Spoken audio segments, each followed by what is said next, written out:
This is embarrassing. I'm stuck with these voices that all in my head. All in my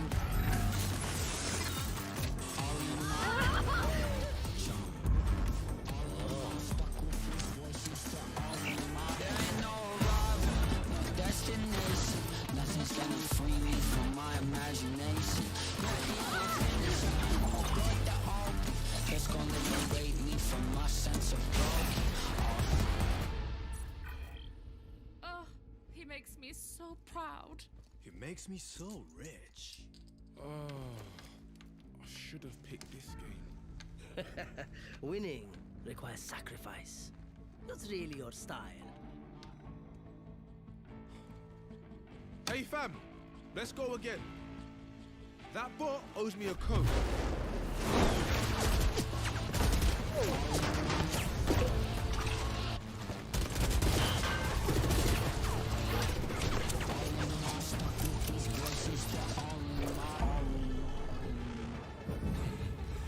My turn.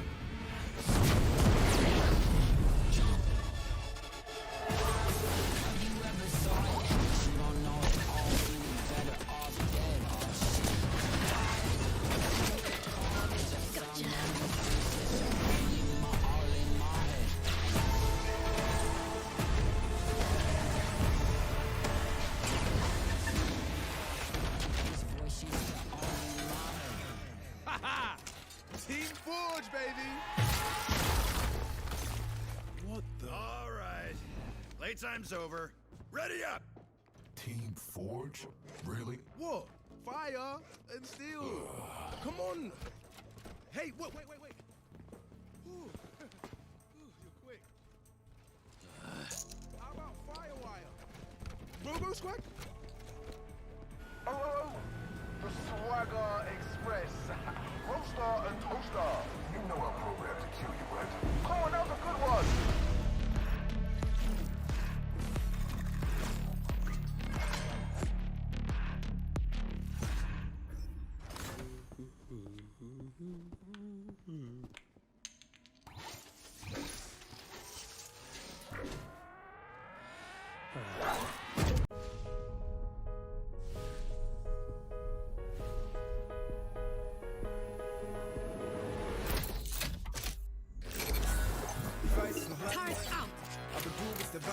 Turret out. Alley-oop. Egal was so geschieht, schön ist es dich gibt. Ja, du bleibst, ja, das wär Found them. Had some trouble. denn alles ist smooth, slow, ist relaxed, perfekt, genau so. Countdown initiated.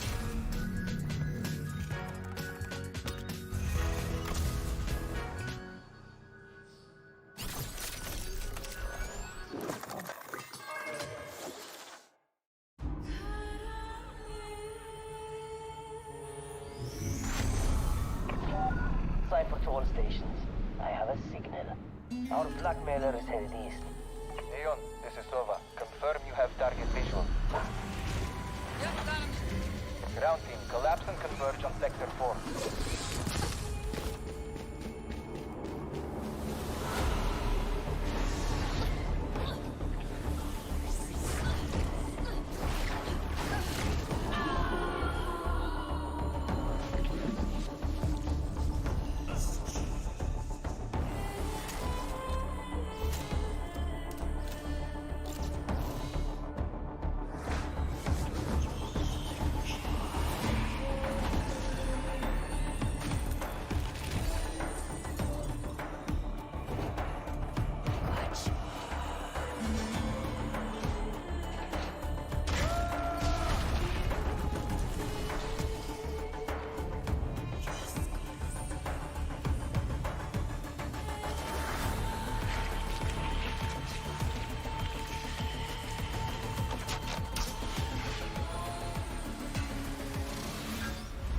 I've seen your darkest fears.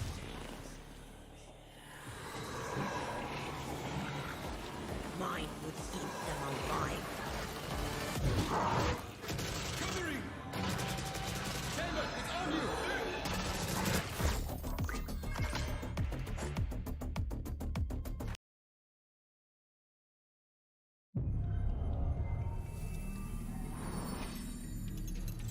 You can tell a person's character by their first action. Check me then, eh? It's a bullseye. Only type of light that I ever hide from is the red and blue lights. I don't sing their song. I don't. Where you at? Yeah, where you come from? Last enough. Who you wanna become? You dead. Move your body. Move a leg. Everybody here. Welcome to gravity. One to the right, down, one to the left. Never stay still. Move again. We saw the beginning and the continuation. Now, the end. We are above them. Anything I want, baby, gonna take that. What I want, so I'm never leaving. Whole team Better with me, luck you could never next break life. that. Protect at all costs, yeah, like a wave cat. Relax, my friend. Time and space, they know what you think. It's a bullseye. It's a bullseye.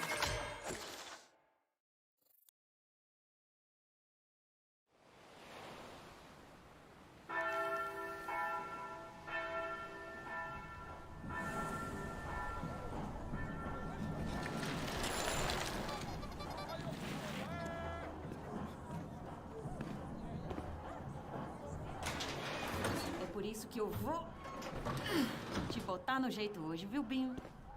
Ô, dó. Já passou da hora, né, pai? Vamos lá.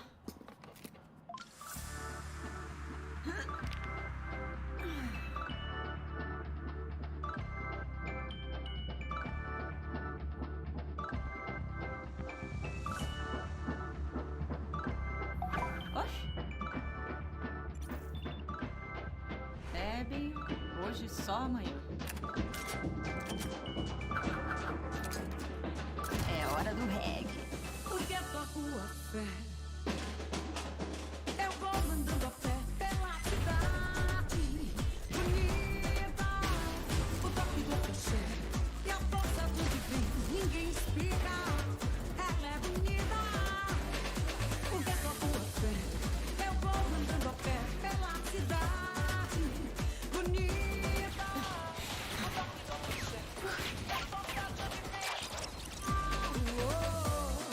Verdadeiro amor. Você vai onde eu vou. Verdadeiro amor.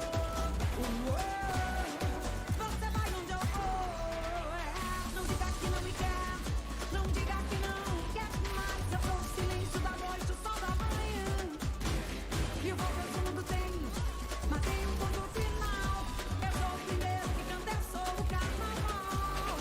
A cor dessa cidade sou eu. O canto dessa cidade é meu. Pega eles, Binho. A cor dessa cidade sou eu. O canto dessa cidade é meu.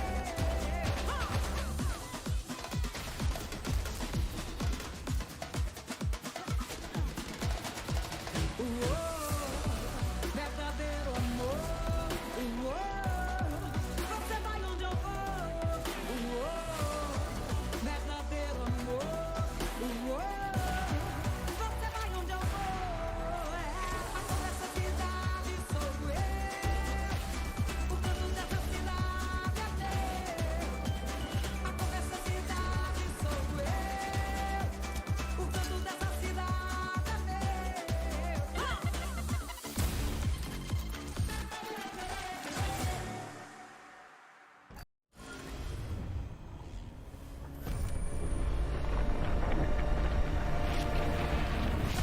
This just in. Reports of a disaster in Italy. 안녕하십니까. 이탈리아에서 들어온 지각이 폭발해 공중으로 떠오른 사건이 발생했습니다. Sta galleggiando a 300 metri da terra. Radionite may have been involved. Kingdom, whose Radionite power program accounts for more than 3/4 of the world's energy production, have denied any connection to this disaster. Anyone with information on the two unidentified radiants spotted at the scene is being asked to come forward.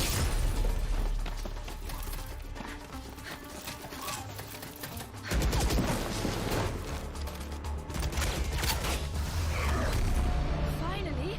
About time you showed up. We're picking up gunfire. Did you locate the spike? That would be a yes?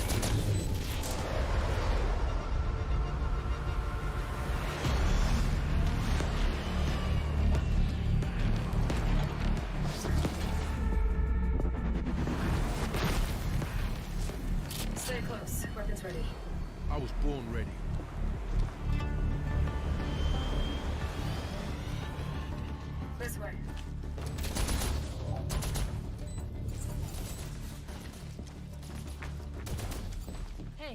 Take a look. It's stealing radionite from the environment. How do we stop it? I'm on it. You'll need a radicore to power the heat signal. I got this. Phoenix, wait!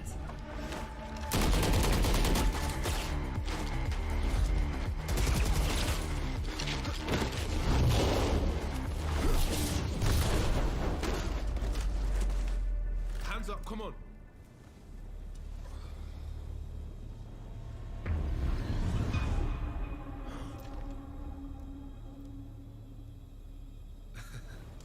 You should see your face.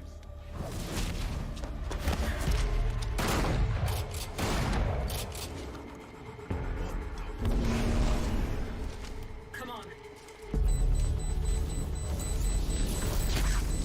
Did you find a power source? Here. Let's go, let's go. But damn! Not enough power! It needs to be superheated. Give that here.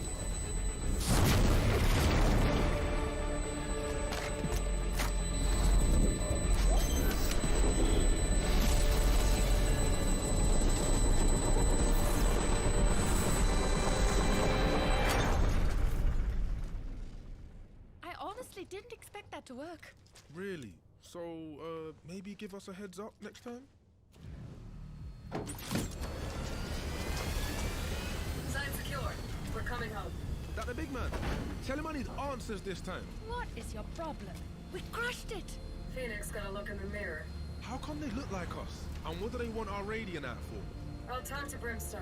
It's time we filled you in.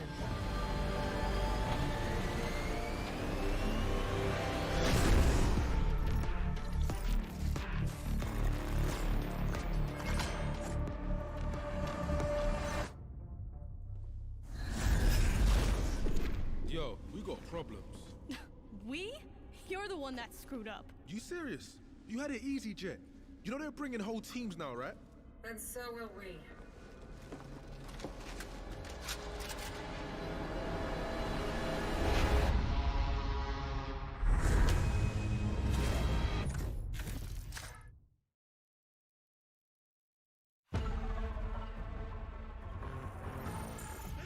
Yeah, boom!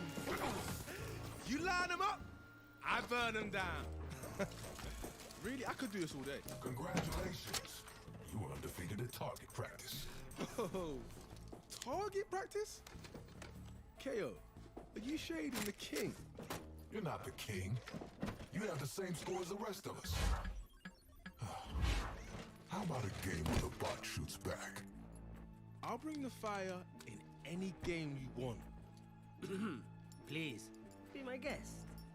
Okay, any other game?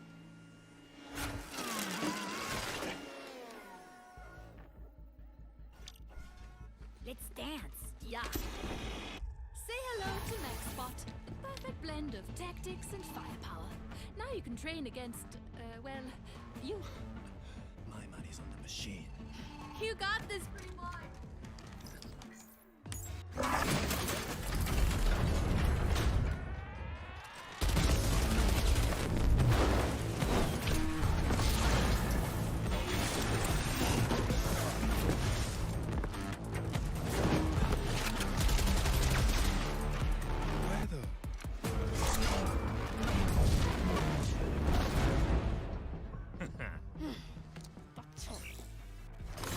Lucky for you, I buy these by the dozen. Out of my way, Your Majesty.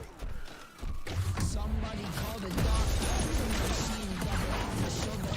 Mars, teacher on the shoulder. Nobody got medicine. No, I'm not a cure. So I'll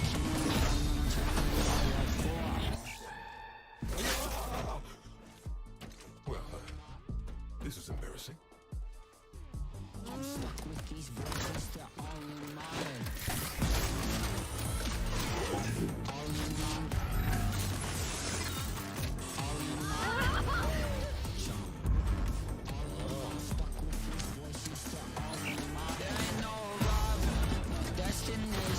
nothing's gonna free me from my imagination. It's gonna liberate me from my sense of broken. Oh, he makes me so makes me so rich.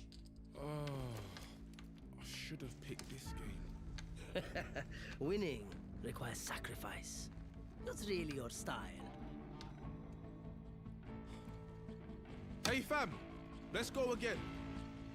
That bot owes me a code.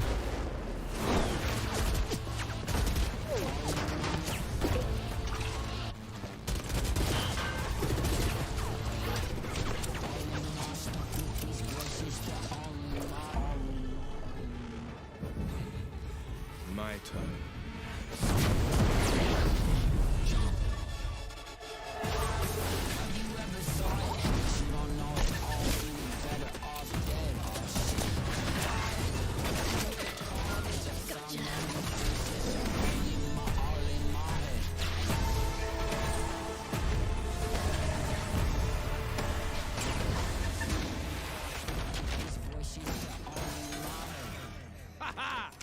Team Forge, baby! What the? All right. Playtime's over. Ready up! Team Forge? Really? What? Fire and steel. Come on. Hey, wait. Ooh. You're quick. How about Firewire? Robo Squad? Oh, the Swagger Express. Roaster and Toaster. You know I'm programmed to kill you, right? Come on, that was a good one.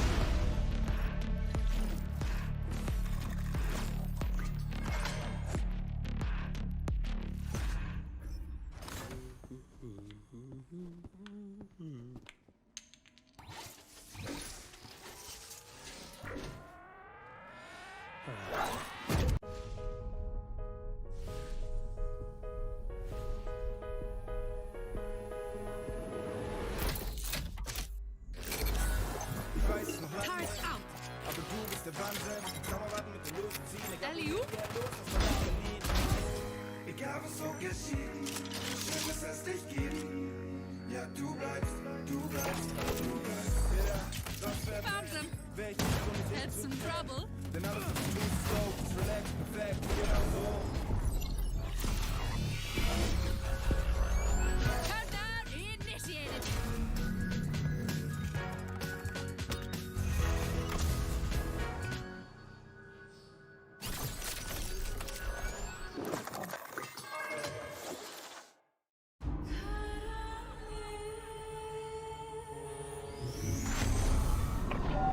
Cipher to all stations. I have a signal. Our blackmailer is headed east. Aeon, this is Sova. Confirm you have target visual. Yep, got him. Ground team, collapse and converge on Sector 4.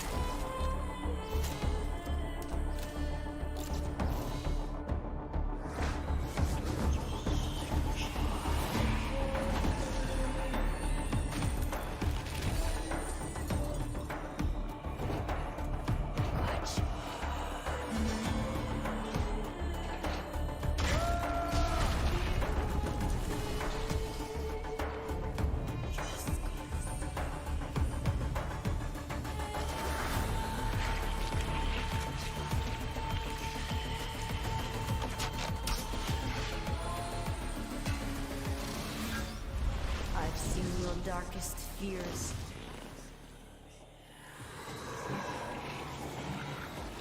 Mine would eat them alive. Covering! Chamber, it's on you!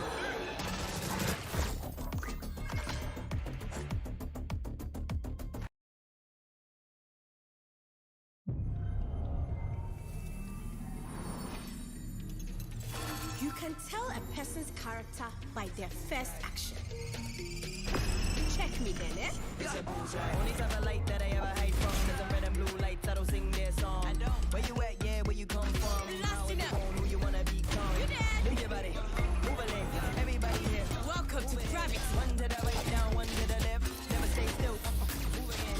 We saw the beginning and the continuation.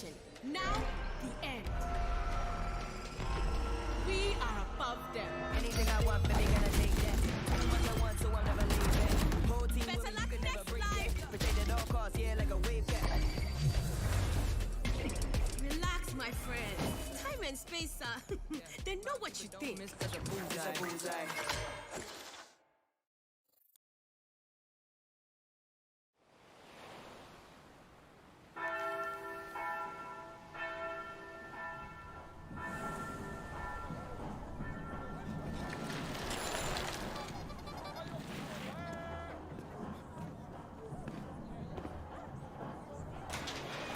É por isso que eu vou te botar no jeito hoje, viu, Binho? Ô, dó. Já passou da hora, né, pai? Vamos lá.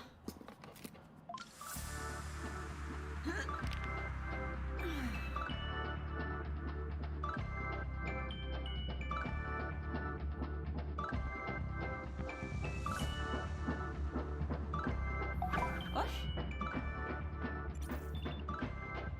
Bebe hoje só amanhã. É hora do reggae. Porque toco a fé.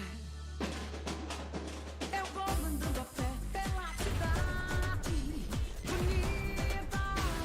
O toque do axé e a força do divino. Ninguém explica.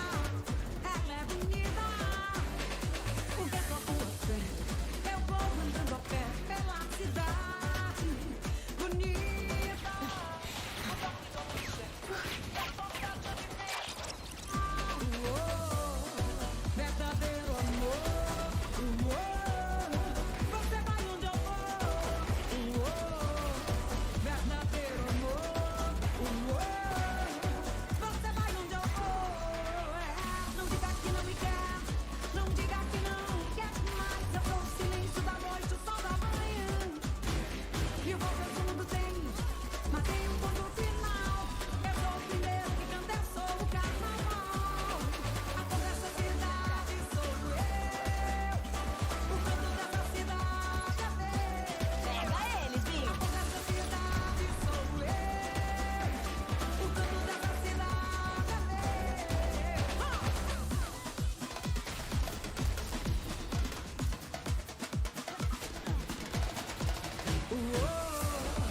Verdadeiro amor, você vai onde eu vou, verdadeiro amor, você vai onde eu vou.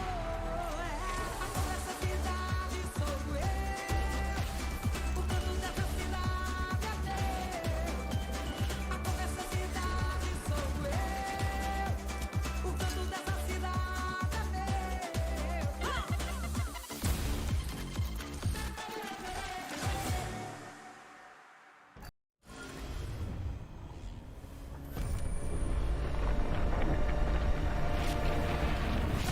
This just in. Reports of a disaster in Italy. 안녕하십니까. 이탈리아에서 들어온 지각이 폭발해 공중으로 떠오른 사건이 발생했습니다. Sta galleggiando a 300 metri da terra. Radionite may have been involved. Kingdom, whose Radionite power program accounts for more than 3/4 of the world's energy production, have denied any connection to this disaster. Anyone with information on the two unidentified radiants spotted at the scene is being asked to come forward.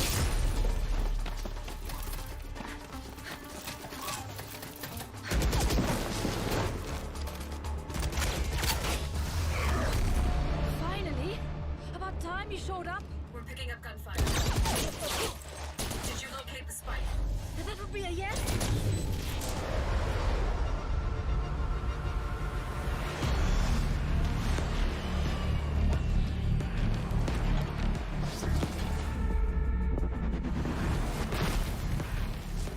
Stay close. Weapons ready.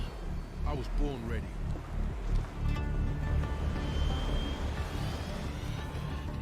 This way.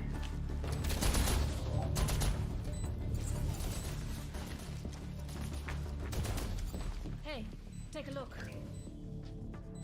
It's stealing radionite from the environment. How do we stop it? I'm on it. You'll need a radicore to power the heat signal. I got this. Phoenix, wait!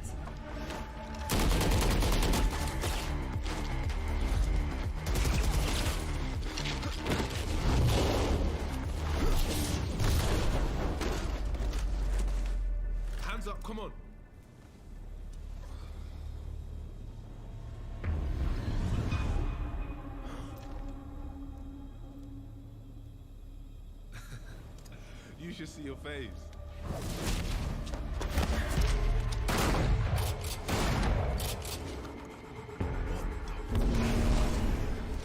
Come on.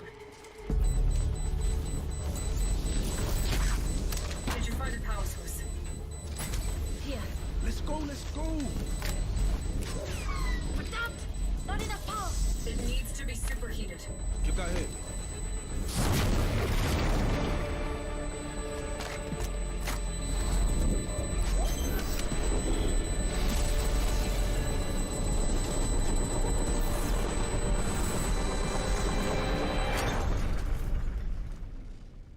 I honestly didn't expect that to work. Really? So, maybe give us a heads up next time? Sign secure. We're coming home. That the big man. Tell him I need answers this time. What is your problem? We crushed it. Phoenix got a look in the mirror. How come they look like us? And what do they want our radiant at for? I'll talk to Brimstone. It's time we filled you in.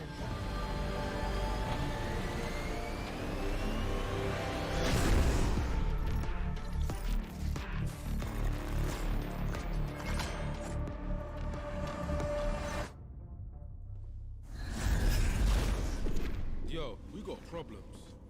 We? You're the one that screwed up. You serious? You had it easy, Jet. You know they're bringing whole teams now, right? And so will we.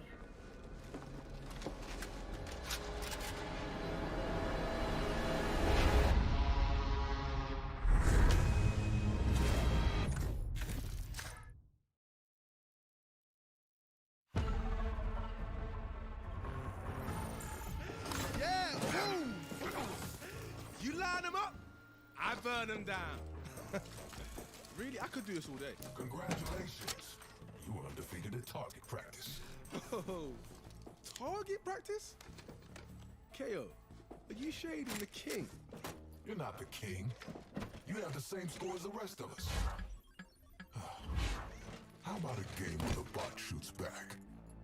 I'll bring the fire in any game you want. Please, be my guest. Okay, any other game?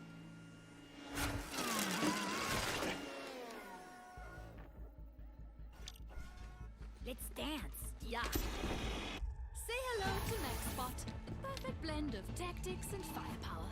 Now you can train against, well, you. My money's on the machine. You got this, pretty boy.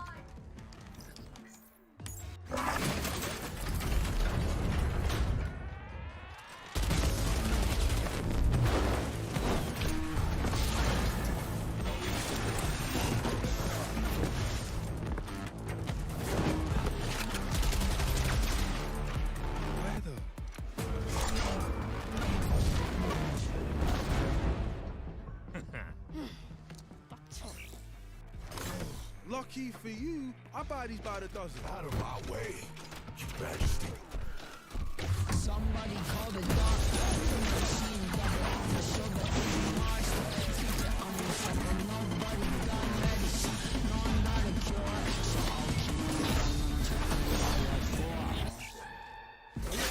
I'll Well, this is embarrassing. I'm stuck with these voices, they're all in my head. All in my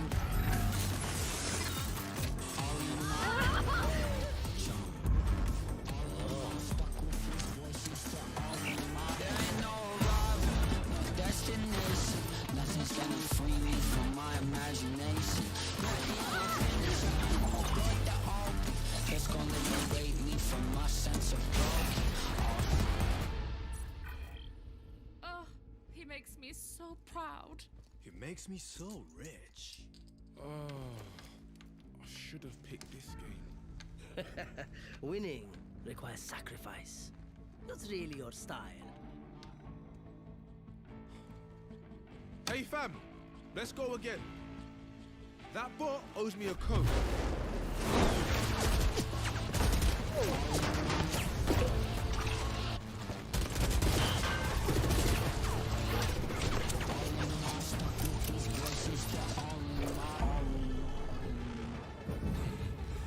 My turn.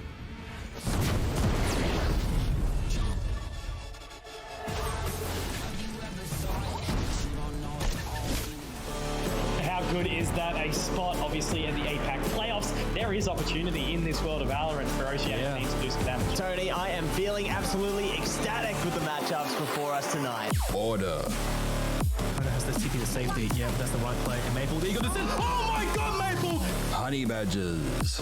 Oh no, look at the balls on Fulmers. Doesn't even care. Fun Crew. Andy, he's got the knives to play with. There's the first, the reset comes through. But the third, maybe even the fourth. He's going to dash away to safety. Cat Girls. And now 2v1. Oh my god, swirl. Bonkers. But Jesse stops it in its tracks. Nice hacks pulling through as well. Rain. 3 in the round so far. Looking for more. Maishu, absolutely team. Mind Freak. Forcing the swing in. Danny Boy clutches. Bobo. Slate Dragon is going to be prepared with a tour de force. Woo! Peeking through the point of the wall there. And they might find a bit more. Dragon pulling through for all of them. Oh my god.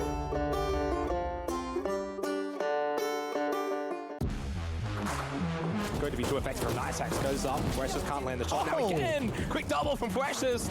Just came over the top. Has a nice line. There's the ping. See you later, Sicko. And another as well. Cloxy. Texter, another frag to be found. Cream, he's in such an awkward spot, but he's going to line up the collateral. That's a tag coming through from, I think, the camera.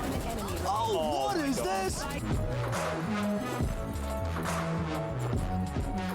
Ladies and gentlemen, welcome to the Valorant Oceania Tour for 2022. We're into stage 2 now, and of course, we're going to be bringing you all the action again for another night of upper bracket playoff games. I'm Mac, this is Pilsky, and we're here to give you the goods. Pilsky, how you doing on this fine evening? I'm doing good. Looking forward to getting into the other side of the bracket. Obviously, we saw some of the games yesterday, maybe not all of the games. So as long as I get at least 4 maps of Valorant tonight, I'm going to be a little happier.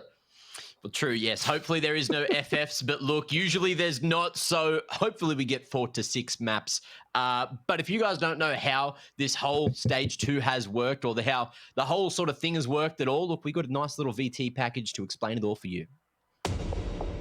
Welcome to the 2022 Valorant Oceania Tour, a year-long tournament circuit where the best players from Oceania battle it out for cash prizes, a place at the APAC playoffs with a chance to qualify for Valorant Masters, and a shot at the global title.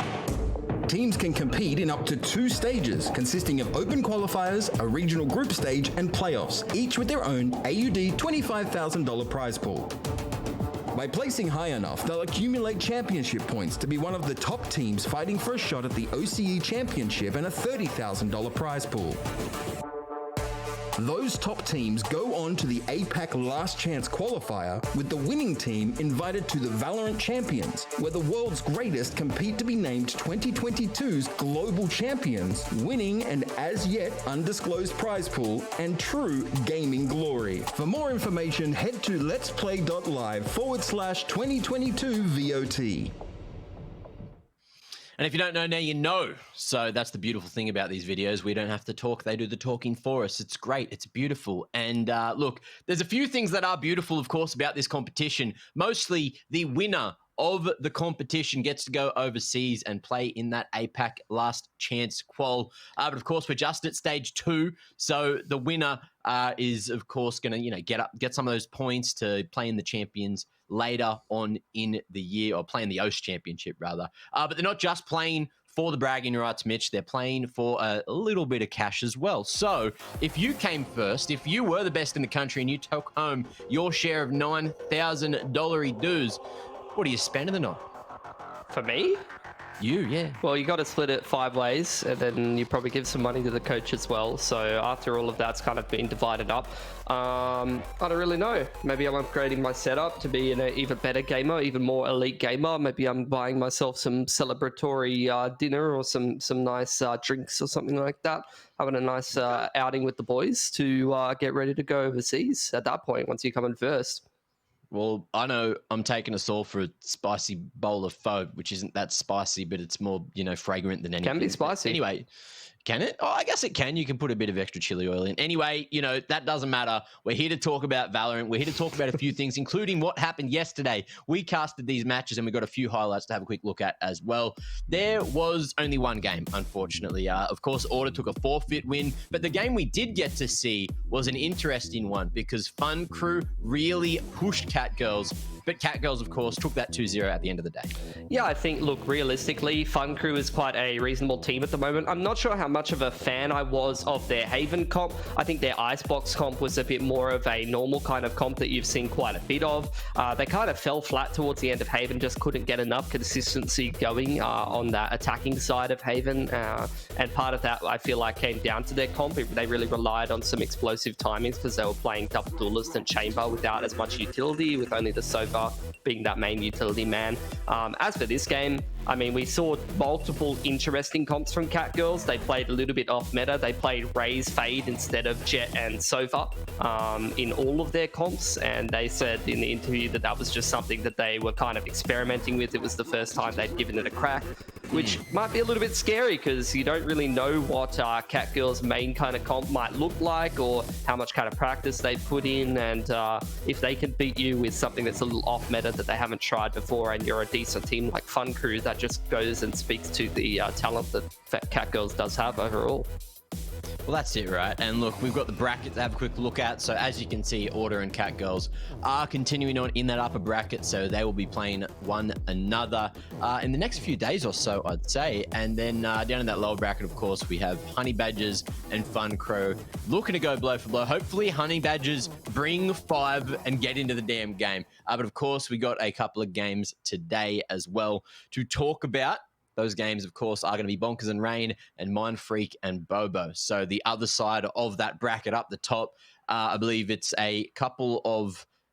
I think one of these games is that, you know, first and fourth sort of seed game from the groups, and the other one is that second and third. So it'll be interesting to see how they all compare. But of course, Bonkers and Rain as this first match, do you think it's going to be better than that second one we have? I think it really depends. Like Bonkers, I don't really know what to think of this team at the moment because obviously they've gone through a whole bunch of restructuring, a whole bunch of roster shuffles. Yeah. It's a bit of a sad story, to be honest. I was a fan of the roster that they were kind of coming into the competition with, and then we had a whole bunch of shuffles around, and they've still got a bunch of lads on the roster who are very, very good players, some of which, like Nice Hacks, have even qualified to go overseas, and I think we're of the caliber to do that. But obviously, you know, they're trying to make the best of some very strange circumstances they've ended up in. Whereas Rain, you know, they're an interesting team as well. They do have a core of some pretty solid players, but I feel like they're still kind of trying to put the pieces together. There've been a lot of interesting role shuffles. Yeah, well, let's have a look at who is going to be coming in today for Bonkers. We've got these 5 to play for us. We've got Jesse, Tax, Mike, Nice Hacks, and Mirza. Now, yes, a completely different face of the team to what we saw previously. I don't think there is a single person, Mitch, that is the same from what we saw represent our country from the last stage. Yeah, there's no players who went overseas under the Bonkers name left. Obviously, the majority of them went to Bobo, one to Order, Minimize pieced it over to Singapore, Malaysia, I think. And Nice Hacks, obviously an unfortunate circumstance. He did qualify to go overseas, and he's very, very solid. Look, the roster they put together, definitely not of that international caliber, but still some very, very decent players in our region. I'd say still probably top 8 worthy, but how much further can they push it than that? I guess we'll get to find out. Well, look, that's it, right? You've heard our thoughts on Bonkers, but let's hear from Bonkers themselves. My name's Mike. My in-game name is Mike, and I play for Bonkers. I think we're doing pretty well for how the roster changes are. Nice Hacks is doing pretty well on the duelist, and hopefully GC Jesse can clutch up for playoffs. Pretty much everyone on the team's pretty flexible at the moment. We're just playing whatever we want. We ran double duelist chamber the other day against Fun Crew, and we're just pretty much having fun. The main idea is just mainly want to just go out and smash them with our aim. I reckon the boys will come out guns blazing. We'll still be a good team. I think we have a lot of ability on our team. Yeah, well, I mean, we took 8 rounds off order the other day, so being able to free flow throughout the map, kind of, if that makes sense, like just being able to adapt really well to what everyone's doing and just react quickly off it is one thing I would say we have over most teams. Good to hear from our boy Mike to get his little insight into what's going on in this new face of Bonkers. But of course, they have to play up against Rain today. And Rain, we know they have some very talented individuals here. You got Panic, Maishu, Snow, not JTXUE. It's MacMate. He did tell us to call him MacMate, so we can refer to him as that. Punda and Exus. Now, what we saw in the group stage, this is one of the teams we did get to see play, and they looked pretty good, didn't they? They look decent. I think they're like a bit of a mixed team at the moment. It's got a bunch of pieces from different rosters that have been pretty solid at times. Panic on that iconic roster was doing quite a good job on like the controller role and just being in the middle of the pack. He had some clutch moments. Maishu was pretty solid on that Krimis team. Snow has been floating around a couple different rosters for a while. He's been like a decent player in the scene. And Punda, I think, is kind of like the standout coming through from like legacy roster and multiple other rosters as well in different iterations of what he's consistently fragged up on different agents and shown that he's a pretty solid player domestically at least. But mostly Rays, right? I do remember his Rays. He's played a fair bit of stuff. Like, he has played a lot of Rays, but I've seen him on things like Sova as well do decently before. So I don't think he's like a one-trick Rays or anything, but his Rays is definitely the highlight. The highlight for sure. Look, all I'm saying is Sova doesn't have blast packs and Raze does. Now, hopefully we get to see a bit of that today. But first, we are going to have a quick chat with Exus to hear his thoughts on this matchup. It's been pretty good. Yeah, we haven't really had too much trouble. I feel like all the games that we've played in VOT have been pretty close. So I definitely think we have a really good shot at this. The chemistry has been pretty good as well. We're playing with each other a lot. We're doing a lot more practice. Practice has been pretty good. We're doing it obviously consistently for this tournament. Yeah, it's been going smoothly. No troubles. We have mistakes, but we work on those mistakes every time. So my role, I play initiator for the team. So I'm mainly the person that's throwing the flashes, doing all the utility spamming stuff. And yeah, that's probably me on the team. Obviously, it's the best to come into the playoffs with no nerves and nothing. Just play it like it is at the end of the days. One of the maps we need to improve on is Icebox, because I think Icebox is a map that requires a lot of players needing to hit their shots at the end of the day, and I don't think I've been doing that lately. So for this playoffs, we're definitely coming in as the underdog. I would say to not underestimate us, otherwise I think you'll be heavily punished. Game plan coming into this Bonkers game is probably just click heads, and hopefully we hit more shots on the day and come out on top. Pretty vague statements. Of course, when you do hit your shots, hopefully you are hitting your shots. That will usually get you across the line alongside some other strategic factors. So hopefully that side of things is kicking for them as well, not just their shots. You don't want to just rely on that, Mitch. Now, look, you've picked out two of the key players in today's matchup to have a look at head-to-head here. It's Nice Hacks and Punda. Now, I understand Punda, but tell me more about Nice Hacks. Oh, well, Nice Hacks, for anyone who's not familiar with him, you probably didn't watch the whole of the last stage of VOT, especially the playoff section. He was one of the top-rated players. He was a key contributing factor as to how Bonkers actually upset order and qualified overseas. And I think at the time last year, he was the most well-rounded duelist player in the region, in my opinion, even including some of the players that you saw playing for teams like Order and some of the other teams that had very strong duelists, because he was able to play within a structure and play a bunch of different agents. Like, I think he had some of the most diversity in terms of agent picks. He was playing Neon, he was playing Raze. So I think that head-to-head, these two players have history going back to different rosters like Legacy, and I think even like a Nebula roster maybe. And also you might even see a map where they play Raze against each other, and they're both pretty good at Raze. So if you think one guy throwing blast packs around and doing sweet moves like Punda is good, Nice Axe actually has some pretty good Raze movement as well. I do love watching a couple of Blast Pack boys going all around the bloody servers. So hopefully we do get a bit of a raise mirror match up there. But of course, we've got to have a look at what maps they're going to be raising at one another on. So let's see if Haven's in there, because that, of course, would be one. No, Bonkers straight out of the gate. It's not surprising. That's obviously what Rain have picked up a win over Catgirls on. So they've kind of showed themselves, even against multiple teams recently, being quite decent at Haven.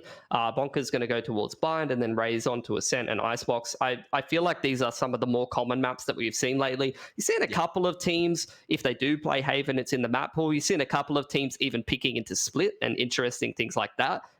So you do see some teams kind of going towards the edge of the map pool a little bit more, but I feel like the core of maps at the moment very much is still Haven, Bind, Ascent, Icebox. So you usually see some combination of those four in a series. Yeah, I was kind of sad that we didn't get to see that split coming through yesterday, because it did go in that first game, and I was like, oh, all right, bit of split. Let's see what the meta's like right now, and didn't get to see it. Not going to get to see it in this matchup, maybe in the other one later on. Either way, not unhappy with this. Always happy to watch some Bind, see what agents are going to be put in. Of course, there were those jet changes coming through, which means we've potentially are going to see, more of that Rain or more of that Raise coming through in the duel. I don't think so. If you need it.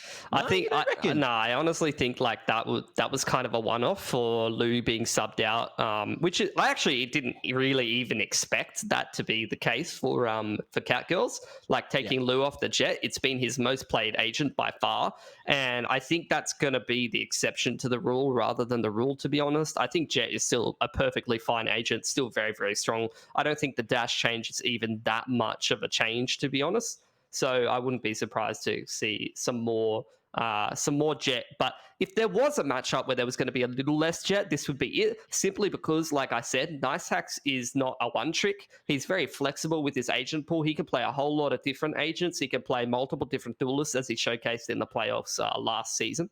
And I will say as well, on Rain, just because their roles are a little bit all over the place, they don't really have a main Jet player. Like you see Snow playing things like controllers, and then one map he's playing Jet randomly. So that could also be a team that doesn't run the main Jet. So there's actually like a lot of teams that aren't running a main Jet at the moment, but I think it's more of a team thing as opposed to a meta thing. You're still seeing the agent have a lot of pick internationally and things like that. Seeing a lot of teams also experimenting with Fade at the moment, which has been pretty cool in some of the other regions. So is Fade now live in other regions as well? Yeah, I think SEA has been playing a bit of Fade. I saw a game from Philippines today where there was Fade. Thank you, Mac. So I think on Split, that's an interesting prospect, because Sova is kind of been thing that people don't really want to touch on Split. People don't mind a Sky, or they're kind of foregoing initiators less and less. Maybe they'll throw in like a KO on Split or something like that. So be cool to see if you do see the adoption of Fade a little bit more on that map, just because some agents, some initiators in particular, not really like as favored on Split. Depending on what comp you're playing, you might just play like a double Sentinel with like the Sage and a Cypher or a Chamber or something like that. I also saw some absolute BS you can do with it. Like you can throw the little suck thing on top of like B garage or something like that and suck people from the roof and stuff like that. I don't know if that's legal or not, but that's interesting. Okay, so that seems like we might be able to see if that one's going to work out. For now, we are just waiting for someone to turn up. So Prage, that he comes back, and we're not going to be getting a forfeit for this first game. But ladies and gents, we are going to go to a short break. Don't go too far. Hopefully the first game will be on the other side.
FF. Oh, guys. How are we? All right, looks like we have a game on our hands. We got this first map to have a look at because I didn't want to miss Bind. I did not want to miss it. And fortunately, it looks like we're not going to be missing it. So everyone's back. Bonk, all 5. Rain, all 5. And hopefully we are about to jump on in. I do hear a little twinkle in my ears, which means Agent Select is just around the corner, and we can have a look at what's going to be picked, Image. Yeah, I just want to congratulate all the players for doing the bare minimum and loading up the game. Like, really great job, everyone. We've done it. We've made it. And now we do get to have a little bit of a look at some of the agent picks here. See if there's anything different. Bonkers have played a hell of a lot of Bind recently. They've got 10 reps on this map in the last couple of months, I believe, which is pretty nice. The last 2 or so months, they've played a lot of this map. And it's seeming like a very similar agent comp. Like I said, we're seeing a subbing out of the initiator for a fade. So in this case, oh, actually, is it an initiator? Because they're still playing the Sky. They subbed out the Viper for the fade here, which is interesting. So instead of a controller, instead of that lurk potential and the additional couple of smokes and things like that, they and the defense setup, they're getting more info. This is a bit more akin to what I would see as like a double initiator comp with the Sova Sky. That's how I think it's going to function a little bit more. And speaking of that double initiator comp, you're going to get the Sova Sky out of Rain. We haven't really had too much trouble. I feel like all the games that we've played in Chamber as that VOT have been pretty close. Coming through for Bonkers, but of course on Bind, you know, these Sentinels, they can reign king because these tellies allow for the fast rotation just to be that much faster. And I feel like I'm happy that we got a little bit of Sky, and I'm keen to see what Mike has for us on this fade, because we got to see some yesterday, but I'm feeling like Bonkers are the kind of team that might have cracked a little bit of extra. Maybe. I don't know about that. Possibly. They might have. They also might not have. I hope so. Jesse's on the wrong broadcast with his hoodie currently. That would be a good one for some other broadcasts domestically. Sure, it'd make some people very happy. Just want to point out, in terms of agent comps, Rain's also playing the same agent comp as the last time they played this map, but they don't have a whole lot of reps with that comp. Before they were playing a Chamber Omen comp with the Viper, and now they've switched things up a fair bit. So they've only had one official with this agent comp, and they're going to be running it back again in this series as we kick things off. Bonkers on the attacking side, and Panic going to throw down a deep wall in short A, which is very, very early on going to get broken. So I'm not sure how much value that's got them outside of info. What will they do with that info? They're going to flash long B and start to make a push down their range. So a decent info play. Actually, they don't push down long B. They just get some info over there. And in the meanwhile, here's this AXX from Bonkers. Okay, Horn's going to be thrown up on top of you, Horn. Not sure if that was intentional or not, or if it was supposed to go in. Either way, it is going to be Panic falling first. And Sight has been found. Fast flank. Not going to work out there from Rain. They're just looking to lock down this bathroom's control. One falls. My shoe may fall too. And he will. Big push through from Jesse. And now things just go from bad to worse. Punda not going to be able to make his way in. Exus has the Frenzy to play with. 7 in the clip, and he's got a guiding light coming around the corner. One flash remaining for himself, but too many players in front of him. Can't find more than the single. And it's a nice trade coming through from Mike there. Bonkers with a quick pistol. Works wonderfully. Yeah, nice little A execute. Gets things off on the right foot here for Bonkers. What was the map veto again? Was this Rain's pick? Did they go ahead and pick Bind, or was this Bonkers pick? No, Bonkers do pick Bind. So obviously they have a very high degree of comfortability on this map because they've just got so many reps on it as of late. Now going to be going into the anti-eco here for Bonkers.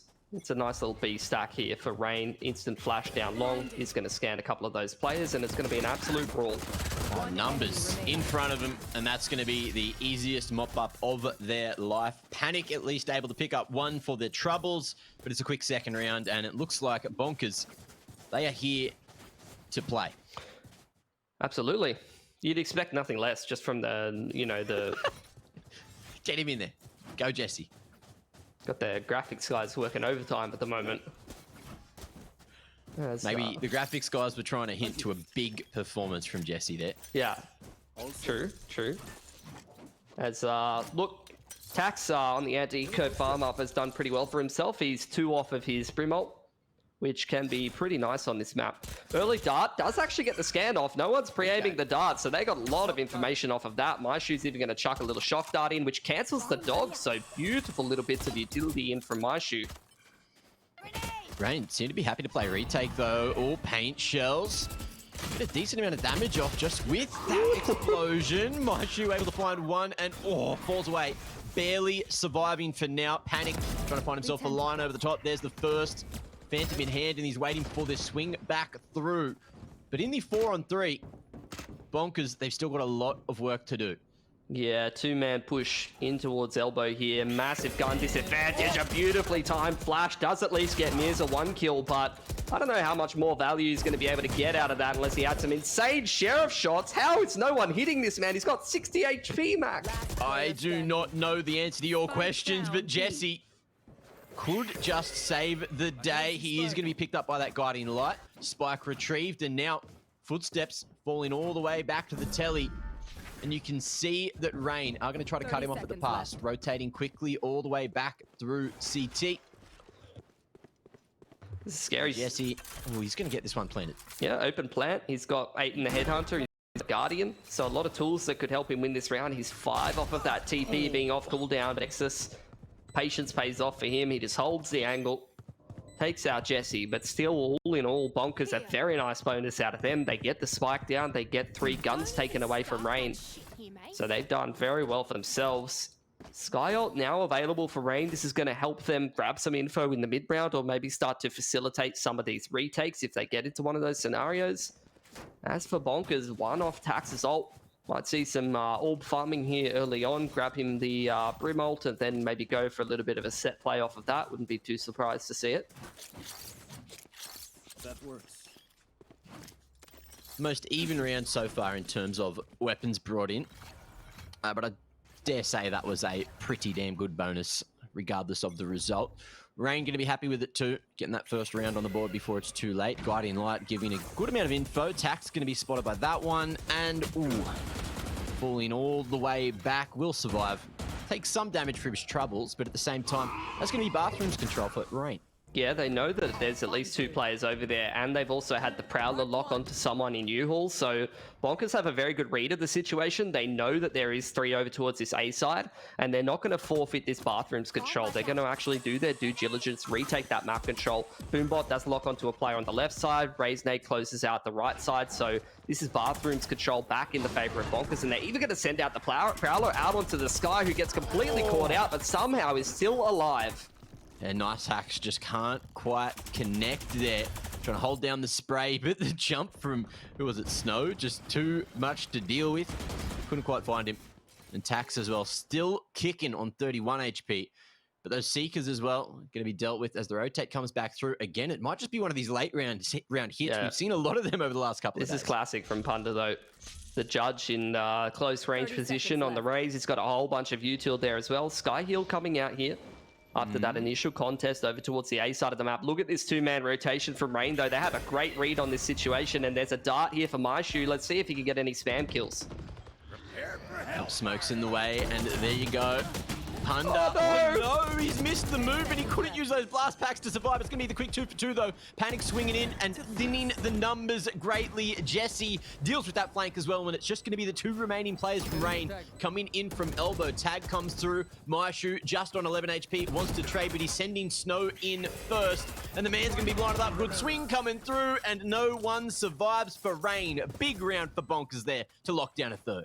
Yeah, really, really nice stuff. Great use of the Brim ult just to be able to solve that hookah problem. And this is the power of the Fade. Like, these 2 Prowlers, if used correctly, are just so strong at info gathering. It's like having 2 Sky Dogs that you don't have to, like, go AFK to use. It's just so effective at clearing map control.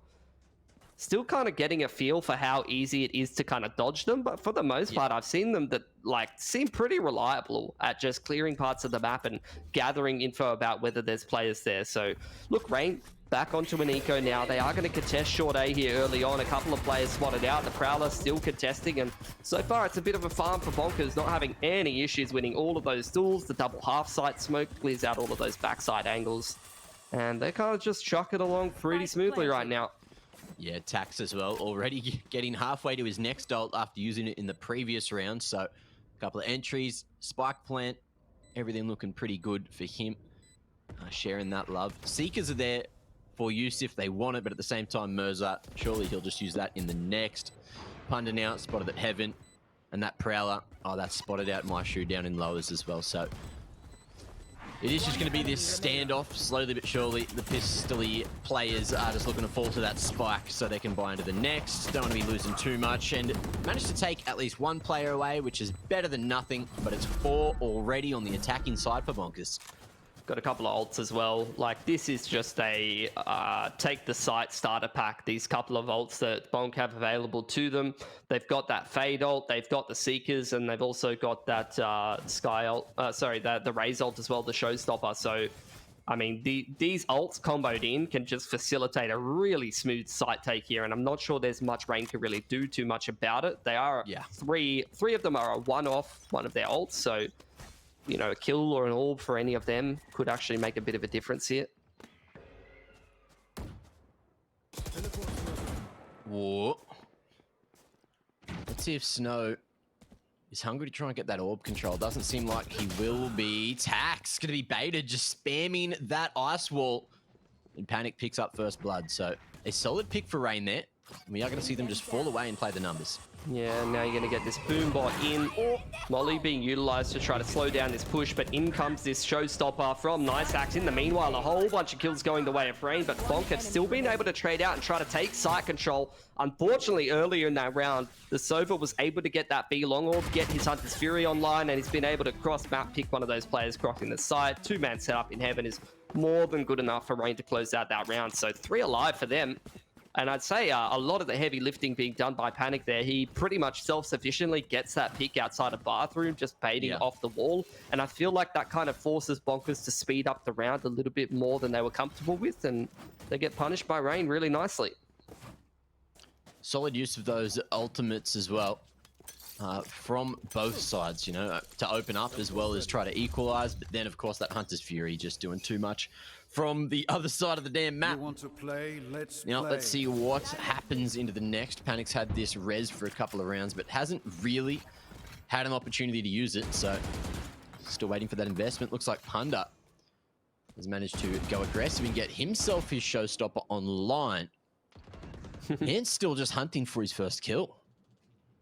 Tax just doesn't want to get caught out by someone on top of the wall yet again. Panic just throwing down that bathrooms wall to contest that part of the map.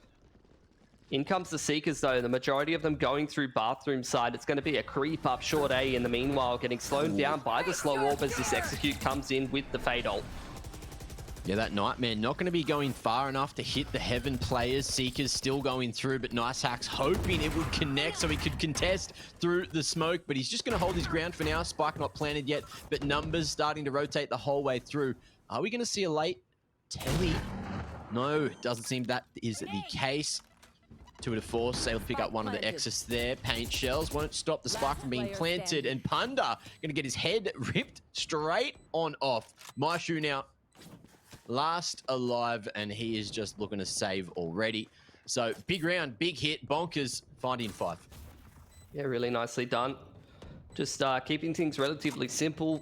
Seekers go straight through to try to pressure that A side of the map. They throw the half smokes up again, and they just patiently kind of creep up short A, wait for Rain to bring the duels to them. They don't try to force U-Haul control or force their way through the smokes too quickly or anything like that, but just kind of a slower, measured approach, punishing with the 2 to force, and Tax hitting a whole bunch of pretty sharp shots, not only 2 on that A side, but he also makes sure that the Sova doesn't save a gun either. Yeah. Which is, you know, scary stuff, because Tax is a player that towards the end of VOT 2020 was kind of a standout MVP kind of candidate for the team he was playing for. I think on that Nebula roster, he was starting to really show himself to be a very, very sharp individual player. And he's definitely still got the potential to do that. So when he's having a very, very solid game like this, he could definitely have these pop-off rounds where individually, like with just his mechanics and his aim, he can just pop off and have like a 2-3K, something like that. And that's, you know, pretty much all she wrote. Well, Snow calling the tactical. just have a quick old chit chat and decide what they need to do to try to turn the tide here, because they're having a bit of a rough defending side. Really liking what we're seeing from Bonkers, though. Everyone lifting their weight. Tax farming up a storm there on the Brimmy. Not too much use of the Stimmy yet, but at the same time, Nice Hacks.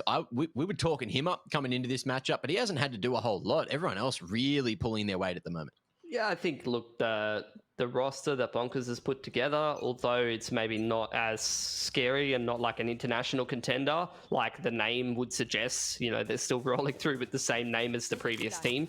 It's not like these players are super inexperienced or anything. They've all been VOT participants in the past or played the game quite a lot at a decent level. So it's not really a team you can take for granted. They still did put together a pretty decent squad right now. And at least on their map pick, they're showing why that they're not going to be a pushover. They could still push this suit towards top 4 territory if they're having some good times. Playing a dangerous game here.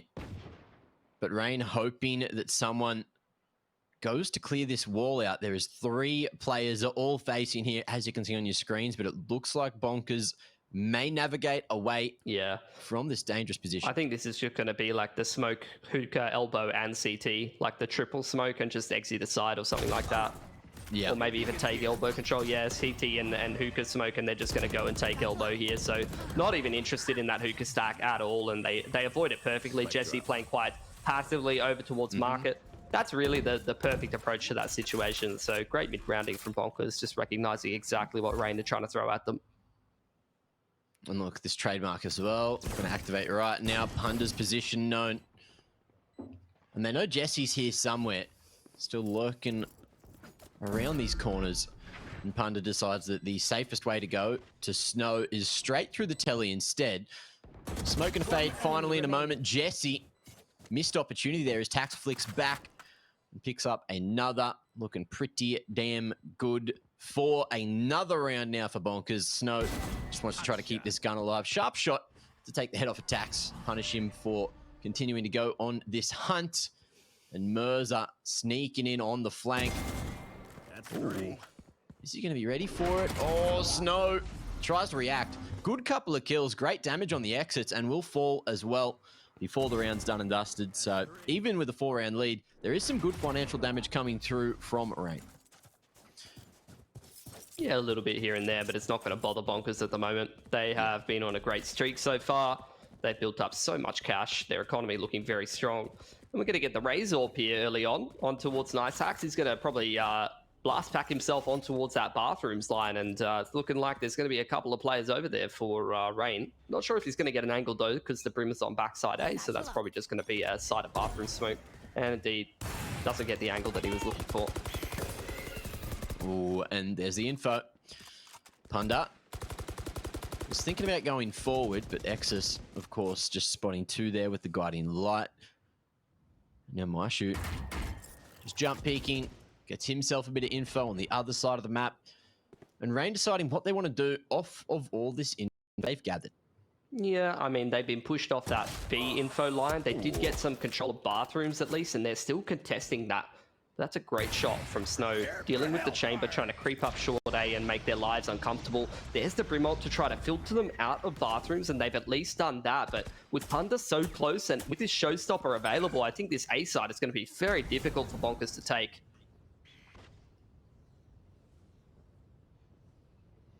Oh, Molly slowing things down there. Up mid. But there's still a world of util to use. Mike again just trying to get into the right position to use this haunt, drop it into U-Haul, get that extra info. But Snow, he's going to be playing in the pocket. Big pick from Nice Hacks to kick things off here. Solid crossfire going to be broken in an instant nade as well. Going to be thrown from above. Punda will fall to his grave. Tax too sharp, too ready. Gun in hand.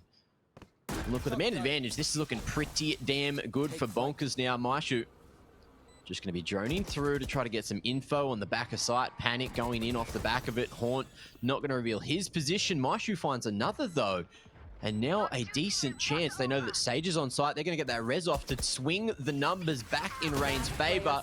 And speaking of swinging, Panic, he's going to do just that all the way around. Now Mike going to reveal his position, dropping that other haunt to get some extra info. It's going to reveal a lot of positions. No one on the spike now. Swinging, Mike not going to be able to connect this time. And it's a successful retake. Rain find their third. What a bloody roller coaster, huh? I mean, Bonkers, they did a great job of just keeping things simple. They threw the high percentage smokes. They crept up and won some pretty important duels, but credit to the boys on Rain as well. Just patience being rewarded, them holding some great angles, and Panic, who's been holding that res for a while, gets great value out of it.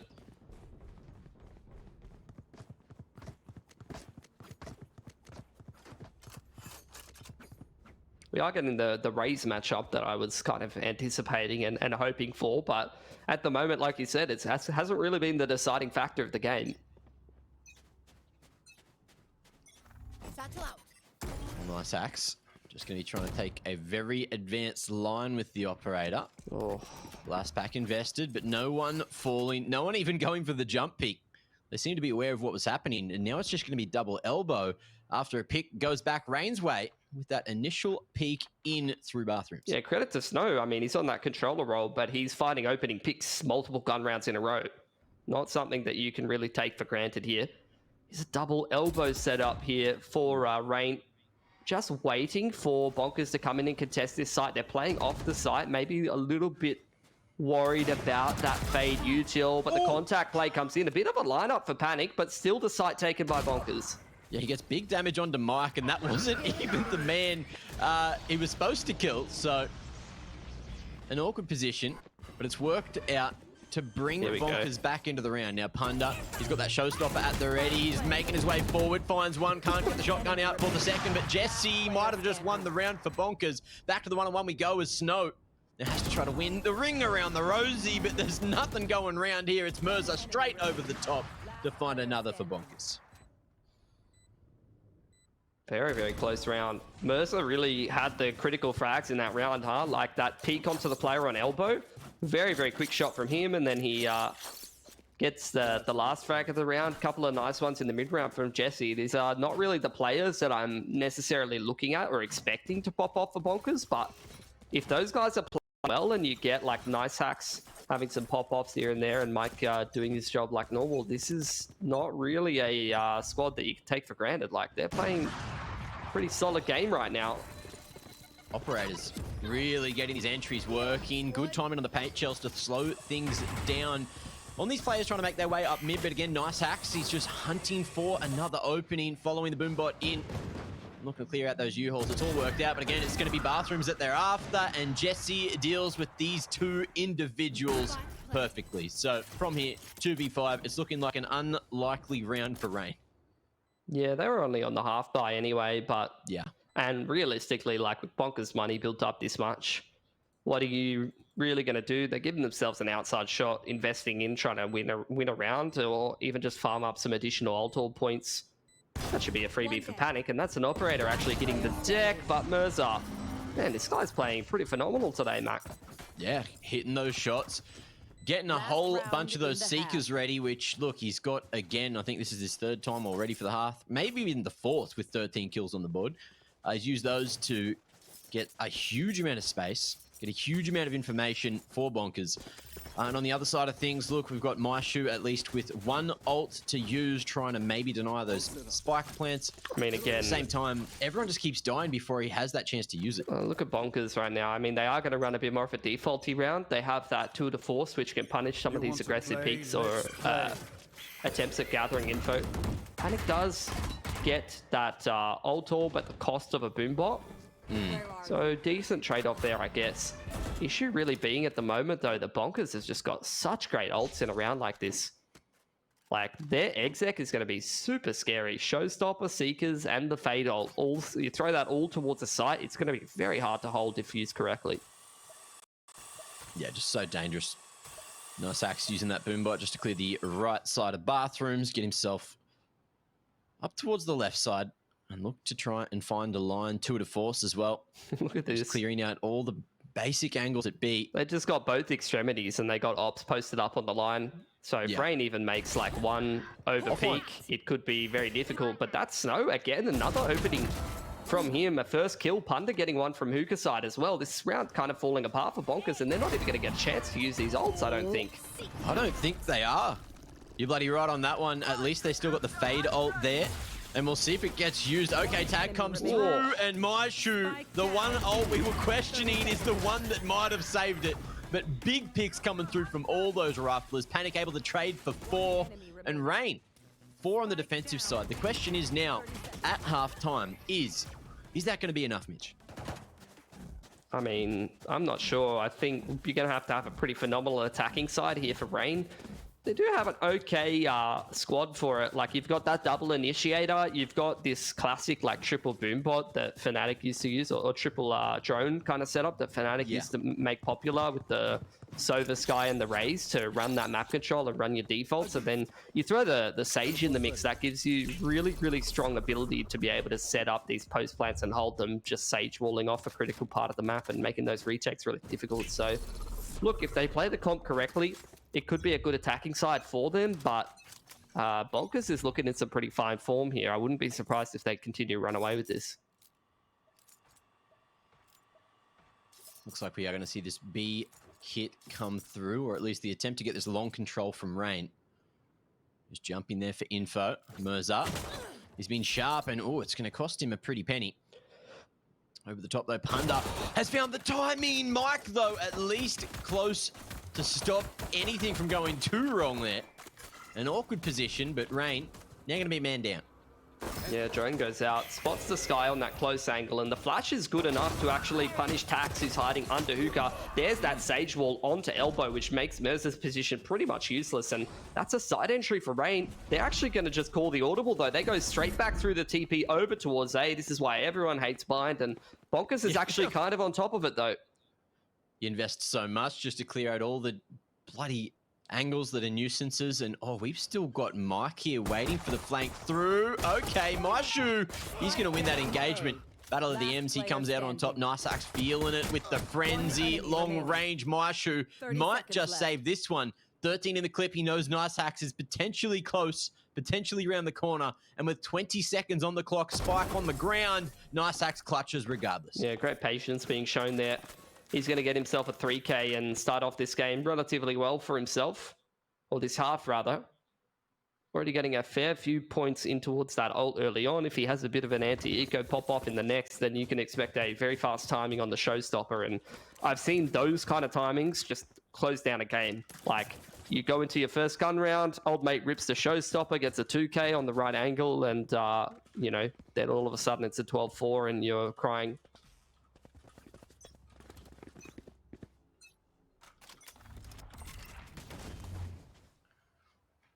Well, Taxi's looking to play a very dangerous game here, short side, and Punda walks with his back towards him, so it's going to be a couple of freebies. Tax finds 3, not quite the 4th there. Classic right click, got way too nerfed to be as effective as it used to be. Panic, able to hide in the corner. Team flash from Mirza just to go and pinch off another kill. So cheeky tactics coming through there. Bonkers, all of them, one of those eco frags.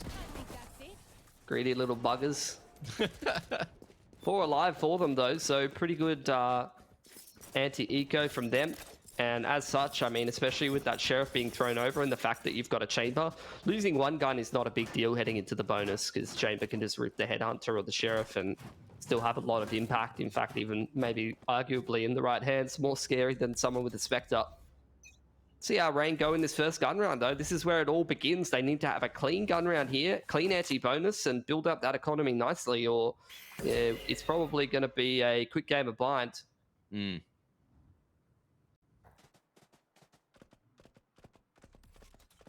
Trailblazer all the way in through Hookah.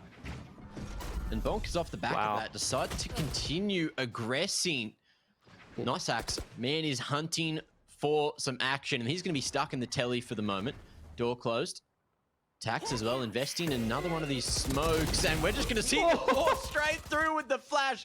3 found. Panic wants to try to trade, but the man's in a rough position. 47 health to play with. Numbers around the corner. That was achievable. Mirza managed to trade there with the Spectre. Mike finds another, and that is a rough round for Rain. I have to say, like, although there isn't like any of the ex-Bonkers core in the team right now outside of like Nice Hacks, the soul of Bonkers is kind of there. Like, those are the kind of plays that the old team would make as well.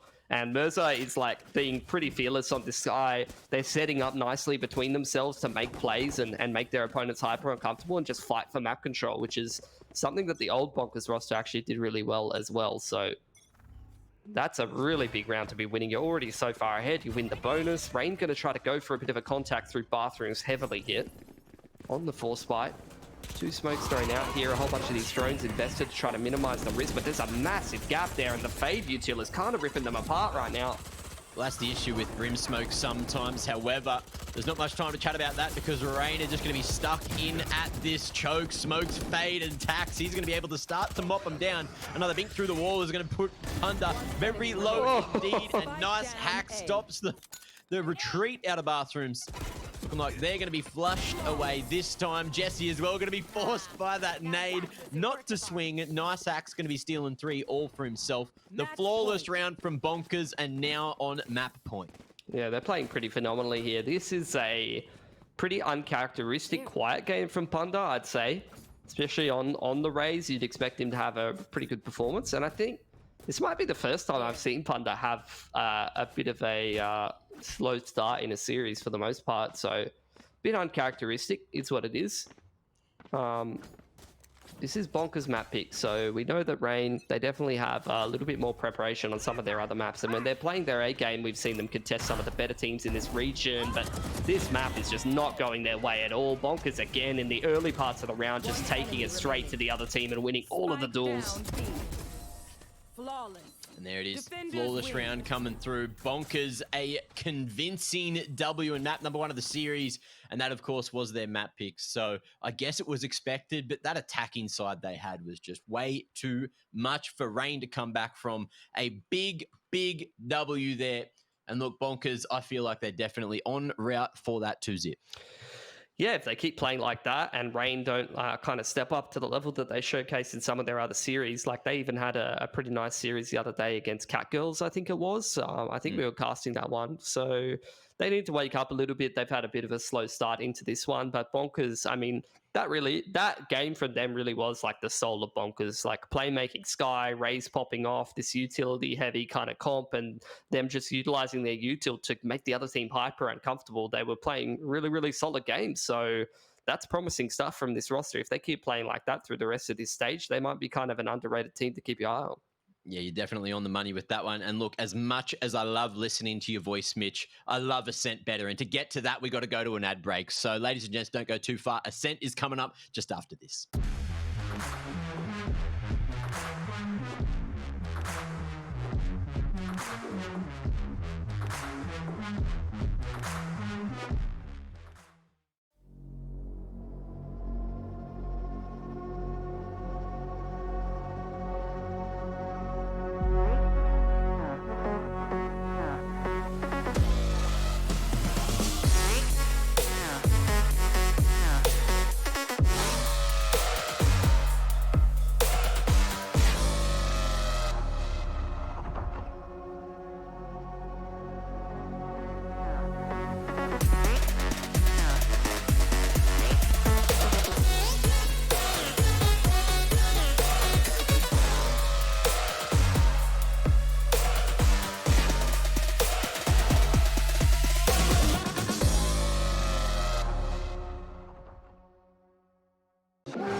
Forge, baby.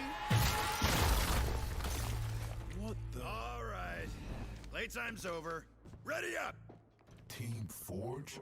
Really? What? Fire and steel. Come on. Hey, wait. Ooh. You're quick. How about Firewire? Robo Squad? Oh, the Swagger Express. Roaster and Toaster. You know I'm programmed to kill you, right? Come on, that was a good one.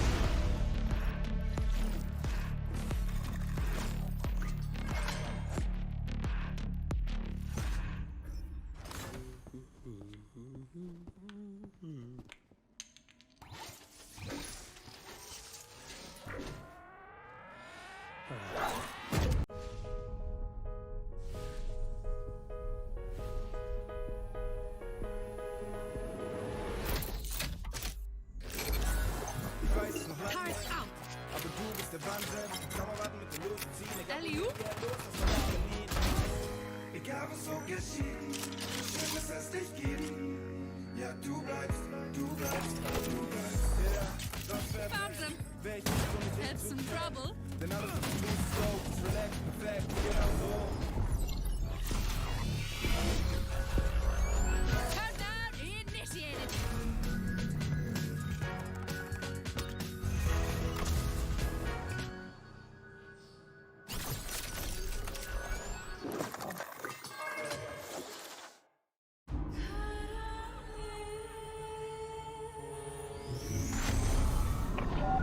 Cipher to all stations. I have a signal. Our blackmailer is headed east. Aeon, this is Sova. Confirm you have target visual. Yep, got him. Ground team, collapse and converge on Sector 4.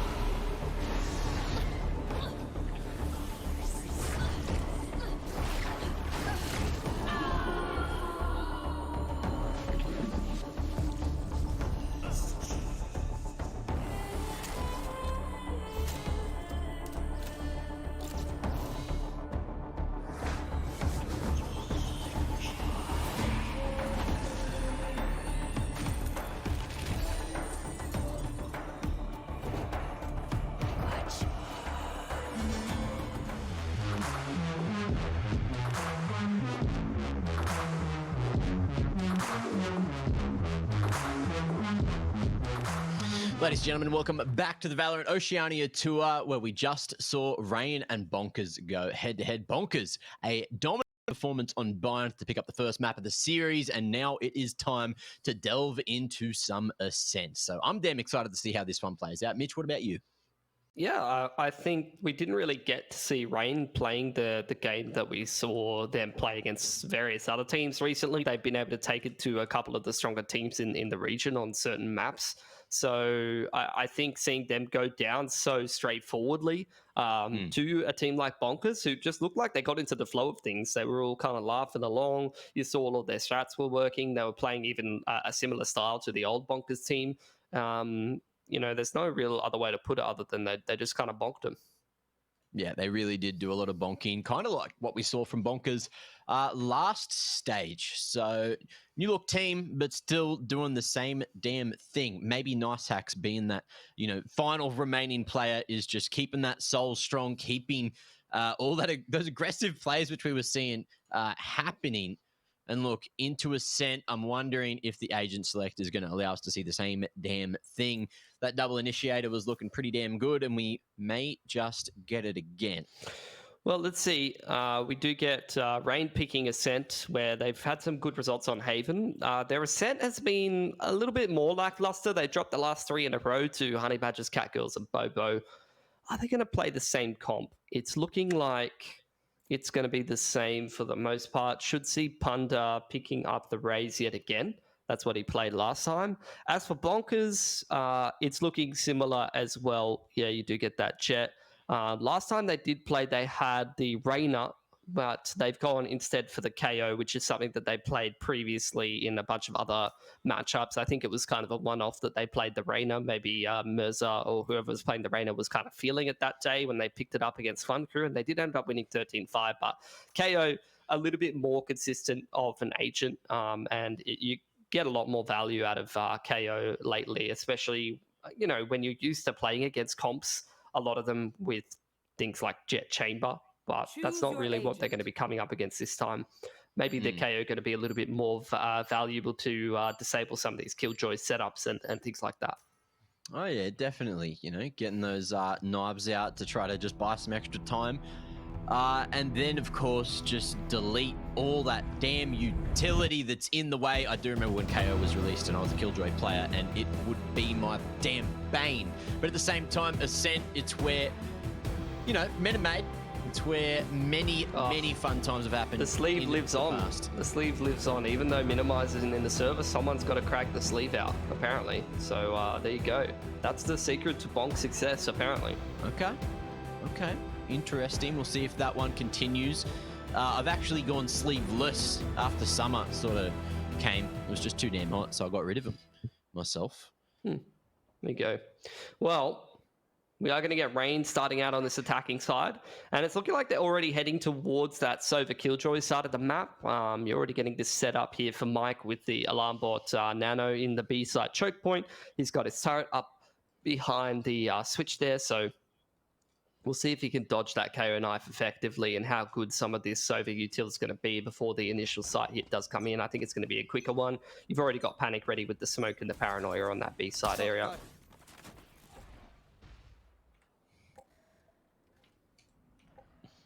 Standing ahead. Okay. Recon Bolt coming through, and that's going to give a decent amount of info there. Pulse as well is, okay. Making things awkward. So the knife just forces him straight. Oh no, where's that nade gone? Doing it as well. Paint shell's not going to be working as expected. Jesse has to go for the reload before he's got too much work done. One headshot might not be enough, but Merzer at least gets some control of Switch to try to set up for the retake here. Snow. Oh, Sharp with the ghost. And we are going to see this spike finally planted. Numbers strong coming through now. Dash active here for Nice Axe, but he's going to get pinged by the drone, so he's really not going to have a good opportunity to use it. As Tax trying to size up for this retake, it's going to be a difficult prospect. It's going to have to be a lot of shots hit by the Sheriff, and he can't even get one.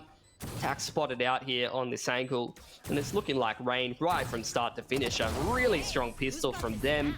The KO knife disabling both of those B-site players, and then they just get in there very quickly on the entry and just pressure those players. Really, really good stuff. Let's see what changes going into round 2. Bonkers.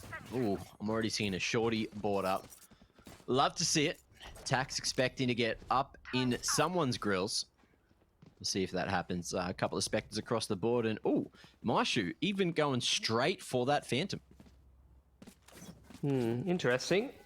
Can be a bit of a double-edged sword, and I actually think anti-eco shock darts, even after the nerf, are really, really strong. Like, those can just really soften up some of the players without armor, basically make them one-shottable.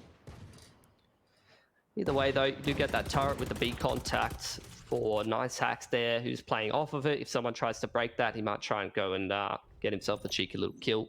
And this looks like Bonker's really trying to play to fight 8 short right now. Oh, Tax. Man's got something around the corner, and he's not going to be able to connect there with the shorty, so no action for him this round. Jesse reveals his position with a right click of the classic. Man's barely alive there over towards tree, and he'll fall eventually. A stray bullet from Snow will do it. Now it's Mike and Nice Hacks just looking to get any damage possible, but so far, so good here on the anti-eco. Yeah, it's looking pretty good. Maishu keeping himself alive, doesn't want to hand that Phantom over. And for the most part, I mean, Rain would do really well for themselves if they can close this round out 5 alive. Pundar knows that that turret isn't holding the right angle, and he's going to go donate a Sheriff over to the other team, which is going to be used by Mike to peg Snow down to 3 HP, but the man just keeps peeking. Be careful. Don't want to be handing all these guns away and kind of destabilizing your economy, but he still just keeps peeking. He doesn't care. 4K for him. And look, I question it, but at the end of the day, he gets 4 kills on the Killjoy, and Ascent is the kind of map where you can run that orb control, and next round you could see in the bonus a very, very quick lockdown. Well, Mitch, you know what they say, confidence is key, and Snow was not lacking in that in the previous round, and look, as you mentioned, if they just get this one orb in B main, all of a sudden they can just ult, get B for free on this bonus round. Yeah. That's cooking with gas. Yeah, I wouldn't be surprised to see something like that. 3-man setup, including the Killjoy over towards middle, and I haven't seen any util being put down by the Killjoy, so it's very clear what's happening here. KO knife and smoke to top mid. Jesse under a lot of pressure on this B side of the map, and he gets a lot of damage off of the entry player. Yeah, knife comes through, Panic stopping that flank from coming through too quickly. Jesse able to continue fighting here, has the Phantom in hand, and he's going to be able to at least dodge that flash, making his way to the stairs, just clearing out Switch again, making sure they've got some form of control, but giving up the side itself. And Rain, all three players going to be tucked away inside. Drone comes out, ping someone here, and you might be able to find yourself a cheeky little wallbang in there. That's a nice shot from Exus. Mike's found the wallbang in the meanwhile on that player trying to hop up to lane side, and we end up in a 2-on-2. Oh, dark cover going to be able to create some space here. Maishu now in a 1-on-2 as Exus falls. Big pick coming through from Tax, but Maishu wants to deal with that tap. Doesn't even need to, because Tax is coming to him first. Big headshots, big line held, and a huge bit of defense there in the post plant to keep it clean for 3 for Rain. Even only one player surviving, they get it done on that bit of a bonus round, so that's going to be a big boon to their economy. 2 to 3k plus on all their players heading into an anti-eco. This is about the best possible start you can get here on Ascent. Didn't even burn the lockdown there, Mac, which, look, I don't think they're going to use anti-eco unless they really care about stabilizing their economy or something like that, but definitely something they could keep in the back pocket for a rainy day. Or also pop in case of emergency, you know? Yeah. Well, we are going to see that knife thrown early. Bit of action over towards B main. Yep. That bot as well, just hunting for any extra info. But a big move being made as well by Bonkers over towards A main. It's good anti-eco setup, yeah. Oh, that bloody Sheriff shot. Lucky that's not a dig. Doesn't get one bead by that. A lot of damage on Panic. They don't lose their controller player, though, and in the meanwhile, Snow putting a lot of pressure on that B side of the map. Mike, nice little one-tap from him. Does take the gun out of the hands of Punda, but for the most part, a pretty clean little B side exit here. Double dark cover onto market and CT. Nice little blind onto a lot of those high percentage angles. And Rain will get into the site, effectively relegating Bonkers to some exit duties. We'll see if they're able to pick up anything. Just make this one costly for Rain. Knife as well as that drone, just picking up a decent amount of info. Nice hacks forced back into CT. Snow just popping that nano swarm as well to try to zone. And look, Panic is pretty damn low. One stray bullet and he'll fall. And the more kills for Bonkers, the merrier. Tax continuing to try to be a nuisance here. And Snow spots some more info. There goes Pan. Yeah, nice hacks. He is going to be stuck around the corner. All of Bonkers cleaned up. It's only cost Rain one more weapon, so they are going to be very happy with this start on Ascent. 4 to zip now. Yeah, this is the Rain that you wanted to see show up to this matchup. They did not turn up to bind at all, but that's not anywhere close to the peak level that Rain could kind of output. They've already shown us some great maps so far. And I think they've made the conscious decision to kind of trust their aim a little bit more and play a little bit more confidently this map. Also, they have available here are some pretty solid ones. I mean, the combo of the lockdown into the KO ult could be a really, really nice site take here, but you can see Bonkers contesting all of the extremities, both the KO over here in combination with the Omen, and this is a bit of a pickle now for Tax. He's got to burn that paranoia. The KO does disable him, and he's getting naded, so really nice util usage there from Rain just to be able to isolate that one player going for the A main control. They instantly follow it up with the lockdown, and this should be an A site ready for the taking. Mercer just dancing with the boombot, but again, this Killjoy creating a whole bunch of space. Jesse going to be able to get out of dodge, but he's going to throw that drone straight back in to see if Rain commit, and they are. Starting to make their way up towards Gen. As you mentioned, the updraft is going to be coming through. Nice hacks, wants to try to find a line, but there's no one spotted there. So good positioning coming through from Rain. The cover, though, leaves something to be desired. Mercer going to be stuck over towards the balcony as he continues on forward. Knife going to suppress him for now, but he's still able to connect, still able to shoot. Nice hacks connecting with one. Trade comes through, and it's down to the 1-on-1, but Snow will clutch through. Rain, again, within an inch of losing the round, but they still have not dropped one. Yeah, Mirza almost clutches that one up for Bonkers. If he gets that last kill, I think that would have been a 3 or a 4K from the round. Like, that looked like a pretty cut and dry situation there. I thought Rain were going to walk away with that one cleanly, but Mercer doing a great job fighting his way out of heaven. I think with some good flashes, I would imagine, to be able to facilitate himself some advantageous duels being taken. But again, Rain still come away with the round, and now they're heading into an anti-half buy here. They are well and truly in the pole position here. A lot of aggression straight down mid. It's going to be fended off easily from Rain. Strength in numbers is usually a pretty good thing, but it looks like that is not going to work for Bonkers this time. 2 kills already. Maybe a chance for Mike, hoping that getting tagged up by the bot was enough to force the swing from Snow, which it was. But Snow, he's feeling it this map. 100%. You know, a lot of people have been completing the all roles to Radiant, and I think Snow in this Rain team is trying to complete the all roles played in official. Yep. He's played duelist, controller, and now Senti here. And his performance has been very up and down, as you would expect from someone who keeps switching role every bloody map, which a lot of players on Rain are doing at the moment, outside of maybe like Maishu and Exus. So, like, look, all things considered, it's a great ceiling being showcased by him, but it would also be great to see Snow output this level of fragging on a more consistent basis, and maybe for Rain as a whole to kind of get themselves more comfortable with their roles.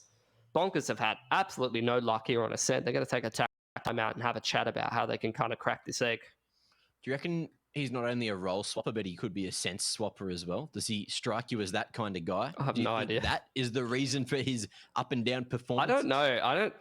I feel like I've seen so many players in Val be sense swappers, and I think because of the players at the top of the scene, there is a bit of a culture of swapping settings, swapping res, swapping sense.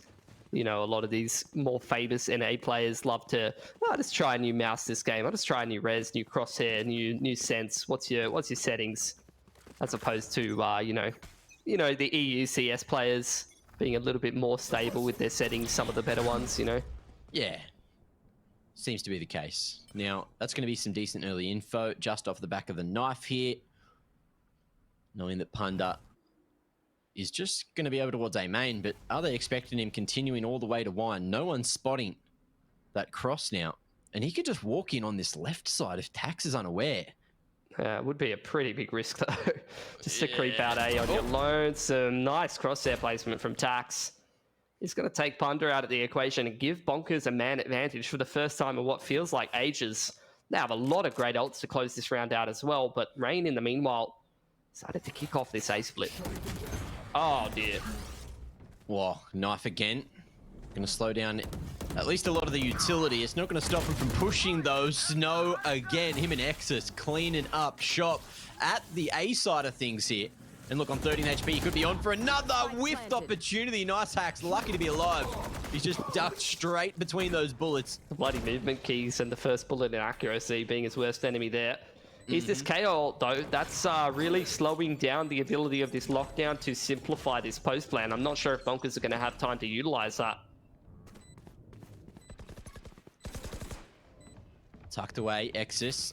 Wanting to try and take this first contact, but Panic just trying to deal with the player swinging up on top. Maishu deep with the Hunter's Fury. Spike going to be tapped, and oh, not quite half-ticked. So he's bought himself a bit of extra time and tries to line this one up, has the info and the kill as well. No way.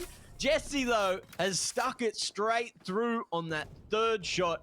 Wasn't tagged with 2. And knew that Maishu was just way too deep over towards the butcher's shop there. So it is going to be the first round finally found from Bonkers, a successful retake. But look, in the 1v3, it almost wasn't.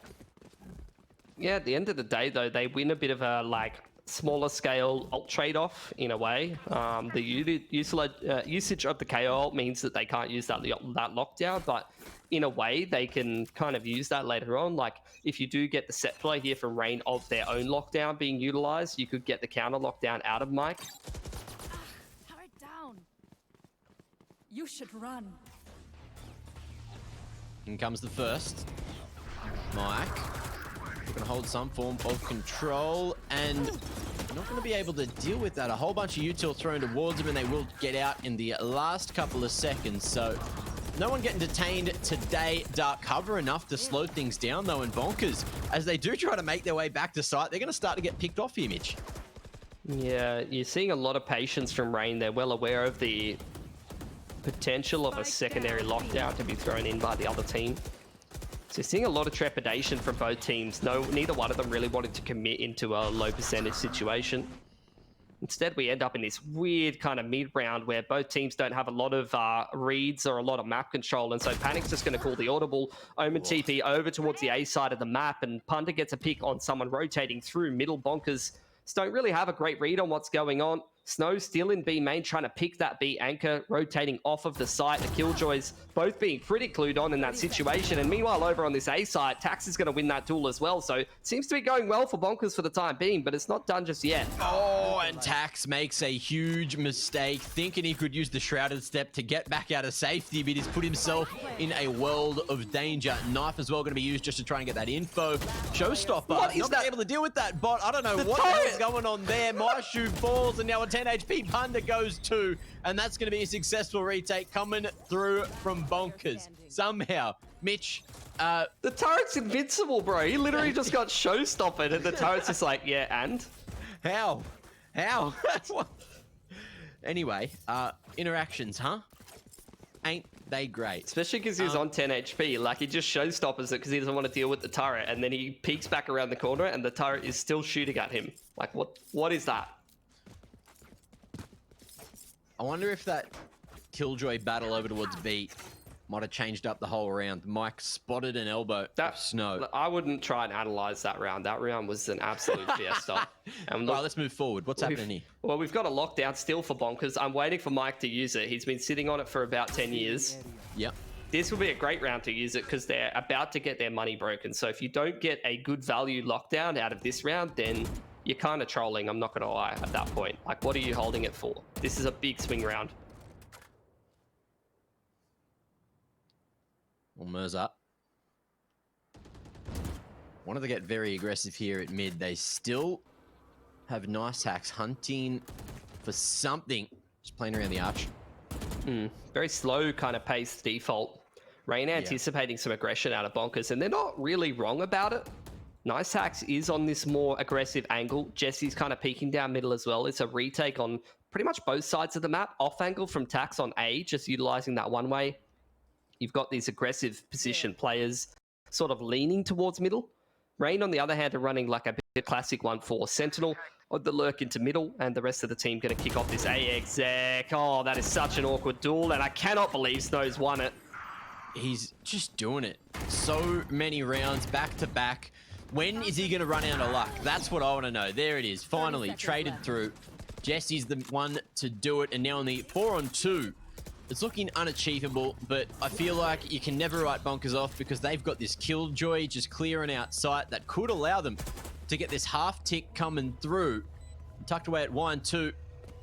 Mike now has to decide what to do. Exus, he's going to run a little bit too far forward, too early. Boombot just going to be drawing out that attention. And Mike's found one. Jesse falls. Oh, he can defuse there. Oh, he can get the half tick. Oh, nade going to be enough to force him out and take him to the grave. There it is. 7 committed to from Rain. 5-round lead now. I think we're just getting both of these teams kind of smacking each other on their map pick at the moment. Bonkers definitely looking like a bit of a shell of themselves from that last game, and Nice Hacks some pretty uncharacteristic whiffs. Like that opening kill, he read it perfectly. He's able to check that Sentinel player lurking in through middle and just doesn't connect on the frag. Like, does the 140 in 4 kind of treatment.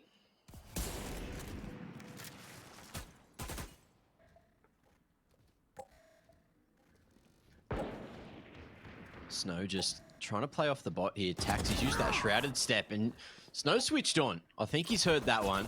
Makes the read, knows the second man is there now with that bot's contact.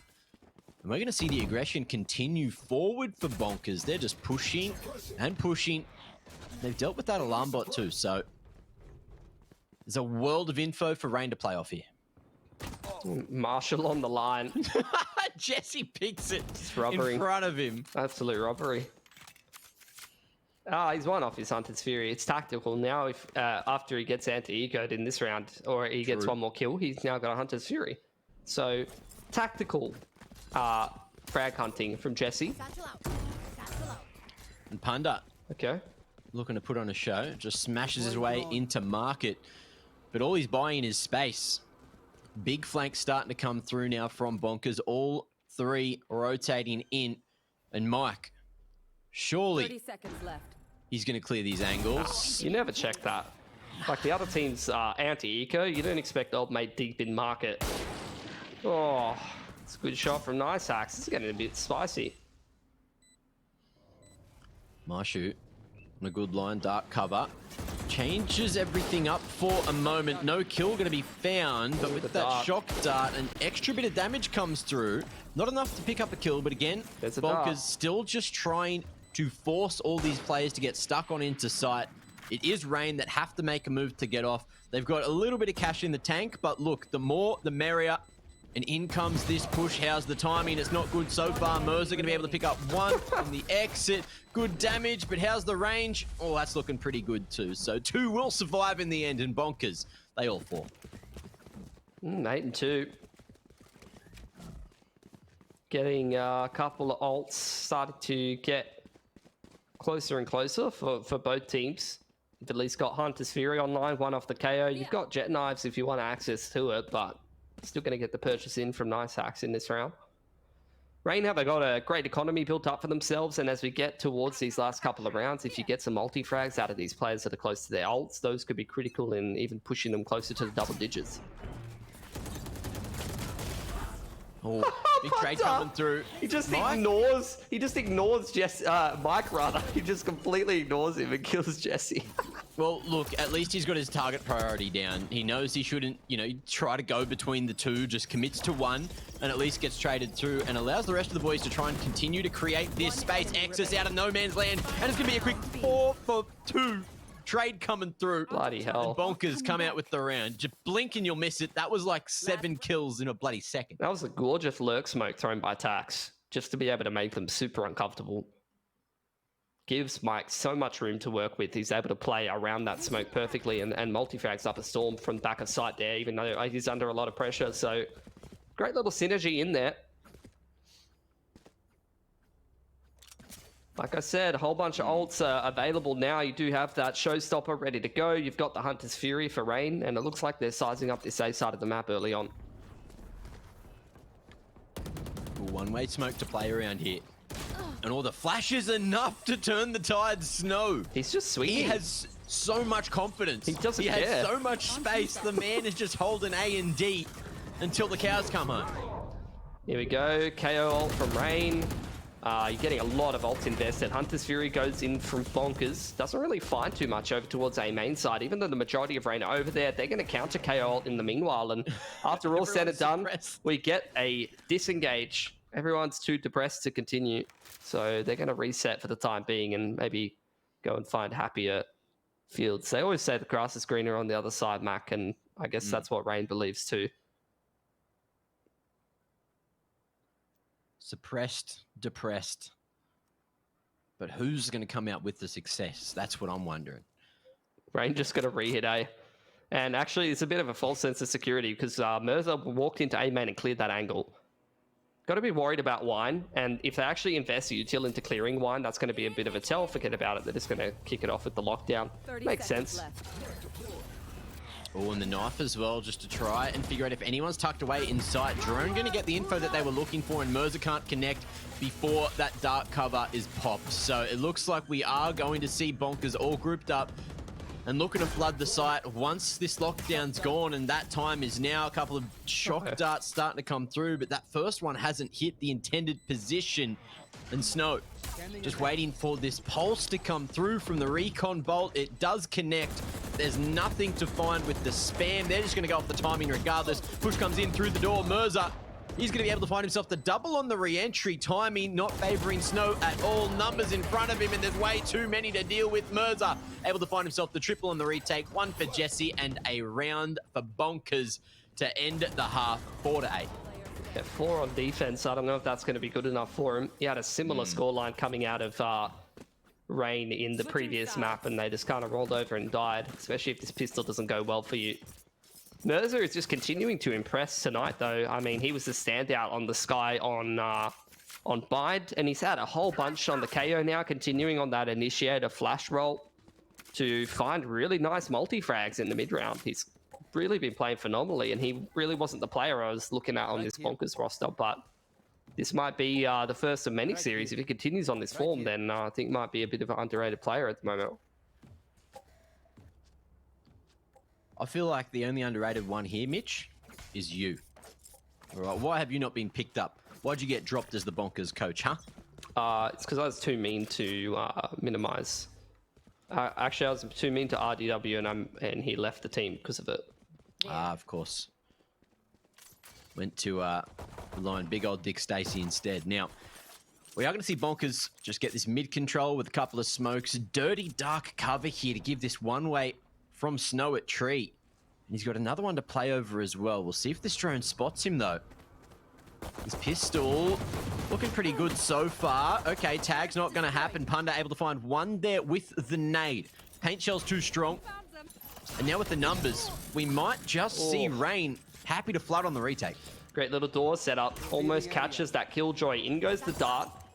The Satchel attempting to cancel the plant. And look at this flood in from Rain straight out of heaven as the plant tries to go down. And it's just an absolute bloodbath. Kills going back and forth like Christmas lights in the kill feed. But Tax, being the key player to dive out of that A main smoke with that Ghost, gets a lot of damage on that player thanks to the Sofa Dart scan. And then multiple little taps in there.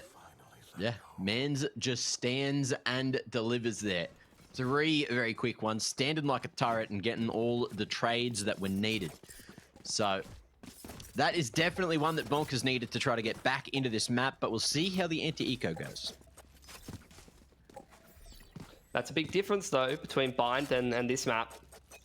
Saw the team kind of front-running, just run away with it. Not going to be the case this time.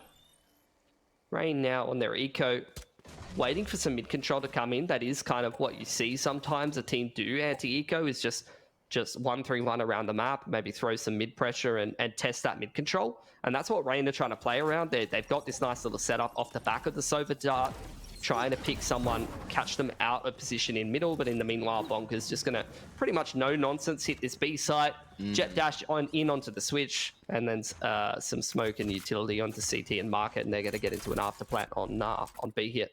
Well, this bot as well. It's going to be facing forward, so the flank can come through, and that one's going to be removed. Tax could have waited an extra second or two, and it might have worked that little bit better. 2-for-1 trade favoring Rain.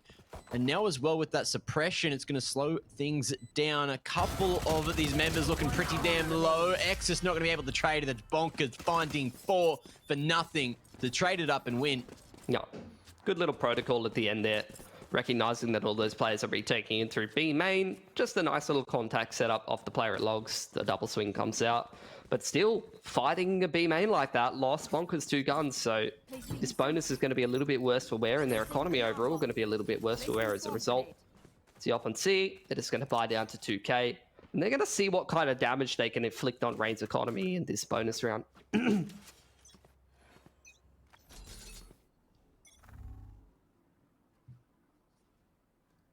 All grouped up, looking to try to hit A, or at least get some control here at A main. Strengthen numbers. Good coordinated swing, and they're just going to try to flood before the rotates can come through. Drone going, as well as the jet all the way forward. A good amount of info, but the pick's coming straight through door. That one's going to be dealt with nice and early. Alarm bot at Heaven and Rain. I don't know if they're going to be ready for this one. Dark cover. It's going to finish pretty shortly.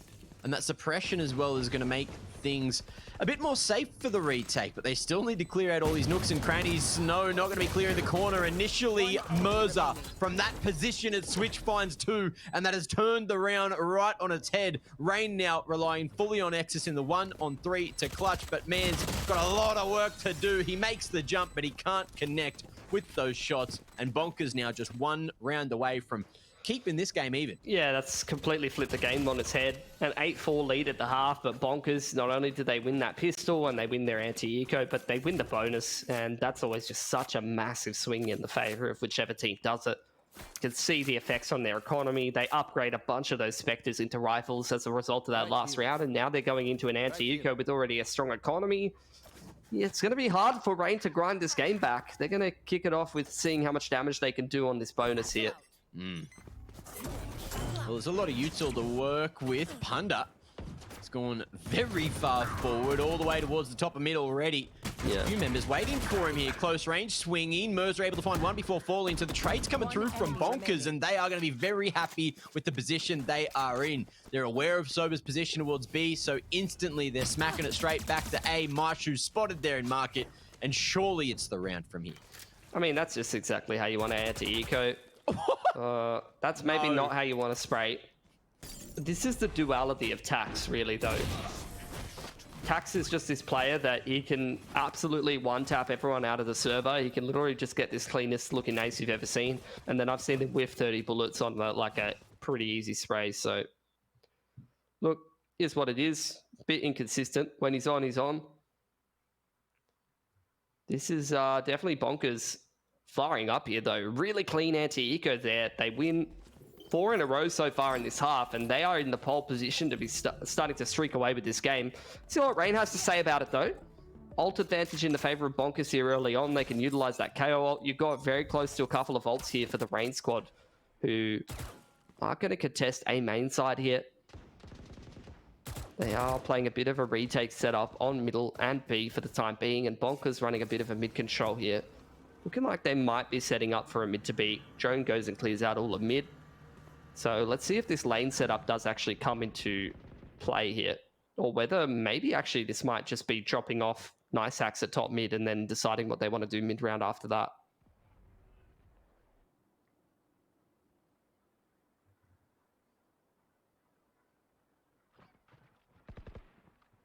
Just taking in the ambience, really. So you're going to Rain in very strong positions to deal with what's about to be thrown at them. And look, full heads up, they're happy to give all of this control as well. Got a full lane set up on the Killjoy.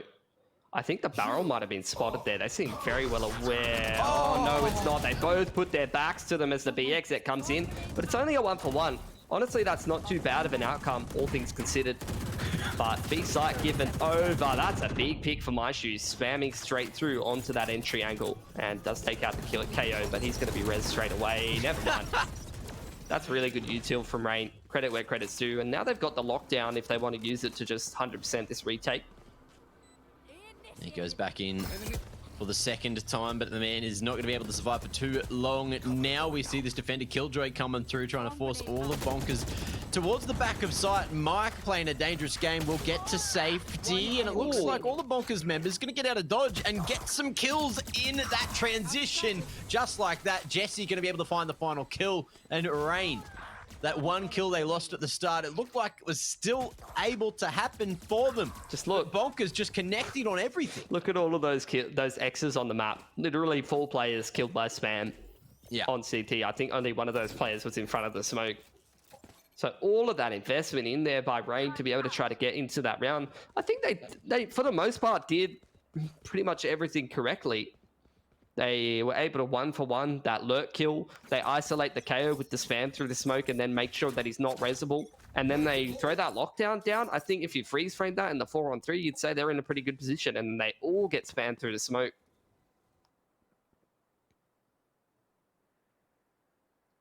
Has to be said at this point. That gun round 1, now into an anti-eco. Bonkers are setting themselves up for the 2-zip here, and after a bit of a rough start to Ascent.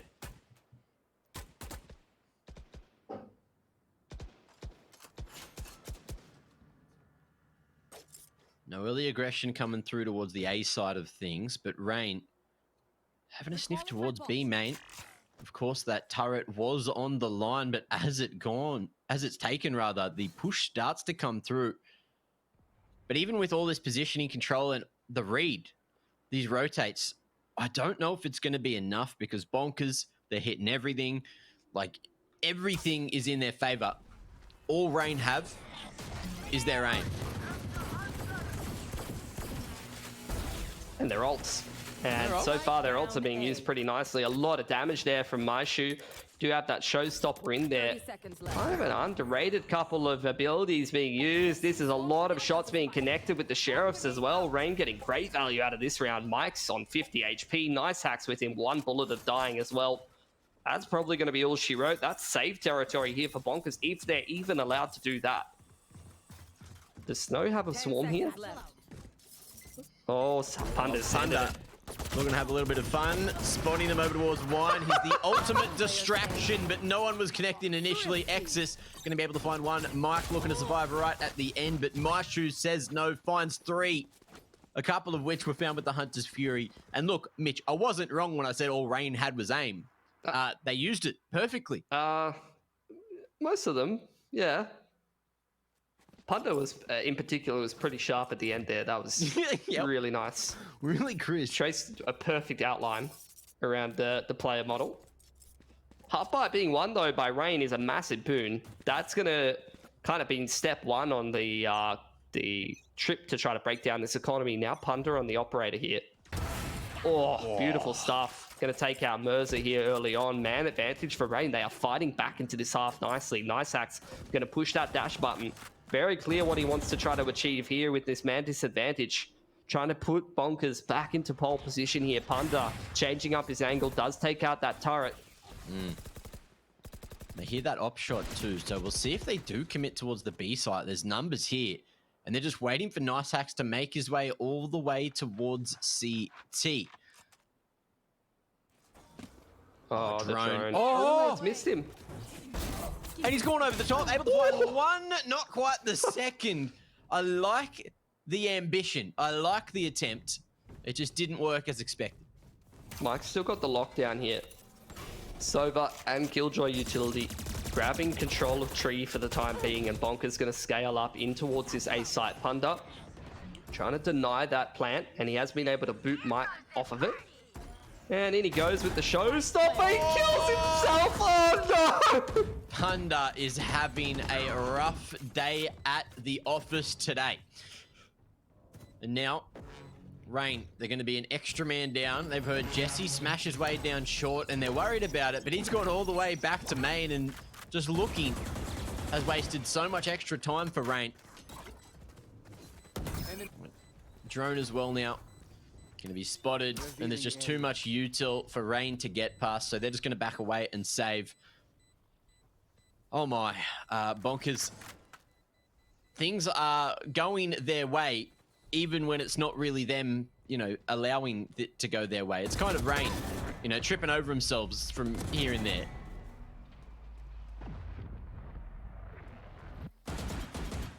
What do you say to that one, Mitch?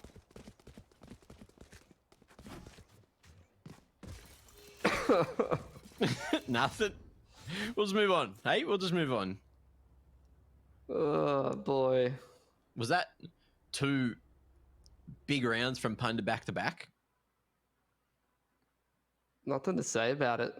It's just, I don't even... Oh man. We did say we love the entertainment that Punda brings into these games, and he's not disappointing at all. He's definitely doing things. Bonker's going to take attack time out here. It's an opportunity for Mike to show us exactly what he's bringing into this game. Lovely angle on the camera there. Would love to see that again. And look, I think Rain, very clear that they probably should have had that one under control. This man, a little bit of a misplay. It's going to give Bonkers their 10th. How do things stand now, though? How are we looking in terms of the money? It's not. That's really not the round you wanted to be losing as Rain. Look at their cash. It's pretty cooked. Bonkers still has another buy in the back pocket. They've got a couple of ults to play with, whereas Rain, utilizing all of their ults in that last round, only have the Omen ult left over, and that's really not a good sign, Mac.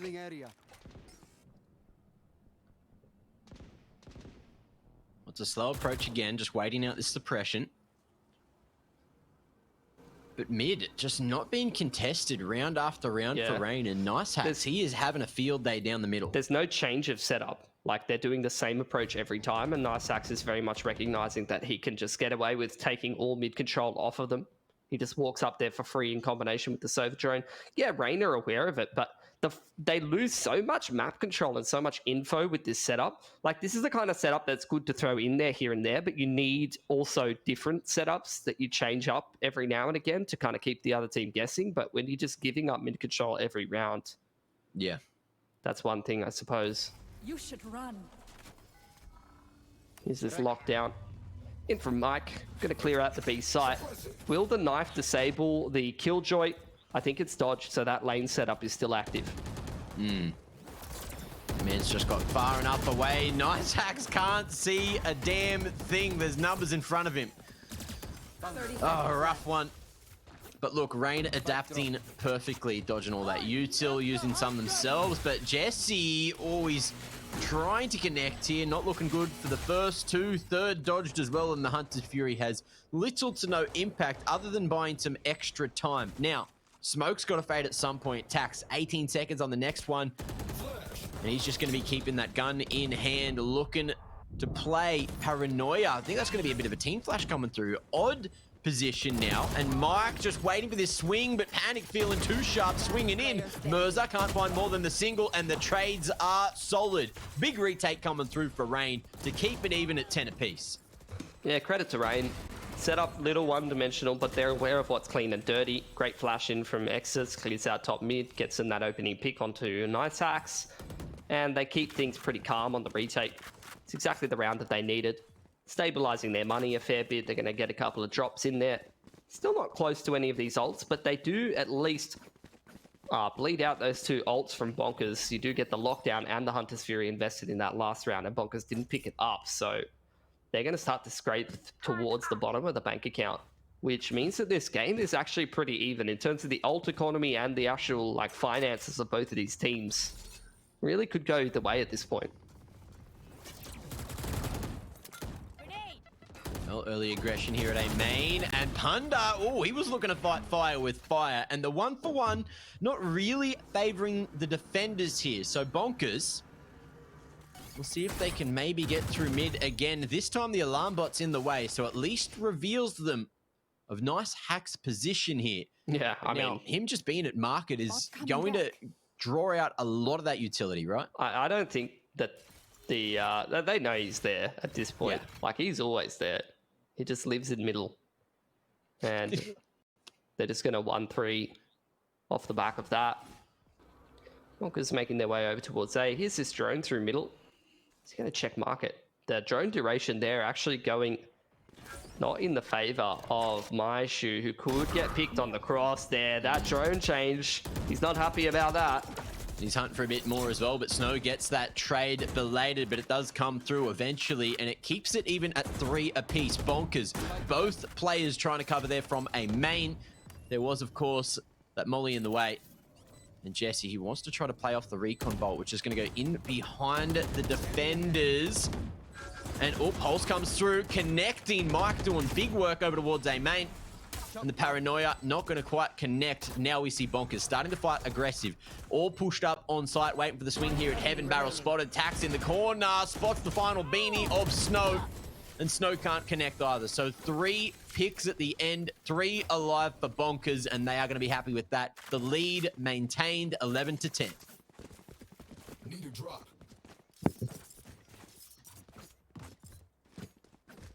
Put Rain back down on that half. Bonkers winning a pretty critical round there.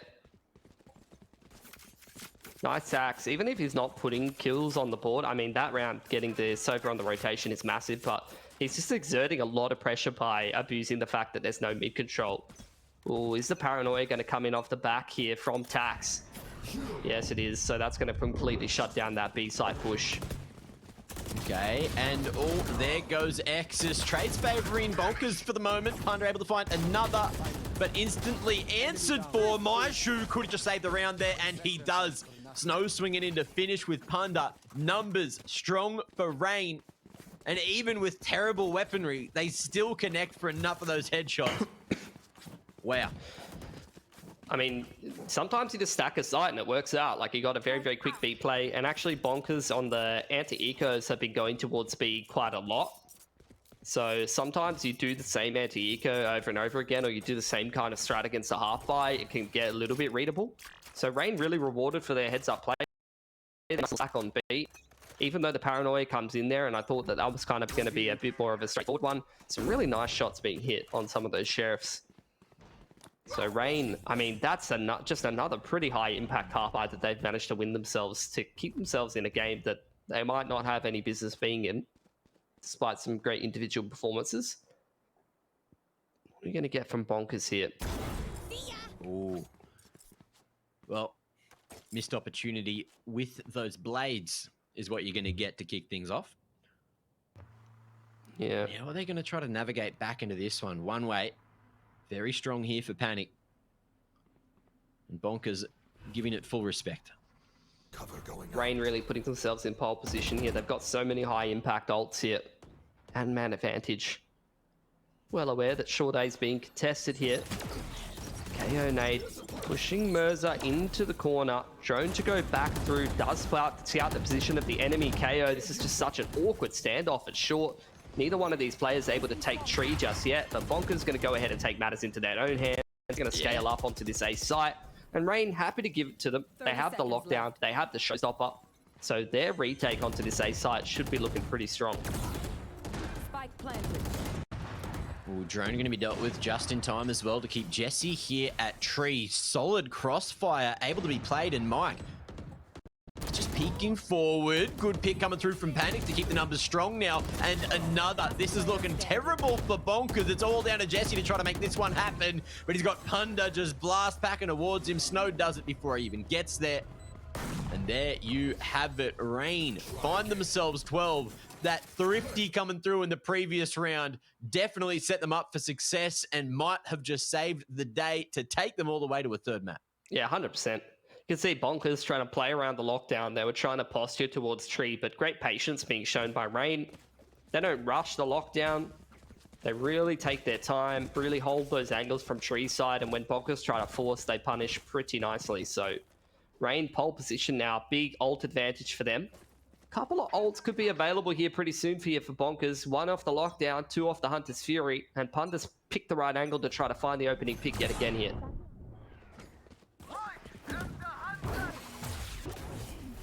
Okay, Punda. Going to be falling there in market, and it's all down to Snow on the back of site. He's got a helping hand in Maishu trying to deal with something at the stairs. Can't connect there with the spam through the smoke.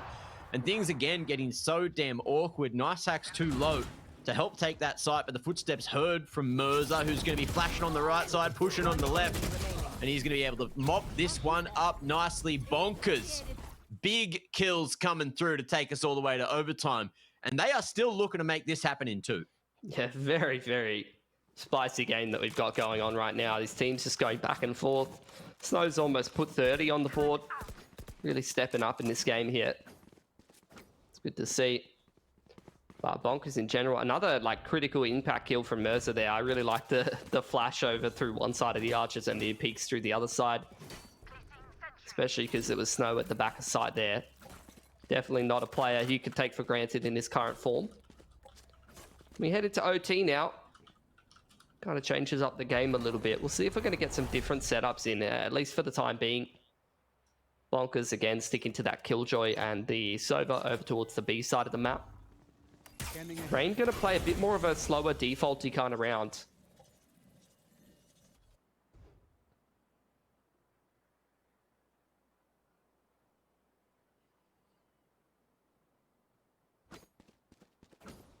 Really important one for both the teams, of course.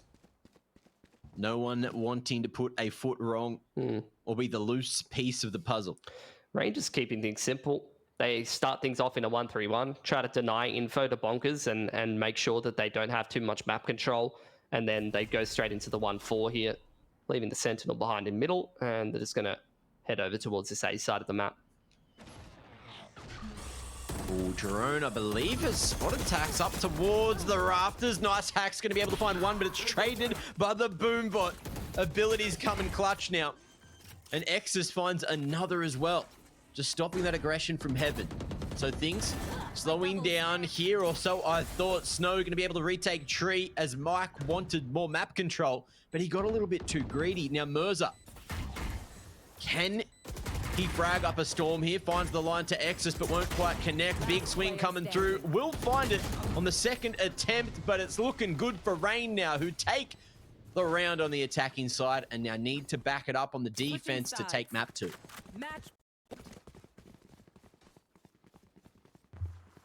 Have a look at Rain's setup here. If they still just keep trusting that retake mid and B kind of approach, it's been working for them pretty nicely. And again, it's looking like the Killjoy is setting up towards lane side. See if Panda's going to go ahead and contest A main here early on. Odin out for my shoot. I think he's on the site on that off angle, looking to spam through the waller here early on. But not going to catch anybody. Here's Panda, again contesting A main. But Bonkers managed to bully control of A main. And again, nice hacks. This is where he lives. Follows the drone up mid. They drop him off. And now Bonkers falling into a 1-4 kind of their own. It's looking like they're heading towards B. Oh, nice hacks. Again, not going to be spotted in the corner. He's gifted this position so many times, and again, it's converted into another pick for Bonkers. You're actually getting Tax throwing smokes over towards the A side of the map, and you get a KO knife on tree. So Bonkers right now trying to make it look like they're ending A. Two-man push up tree is getting some decent information for Rain, but in comes the utility towards B. There should be no guesses about what's going on. Here's the dart in from Maishu. Can he spam through and get some kills? It's been taken care of, so Bonkers further extending their advantage. Jesse doubly making sure that alarm bot's dead. And that's a nice kill for nice hacks as well. Did a great job controlling mid. He's been a bit hit or miss up on that lurk in towards middle, but that's a great round from him.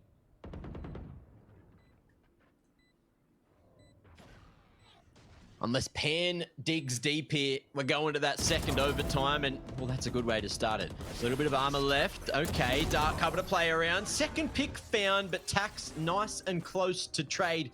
Good spacing coming through from Bonkers, and a great site take. Good positions all around. And it seems to be just an attacker's field day right now here in OT. Yeah, my favorite player, Pan 1K. It's like Stewie 2K, you know? Yeah, Pan 1K. No one has any... Oh, sorry, Jesse won. We didn't talk about that. Yesterday, there were some more funny names, more funny numbers. We got a 3. Yeah, we got Autumn 3. Well, thanks, you guys didn't get to see the game, but we had Disky instead of Disco. Yeah. Disc 1. Disc 1. Here's a nice axe making his way into wine here. As the Omen smoke being thrown onto the line. Is the boombot going to go into wine? It doesn't, but the dash gets activated anyway, so nice hacks. See if he's going to hold his nerve here, or if he is going to go for a pick and fall out. That might kind of be the anti-timing. He's going to hold his nerve. He's not going to use the dash. He's playing a dangerous game here. But still, playing a patient one, and it could just work out. Good flash, there it is. But now nice hacks position, known Panic going to be able to deal with him as Panda goes the whole way through. Over towards the switch, deals with it. Mirza swinging through the dark cover, but he's going to be stuck on the door for a moment now. Tax stuck at the bottom of sight. Feet going to be spotted if he doesn't move soon.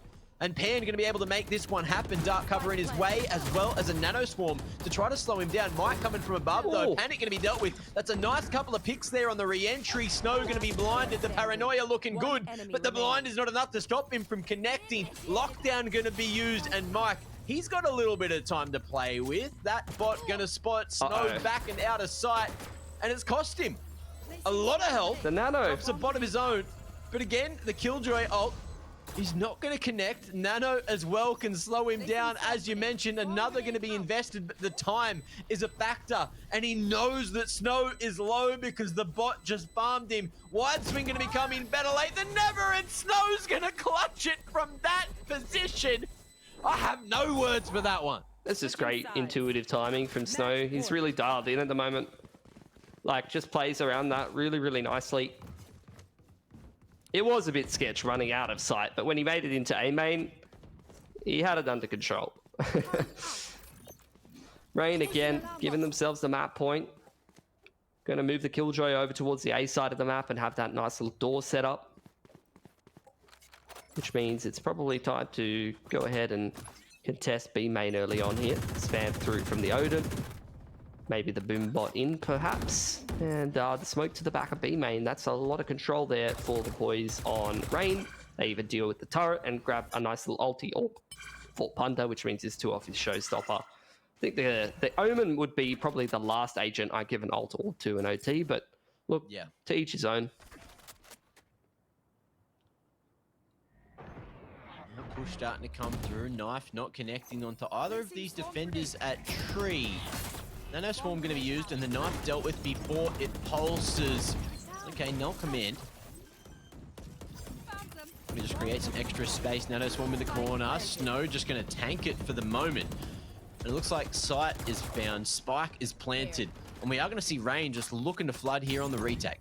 Yeah, 5-on-5 retake. Best of luck, Mac. Enjoy this one.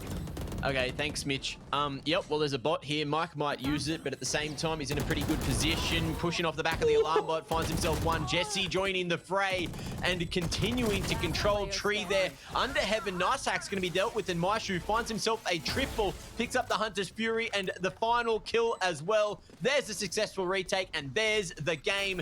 The series and Bonkers move on towards that next upper bracket match. Big W coming through from there. You cooked, Mac. Rain just won. Yeah, absolutely cooked. Did they? Yeah, it's the third map.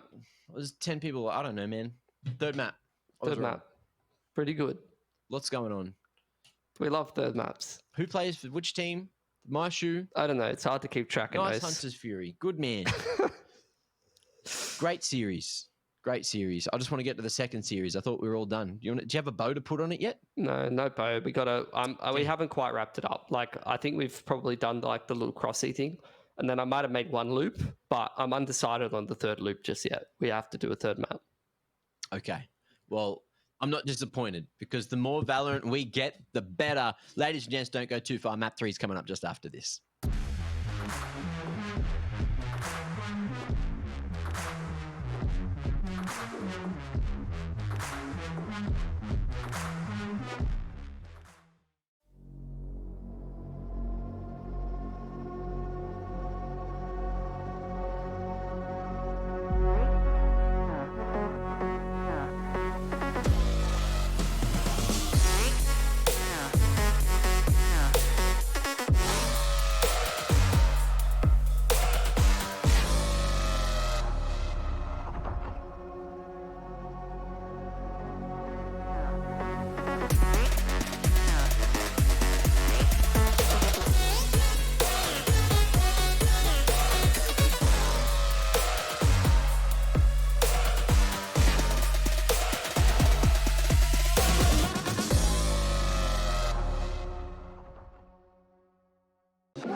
I've seen your darkest fears.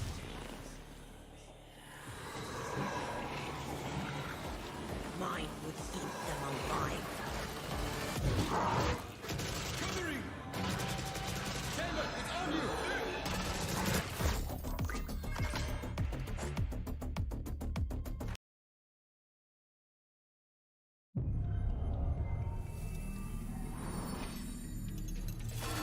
can tell a person's character by their first action. Check me then, eh? It's a bullseye. Only time I like that I ever hide from. Cause I'm red and blue lights, I don't sing their song. I don't. Where you at, yeah, where you come from? How you born, who you wanna become? You dead. Move your body, move a leg. Everybody here. Welcome to Gravity. One to the right, down, one to the left. Never stay still. Move again.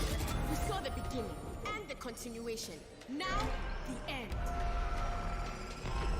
We are above them. Anything I want, baby, gonna take that. What I want, so I'm never leaving. Whole team Better with me, luck you could never next break life. that. Protect at all costs, yeah, like a wave cat. Relax, my friend. Time and space, they know what you think. It's a bullseye.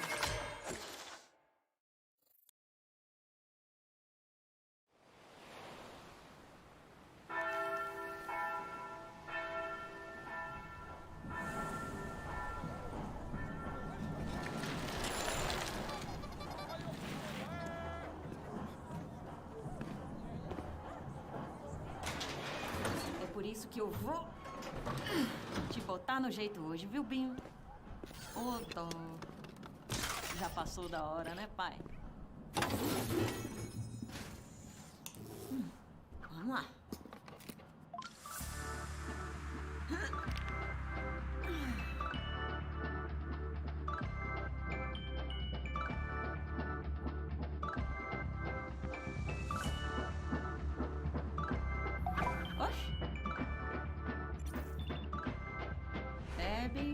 Hoje só amanhã. É hora do reggae. Porque toco a fé. Eu vou mandando a pé pela cidade. Bonita, o toque do crochê. E a força do divino, ninguém explica. Ela é bonita. Porque toco a fé. Eu vou mandando a pé pela cidade. Bonita.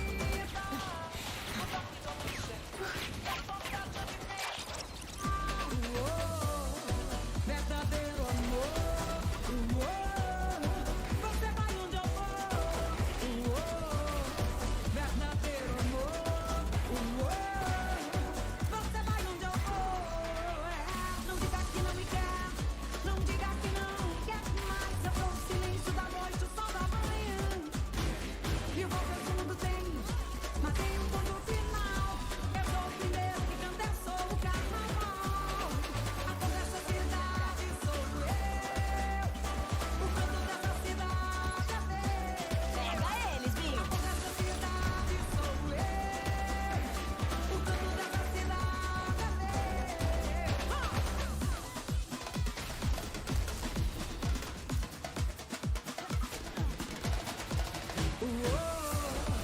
Verdadeiro amor, você vai onde eu vou. Verdadeiro amor, você vai onde eu vou. A cor dessa cidade sou eu. O canto dessa cidade é meu. A cor dessa cidade sou eu. O canto dessa cidade é meu.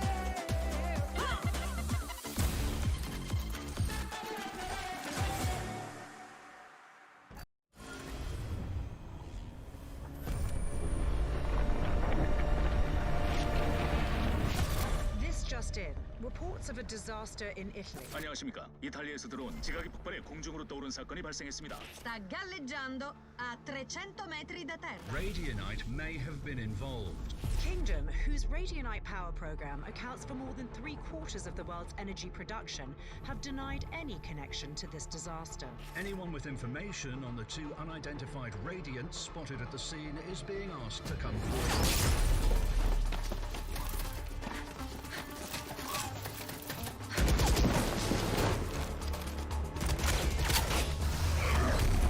Finally! About time you showed up. We're picking up gunfire. Did you locate the spike? That would be a yes?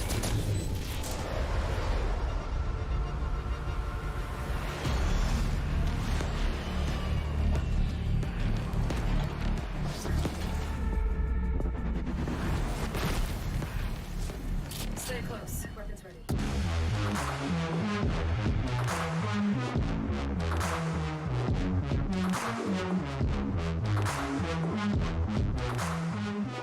Ladies and gentlemen, welcome back to the Valorant Oceania tour, where we're about to jump on into map 3 of that first series. I, of course, was off with the fairies. The series isn't done just yet. Mitch, talk to me. Tell me why caffeine is good and why I need more of it. It helps with your brain function, maybe, pending some medical studies that I'm sure have been done at some point. And yeah, that's why we all love the Zumi juice. I think some of these players are probably going to need some caffeine as well, because it's been a pretty long series. We had a pretty extended one on Ascent there, and now we go through onto the OS El Clasico, that is Icebox. We love Icebox. There's always a whole lot of fun, whole lot of action. And now with these changes as well, I'm still waiting to see what they're going to bring in here. I'm sure we can... we have that chance to see a bit more fade coming through. We saw it in map number 1 of this series, and I really like what we saw. And we saw it here yesterday as well, although we did hear from Catgirls that it was just essentially experimental. So we'll see if that one is going to be picked up again. And I don't think Agent Select is like too far away. But do you expect to see another little bit of fade coming through here? I have no idea. I think from what we've seen from Rain, they've got 5 reps on Icebox.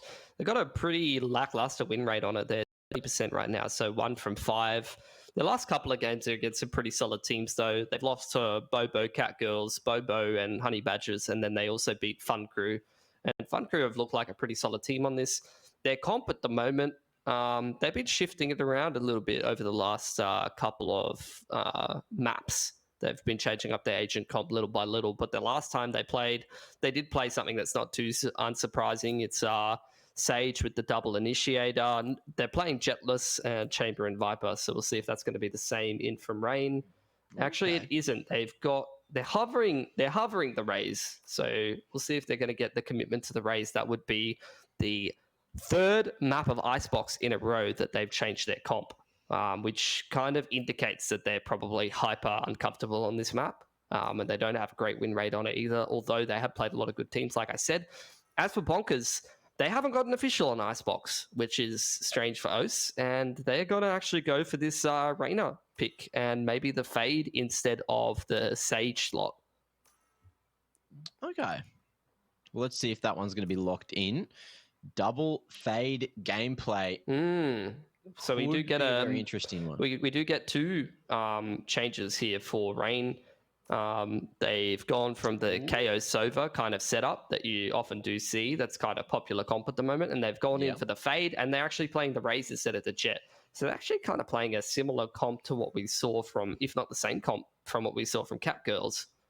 As for Bonkers, I mean, they're also mixing the Fade in, so it seems like a lot of teams liking the Fade nowadays on this map.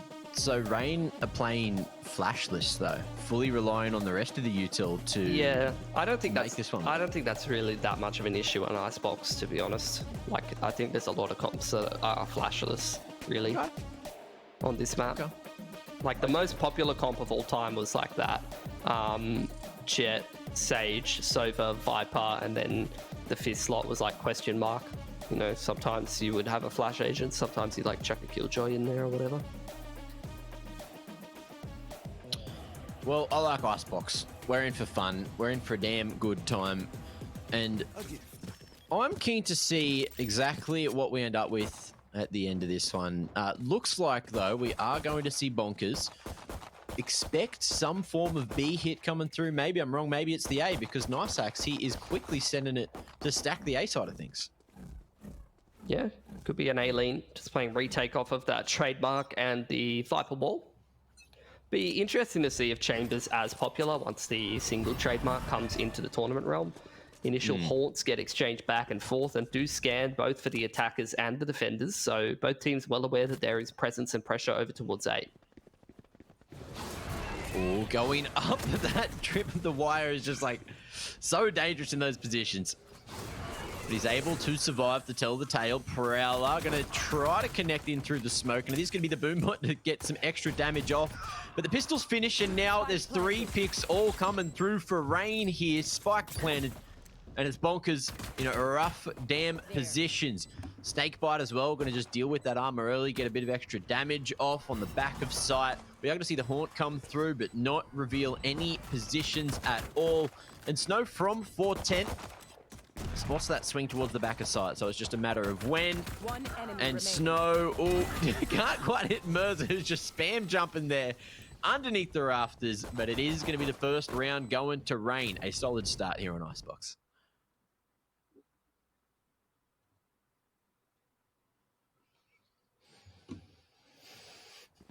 See if they're going to get themselves a clean anti-eco here or not. Bonkers not starting off the way they might have wanted.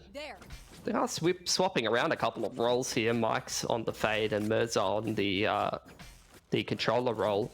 So a couple of players changing things up. Obviously they're playing Jetless. So nice hacks over onto the chamber. It's a cool little Haunt. Yeah, bit of damage. And it's looking like some freebies so far, but this pressure going to be readjusted back towards the CT side of things, just looking to push their way in from screens instead. But Rain, they got their guns out at the ready. SMG's farming up a storm here with the Spectres, and all Mirza's position known as well, so it's just a matter of time. However, the classic Boink coming straight on through. This is the stupidest thing in existence. Just needs to be taken out of the game, to be honest. Yeah. And that's it. Round number 2. Found by Rain. It didn't cost them too many lives, so this bonus, well, they're in with a shot. Yeah, we'll see how they go on it. Do get that Spectre being dropped across, as you often see when you are running the chamber in your comp. You have a little bit of an easier time on the bonus, because you can just lean back on that Headhunter. You're going to get the two-man setup over here with the Viper over towards A. Yeah. So controller being given a bit of priority. That's jump throws are pretty inconsistent, man. Like, I think if you're relying on a jump throw lineup to get yourself your utility going, don't know how well that's going to be working out for you and how much you might see caked utility like that, but who knows. I'm going to clear out Gen there, so pretty nice entry into the site here so far for Rain until they lose the Rays on top of 410.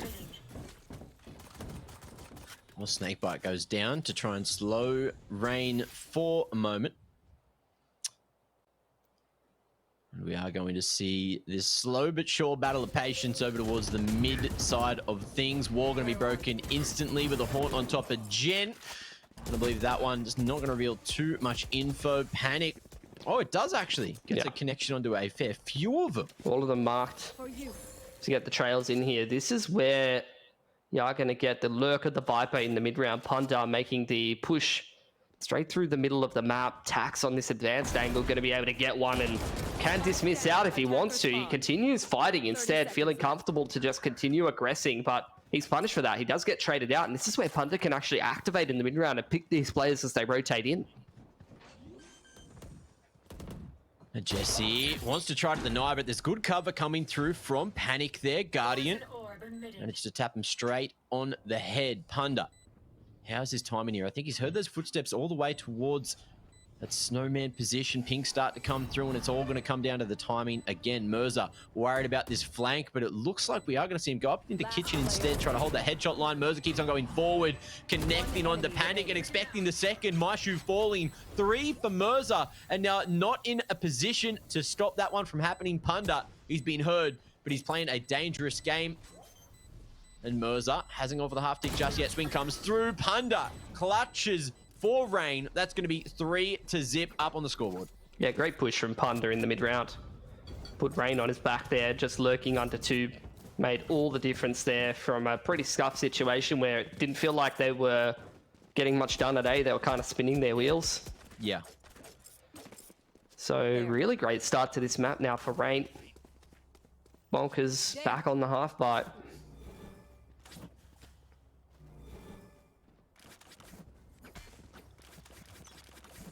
What are we going to expect here, huh?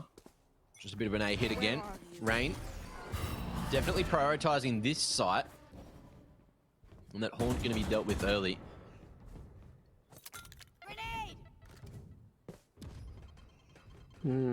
Bonkers just looking for a bit of damage in this round. Not investing in the pit. Prowler's going in. Having a look over on some of those close angles, trying to clear maze and things like that. But this is why this Viper setup is so great. This diagonal wall making it so difficult to contest A too much and really commit in while the gas is up. So Rain going to call the audible. They pressure A a little bit. They drop the raise off and going to go have a look in other parts of the map, see what's going on. The wall goes up again, just denies that extra info. But Rain, they're going to commit off the back of it and try to sell a fake with the wall of their own. Punda going to be dropping that snake bite, but the TP away is enough to keep him alive and also draw out all of the members of Bonkers back towards that B site. Haunt comes in, that's going to pop up on the map. And now Bonkers know it was all a ruse and they're going to have to play for the retake. Yeah, basically playing for exits at this point. You are getting Snow on this off angle. He's one off an additional nade, which will make it really hard for them to come in through screen side, and he's even going to invest a boom bot in here. More kills he can get, closer he gets towards his showstopper, which is probably what he's looking for. Ooh, damage coming through. And as you mentioned, showstopper is on the cards, but he doesn't even need to pop it. Tax position now known, spotted with the miss shot. And ooh, baited out, Marshu swinging. It's enough to set Snow up for another flawless round coming through, and a 4K for himself. So 4-0, Rain with a very solid start on the attacking side of Icebox. Early tack here for Bonkers. Doesn't feel like they are playing at a high enough level right now to contest Rain in these early couple of rounds. I'm not sure it necessarily feels like a tactical issue as much as it feels like they are maybe just a little bit demoralized. You had that opening game where they kind of stomped Rain, and then a very, very close game. You can kind of feel a little bit demoralized after a close game like that. Maybe you felt like it was quite winnable. You let the series slip through your fingers, and then you come in a little bit slow into Icebox. But Rain, on the other hand, they're riding that momentum from winning a very, very close game of Ascent.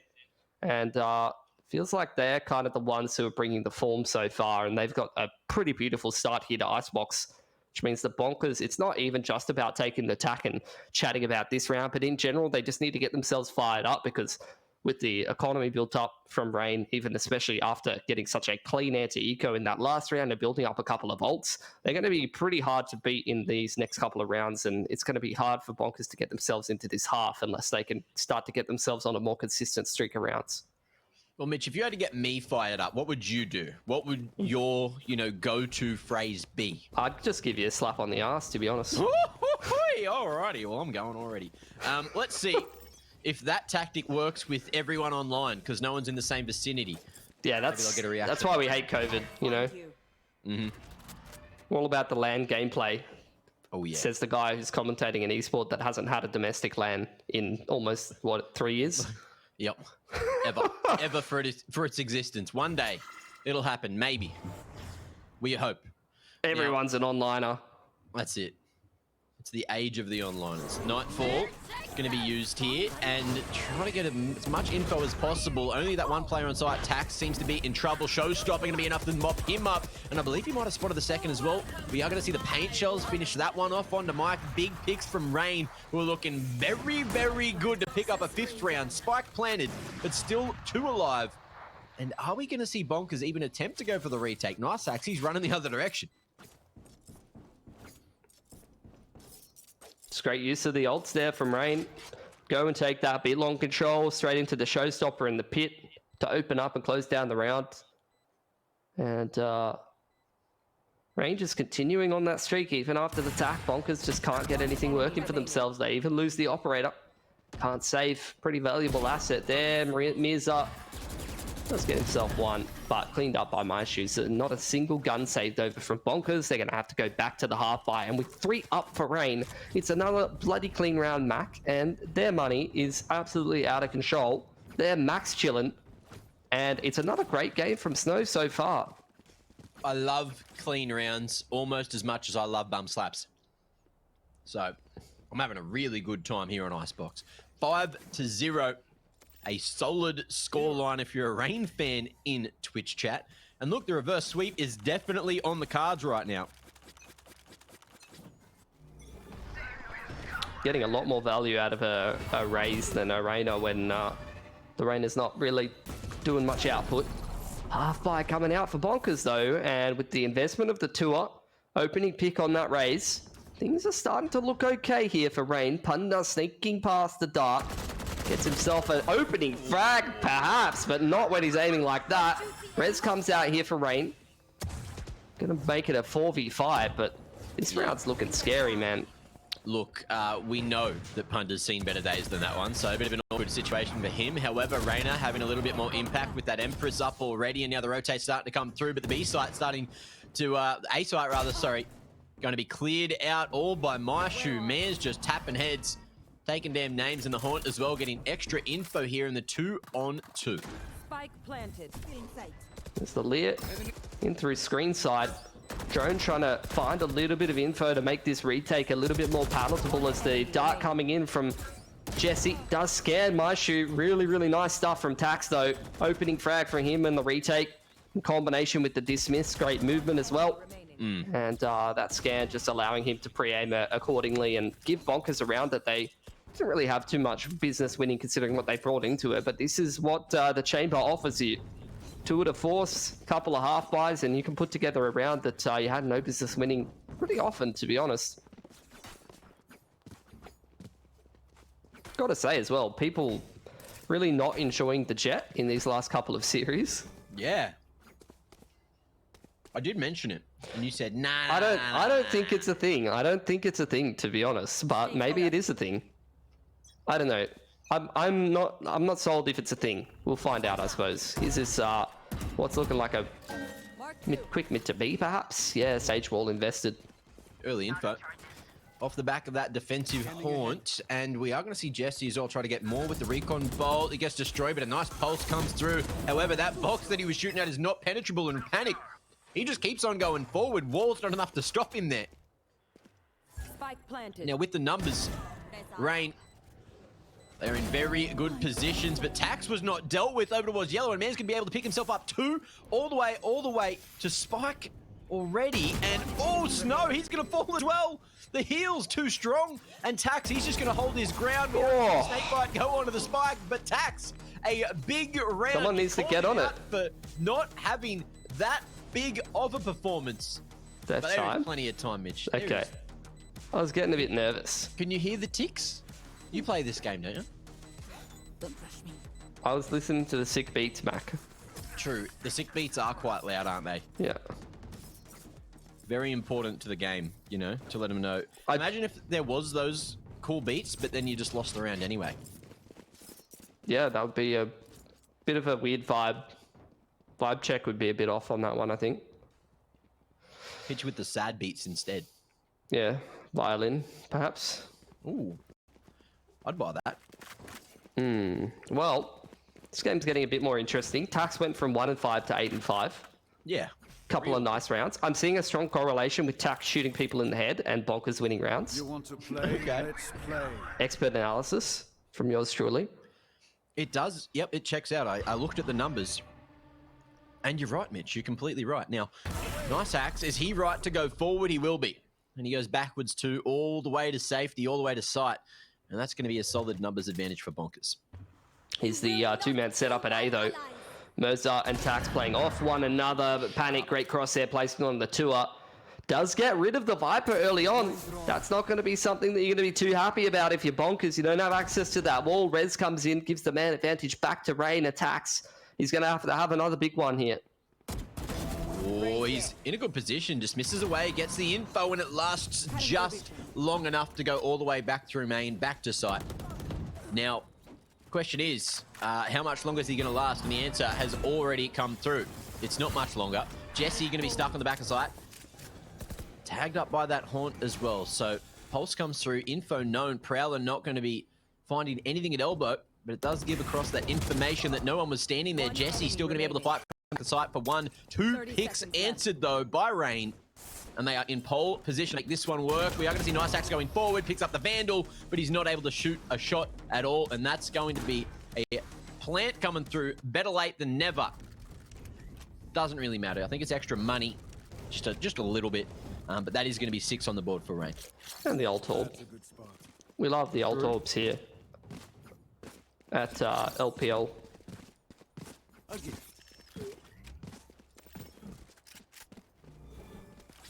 VOT. Other acronyms. REI versus Bonk. Look, Rain's got good money. They're up 6-2. This is looking like a dub. Bonkers is in towards their buy round though. They got a couple of ults. Okay, Boombot as well. We're going to get some early info that Tax is still here facing. And there is that orb, but do they push the point? Are Rain going to try to commit up here or just hold for the moment? Well, they've invested a lot of gas trying to get in there, and that's a big opener from Snow. He's continuing his great form in from Ascent. There's the Hunter's Fury from downtown from Jesse, but I don't know if he's going to actually be able to convert any kills. Gets a lot of damage though, and Mike now trying to fight for control of main. He's going to drop the Hawk behind him.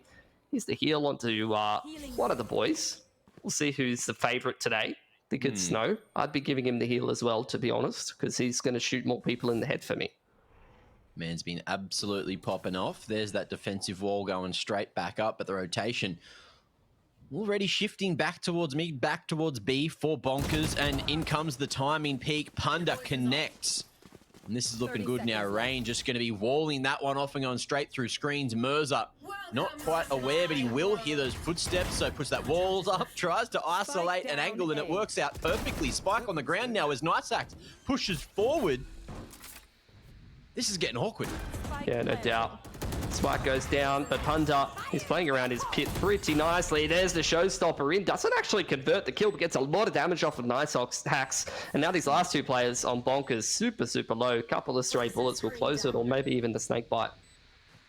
Just trying to find the timing. Who's going to be favored here? It's Rain holding down those lines. Merza and Niceax falls. And there you have it. 7 secured. No more found for Bonkers. How many's par here? Are we thinking like it needs to be a 5-7 affair, or are Bonkers still going to have a very good time with this comp on the attacking side? What are they playing again? Well, if you look at the top of the screen, on like the they got the side, double initiator, so like that could help them get some like map control, but again, it's like a sageless comp, so a little bit harder to establish some of these plants. I think it's, again, like whenever you see the Rain up, gonna live or die by some of that pop-off potential, some good timings. Yeah, gonna chuck the Fade ult in here. Sick of playing games against the anti-ecos. Well, another Prowler going to be invested, gets a huge amount of info and draws all that attention, blinds him too, and that was a freebie for Maishu, who finds himself that second. The follow-up, the wrap now starting to come through from Mike, but the man, he had that Prowler in hand. It's cost him his life. And there's not much found here on this eco from Bonkers. Yeah, nothing really, which might be a bit of a... What is that? I don't know if that was like a intentional little blast pack in there. Haunt does find out where Niceax is. He's getting tickled by the little tentacles on the ground, and Exus is going to finish him off. 3 alive for Rain. They invest an ult into winning that round. Bonkers, they've got Tua, Pit, Fade ult. They have the tools to scrape together a couple of rounds towards the tail end of this half, but it's not looking good for him, Mac. Not at all. 8 already is a pretty big number, and if they can get to double digits here in the first half, well, Bonkers are definitely looking like they're in trouble. They're already in trouble. More in trouble, all right? Anyway, Snow putting on his Punda impersonation, trying to blast his way across there at mid, and we are just going to see this mid-B split coming all the way through, and Tax, he's playing that 50-50 line, and it has not worked as expected. Panic, clearing those angles, entering up a Storm, and Snow as well, lurking there in the kitchen, cooking up a Storm. Rain, looking good to put a 9th on the board. Yeah, again, it's a case of, I think, Tax frags, and they look kind of good, but Tax doesn't frag. Things get more difficult. Still winnable though. Pit in towards long side here is going to give a screen in favor of the Rain boys, which is why Merza drops it to try to find an opening frag. There's the Haunt over towards Snowman's side, which is a bit of a tell that Mike's over there, and they're going to throw even more util. Haunt return from him, but Exus he was able to lock down from that kitchen side, and I dare say it's going to be a difficult one for Mike to win. Not undoable, though. He does have this Nightfall to use, but again, time a factor. And he's left it very late indeed. Can't quite tap the spike and Exus. Fortunately for Rain, he was still alive, able to get the trade, but it was a sharp couple of shots there to make it costly for Rain going into the final round of the half. Yeah, but it doesn't matter because they've got so much money. Yep, that's it. They've got so much cash, Mac.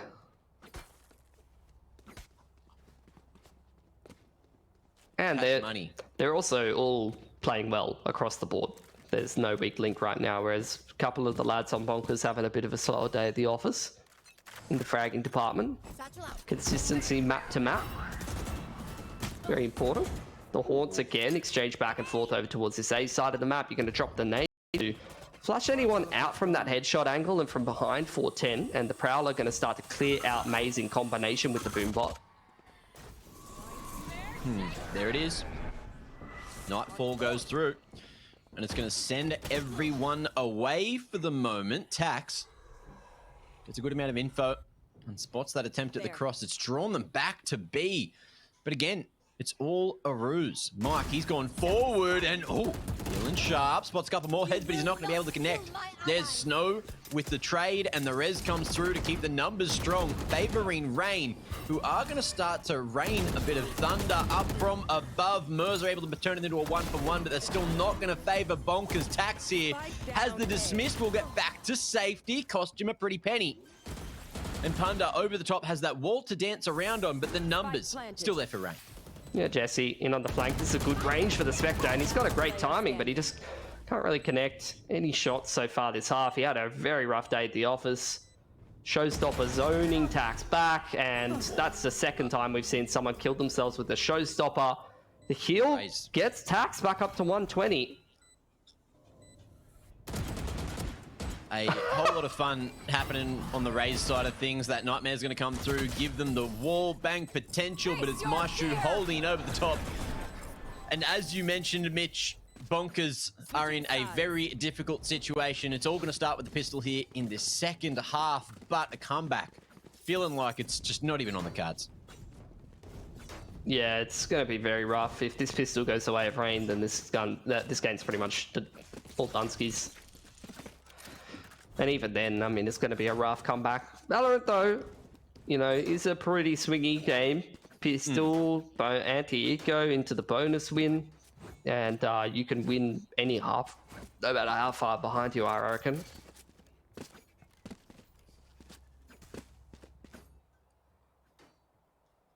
Isolate them and kill them.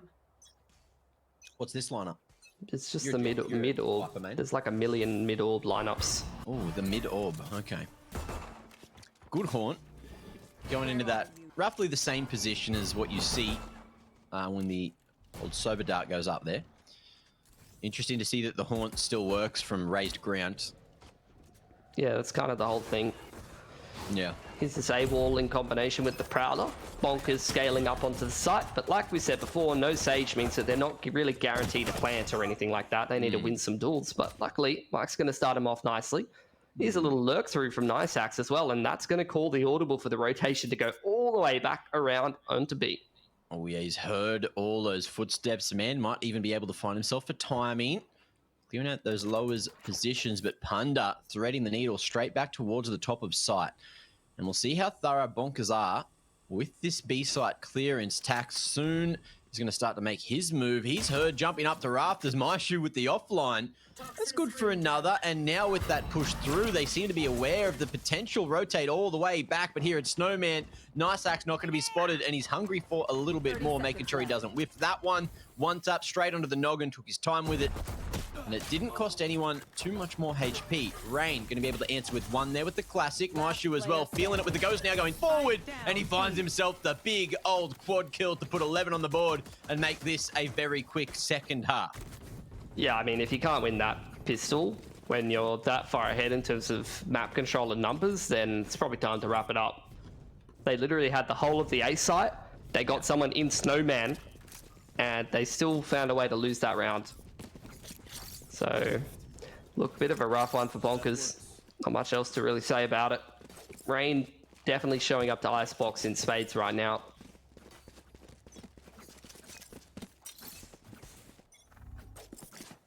Well, spades are good for digging. And Bonkers, they need to dig deep. Deeper than they've ever dug before to make this round happen.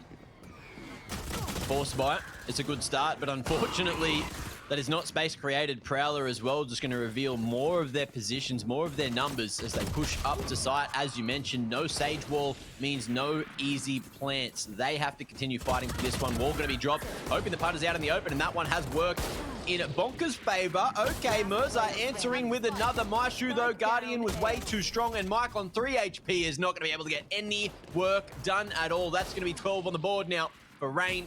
One more needed. Series point coming through here. Damn, call him Pan 4K. Am I right? Panak. No? I don't know. Look, another force bite for Bonkers. What's that? Chat laughed. Chat laughed? Chat laughed. I didn't. How do you know? It's not on a delay. I wanted more conviction. What about Pan 4K? Now it's funny. Yeah, see? I just needed to find the confidence. That was it. Look, Bonkers, they are not lacking confidence, as you can see. Nice hacks.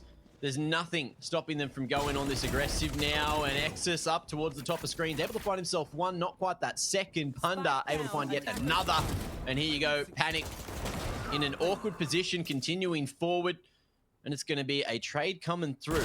Somehow Bonkers are still in this round. Mike going to be making this one happen. The mid to A was a solid strat until you notice that the spike is down still here in attacker spawn. Punda in a solid position to hold it. And Snow not too far away either. Yeah, that's what we call a I give up strat from Bonkers. Okay. And it's kind of worked by accident. They've just W'd through mid. Off angle from Punda. Last player standing. Oh, okay. Warbank deals with Punda, but are they going to expect Snow? How's he play this one? He's waiting for the timing, listening to all those footsteps, waiting for the cross into the open. The Spectre at this range not feeling too crash hot with it. And the nade as well splits them apart like the damn ocean. But Mike comes in for the trade, risks his life behind that nade. And we are going to see Bonkers at least find one here in this second half. Game's not done. Yeah, as much as, you know, seeing that kind of strat I probably wanted it to be. Still not. Mike's starting to step up a little bit, and he has got that fade ult online. We do have the tour coming out with the Sheriffs. We've seen this before. Definitely a round you can't take for granted, especially when my favorite, the tour, is not a real thing. It's just empty hands. Empty hands? Yeah, the model's not real. Ah, true. I think I have seen that. Nightfall going all the way through the site there, and Taxi's going to be catching a ride all the way down the middle. Costing his life. Trade comes through though. Mirza connecting there with the Bulldog. And Exus just looking to control the back of sight. Mike spotted there at screens, but the push slowly but surely coming through mid as well. Nice hacks may be able to bring this back to a 2-on-1. He will. Connection from Panic, and another to finish. Quick 2K with the tour de force. Who won this time? Rain. Was it Rain? Didn't want to make the same mistake, Mitch. No, trying to give it to you. I think Punda's smiling, so I think he is. I think they did win. Okay. I'm pretty sure. I just didn't want to. I just wanted to double check. All right, you know, make sure I proofread the script before I read it. But there you go. 13-3 on map number 3, and a 2-1 victory. Rain coming through with the reverse sweep. It feels like it's been a while since I've actually seen not only a 3-map series, but also a reverse sweep. I mean, we got absolutely domination in the first map from Bonkers. A close game. That was where I guess the series kind of hinged, because Bonkers just didn't show up really in terms of individuals or strategically to Icebox. They seem pretty unprepared for it. Maybe that's because they don't have an official on it in the last like 2 or 3 months or so. They haven't played it as a team, and they looked like they were pretty uncomfortable. They didn't look like they really had a whole lot of protocols, and the gaps were clearly starting to show. Whereas Rain, yeah, they have a pretty lackluster win rate on it. They're 1 from 5, but like I said before, they've only played pretty quality teams. They've only played Bobo and Cat Girls and Honey Badgers on Icebox. So yeah, if you're dropping series to those kind of teams and at least you're learning from them, you're improving from them, then potentially you're going to start to improve. And they've shuffled around their comp quite a bit. Maybe they finally found a comp they're comfortable with and they can start to get some Icebox dubs. That's hopefully going to be the first of many for them. We love Icebox dubs and we love watching Valorant. That's why we're here on the broadcast. And look, to get to match number 2, we've got to go to another break. So ladies and gents, don't go too far. Game number 2 is coming up just after this.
I was born ready.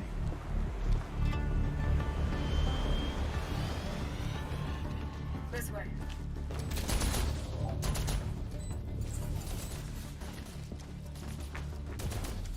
Hey, take a look. It's stealing radionite from the environment. How do we stop it? I'm on it. You'll need a radicore to power the heat signal. I got this. Phoenix, wait!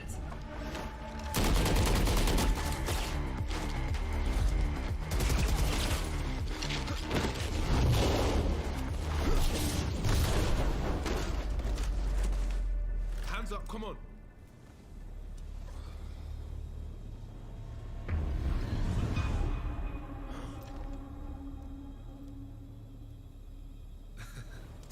You should see your face.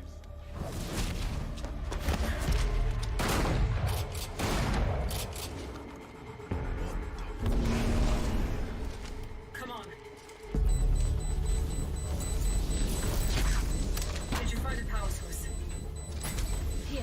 Let's go, let's go. But Dad, not enough power. It needs to be superheated. Get that here.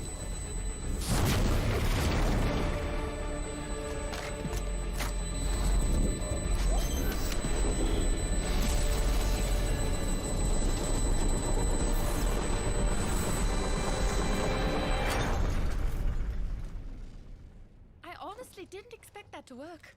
Really? So, maybe give us a heads up next time? Sign secure. We're coming home. That the big man? Tell him I need answers this time. What is your problem? We crushed it. Phoenix gotta look in the mirror. How come they look like us? And what do they want our radiant at for? I'll talk to Brimstone. It's time we filled you in.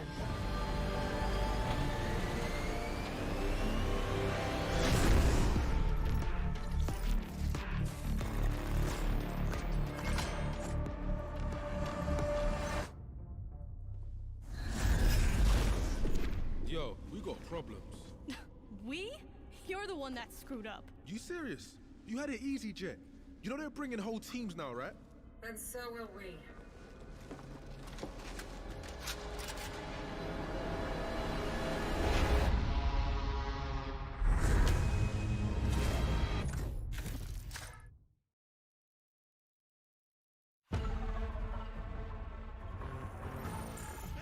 Yeah, boom!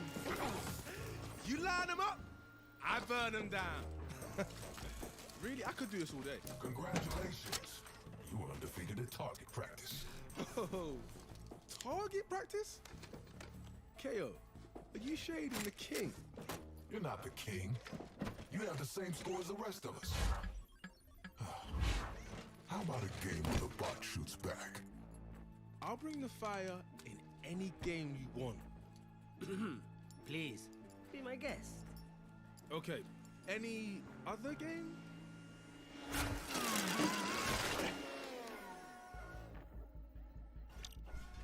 Let's dance. Yeah. Say hello to MaxBot. The perfect blend of tactics and firepower.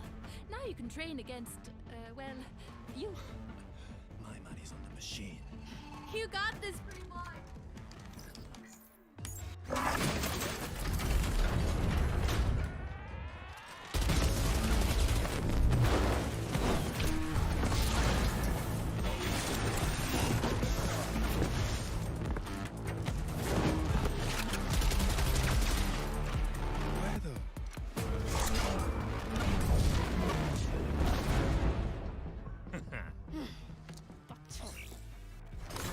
Lucky for you, I buy these by the dozen. Out of my way, Your Majesty. Somebody call the doctor. Machine double on the shoulder. Mars, teacher, I'm in trouble. Nobody got medicine. No, I'm not a cure. So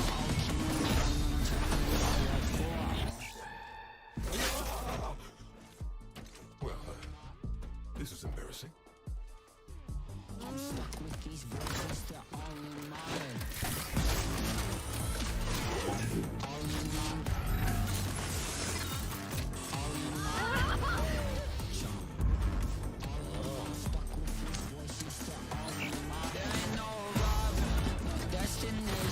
Nothing's gonna free me from my imagination. It's gonna liberate me from my sense of growth. Oh, he makes me so proud. It makes me so rich. Oh, I should have picked this game. Winning requires sacrifice. Not really your style. Hey fam, let's go again. That bot owes me a code.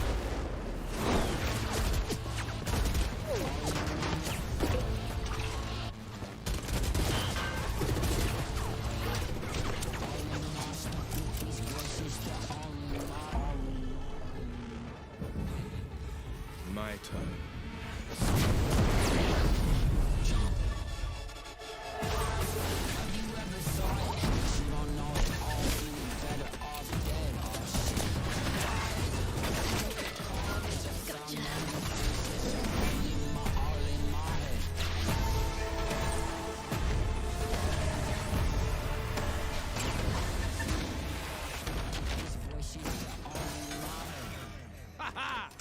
Team Forge, baby! What the? All right.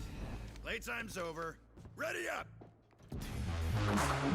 Going to be too effective from Niceax. Goes up. Precious can't land the shot now again. Quick double from Precious. Just came over the top, has a nice line. There's the ping. See you later, sicko. And another as well, Cloxy. Texter, another frag to be found. Cream, he's in such an awkward spot, but he's going to line up the collateral. That's a tag coming through from, I think, the camera. Oh, what is this? Ladies and gentlemen, welcome back to the VALORANT Oceania tour, where we just witnessed greatness in the first series of the day. It was a very fun time. We saw Rain, I think, beat Bonkers. You know, that was, I'm not too sure. My brain is playing tricks on me. My tongue, I can't trust it. Mitch, am I right?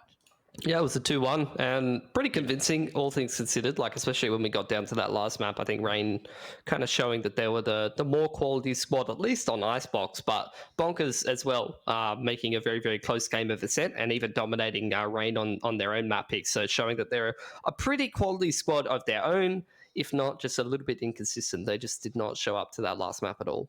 Yeah, that's what it felt like. Now, we do have that second match as well. It is going to be Bobo taking on Mindfreak, but let's talk Mindfreak first. So I believe we've got two stand-ins again, and I don't even know if they're stand-ins or replacements at this point. I don't think we've seen anything official, but of course we do have Chax and Yuna again playing for Mindfreak. We saw them do this last week.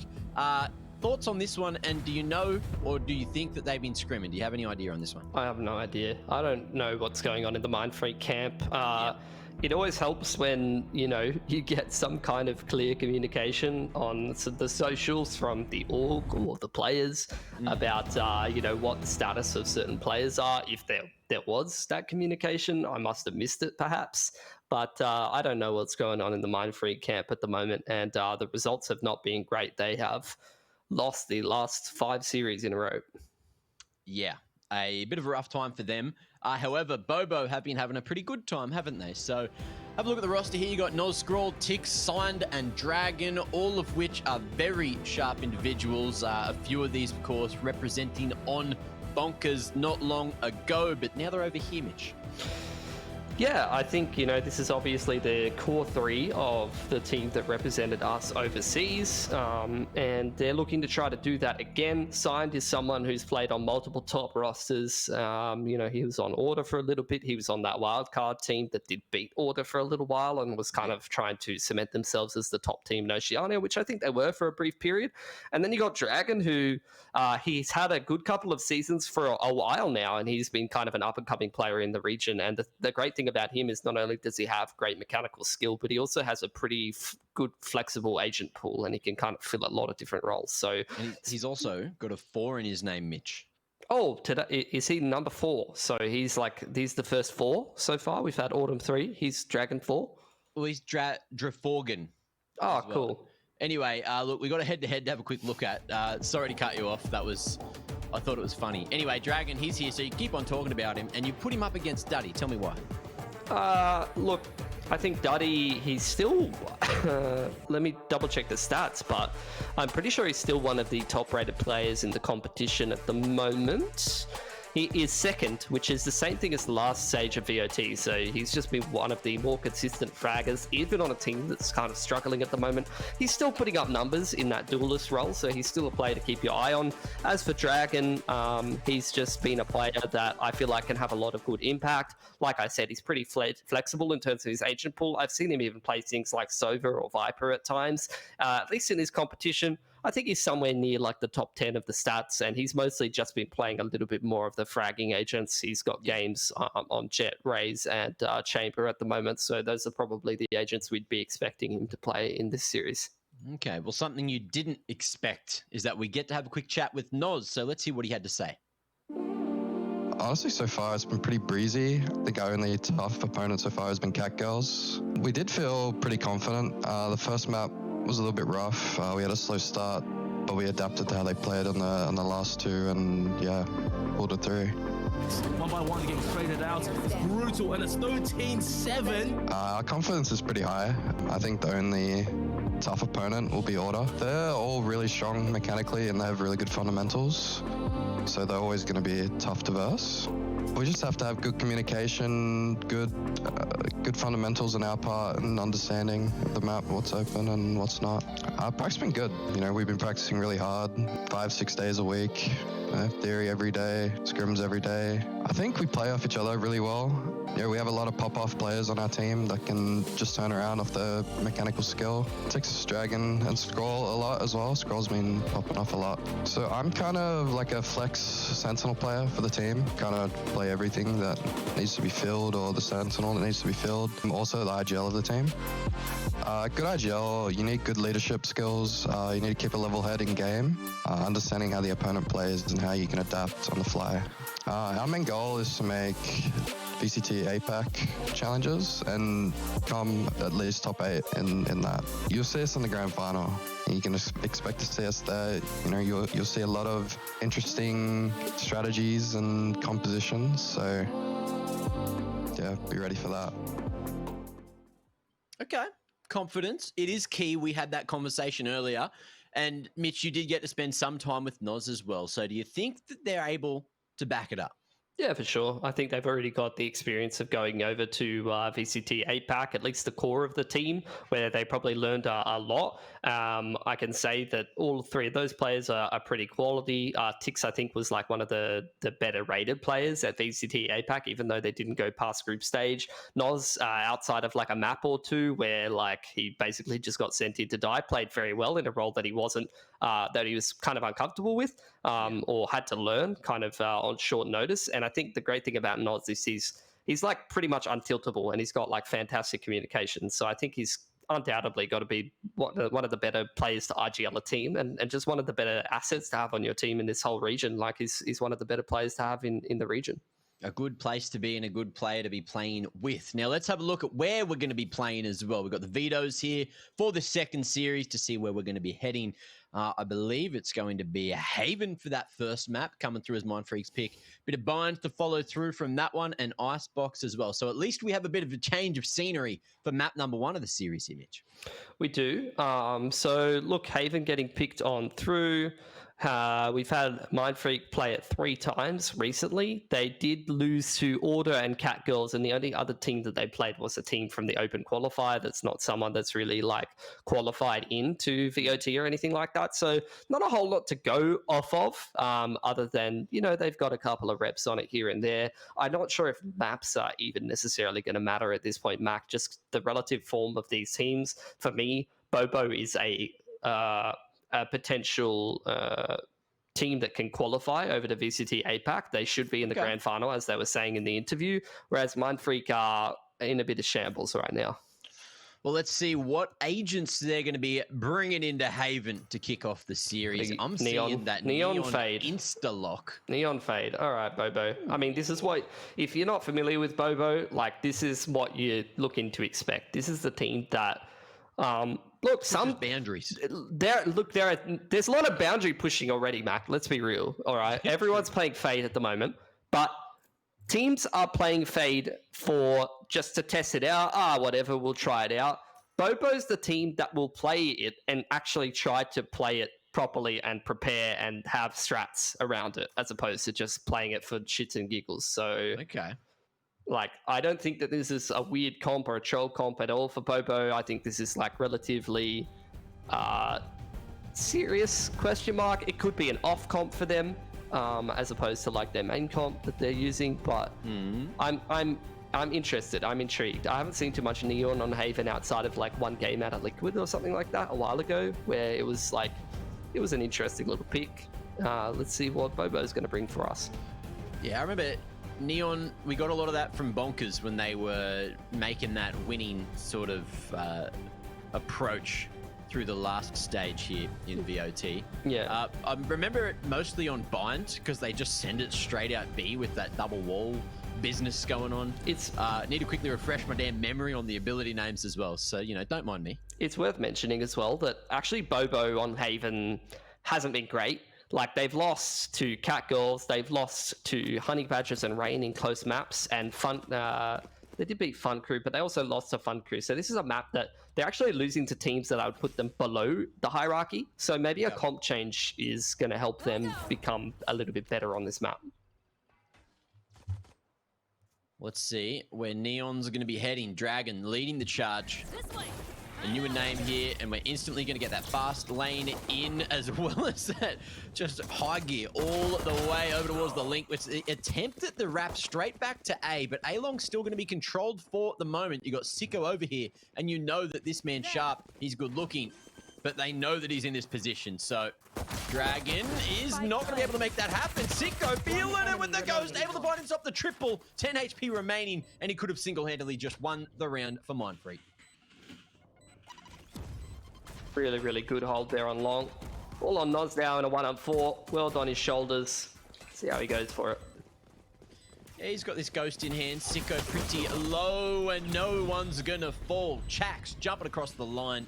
and hitting him with the good old jumping right-clicked classic. It is over. It's good enough to pick up that first round, and Mindfreak thanking Sicko for being such a beast there over towards A-Long. 100%. So good start there for Mindfreak. Even after a nice little set play coming in, you love to see those cheeky little strats where it's all set up in advance. You get the wrap in with the neon utility, allowing them to split in towards that A-Link and actually wrap to A. But I think just that individual player, Sicko obviously being a player that comes through from that Chiefs core, a lot of experience, a lot of pop-off plays in pressure moments, and he's able to come through with the goods yet again. Duddy on the line. Not going to be able to connect, and he's got a few pieces to play with. Stun as well, going to be able to force them out of position, and it looks like Mindfreak already having a set up for the retake. We've got this full force coming through from Bobo. They are in it to win it, but there's a lot of util for the retake here for Mindfreak.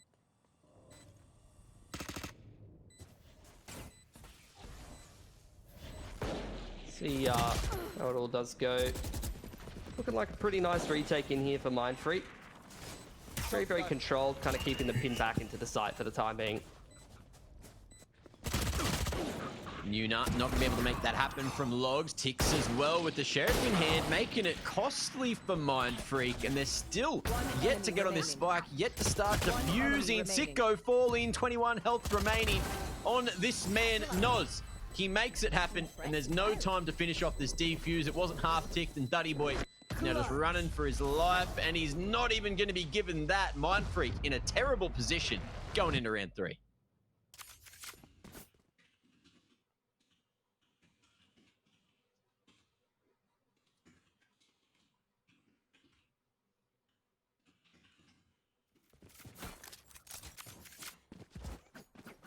Wow, the upset coming through. Not what I expected.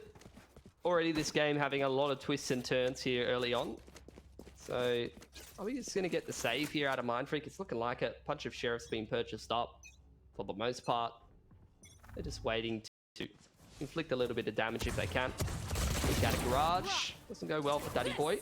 Gets a little bit of damage, but does get picked up ultimately. Or what? Starting to edge his way forward. Not still has this knife to use, but Dragon, sun's out, guns out. Oh, he's got one of these dynamic crosshairs too. Man's a machine playing with one of them. Takes a certain kind of person to believe in the source that makes these work. And Yuna just tucked away on the short side. A window, not going to be able to connect there with the pistol. And it seems to be easy pickings for Bobo now. 3-man advantage. Yeah, a lot of people really liking using these dynamic crosshairs lately. And here we go again. Neon trying to cut the side in half and then just sliding on through towards the back of sight. Nice pick up from Skull. Seeming like Bobo have this all under control. Are going to probably win this fairly cleanly. If Jax can do any more damage, he's also using one of these dynamic crosshairs. Barely able to move.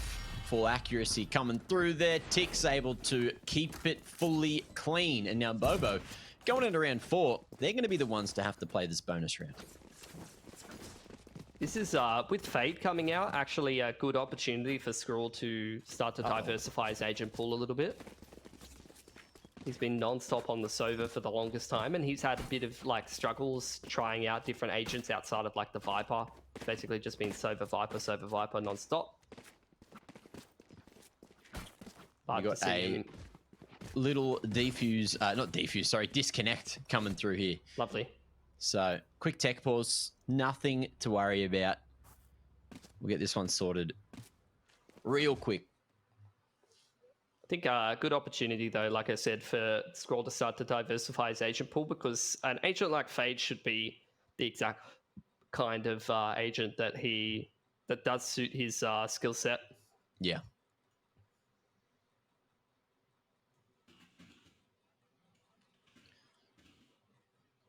Well, I'm liking the difference in comps we're getting from all the teams we've seen tonight. Still, look, I'm still being sold on Fade. We've seen a lot of gameplay with it. I still reckon I like Sova better, but it's also situational, right? Like, we also saw it kind of come back and bite. Whichever team was playing that one on Ascent earlier, those drones now, you know, a bit slower to turn, and just unable to clear a lot of angles, and it definitely caused them a world of hurt. Yeah. Bobo, I mean, winning that second round, that's absolutely massive for them. They're going to start to kickstart their economy off, and now they're kind of getting into somewhat of a bonus. We do get the Spectres out, singular rifle, and they're just going to looking like they're going to make a set play straight towards A here early on. Prowler starting to apply some pressure towards short. There's the Neon Util straight in towards the site, and the KO ult really disabling a lot of these players. The Chamber now stuck in the site here is going to be a big issue, and he gets isolated, but the Hunter's Fury from Sicko is absolutely massive. That gives Mindfreak the man advantage now. Man has been so clutch so far, and again, just buying so much time. Shock Dart going to go all the way to site. Noz dodging it, but the drone, of course, going to continue to make his position known. And we're going to see the aggression. Dragon in for the fight. It is going to be the Aftershock spotted. Dragon again connecting, and Scroll looking to finish things off now. Duddy Boy in a 1-on-2. Makes his way all the way through long. I don't think he was spotted getting to this position. Sharp shot to bring it back to this 1-on-1. Paint shells too, and just wondering whether he's tucked away in the corner, but Scroll all the way and short. Ability reveals his position, but I don't think there is time there. Might just be defusing the whole way. Dunny's in it to win it, and gets it within the final bloody milliseconds. Big clutch coming through in the 1-on-2. Yeah, and that Hunter's Fury for Sicko has to be said. Massive, massive impact there. He's kind of been, I mean, him and Duddy coming up absolutely massive for Mindfreak, and they're two of the players that do come through from that, well, I would say like original core of Mindfreak before you got this whole stand-in situation, I suppose. It was a roster that I didn't mind looking at all. But, thanks. Yeah, obviously.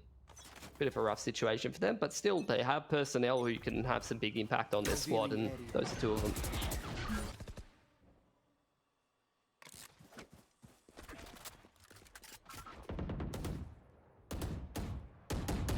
Bobo taking it real slow here. Shifting all the way through mid, and Chax with the Headhunter able to strike. Not going to be able to get his mitts on that rifle yet. Happy just to play the numbers, and we're not going to see this aggression stop yet. You got Sicko all the way tucked up here at A long as well. Yeah, big issue for Mindfreak, obviously, in a round like this is that last round came down so close that their money is quite fragile right now. So if they can pick this one up a little bit more cleanly, they can have a bit better of a time of things. And that early man advantage is definitely going to help them out here. Duddy contesting this garage angle, continuing to fight with Scroll, and that nade well placed to just push Scroll off the angle. But meanwhile, it's aggression on towards the B site, and again, it's going to be a wrap towards A as they pick up Una. Still in sight. Still full control here towards A long to at least play for the retake. They've heard all those footsteps, waiting for the full wrap. And in the 3-on-4, Mindfreak leaning on the numbers. Two-man aggression into short here. Sicko needs to get this one under control yet again. He's got multiple shock darts though, but he is going to get smoked off the line. That's the timing. Not good enough, but he knows that they're playing aggressive there. Tick's just trying to watch the back of his teammate. Noz going to be falling to the showstopper, and there might just be too much here coming through on the retake side. Able to hold control here of Sewers, but the spike landed on the other side. The half tick comes through. Duddy going to be able to stop the cross. Sharp shots to find 4 here in round 5, and that's going to be 3 on the board for Mindfreak. Hitting back early.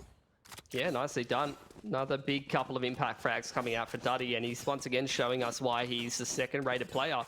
Him, not only in this stage of VOT, but the last stage of VOT playing for Iconic, has been neck and neck up the top of the board. If not the top of the competition, he's been second to Ronsky.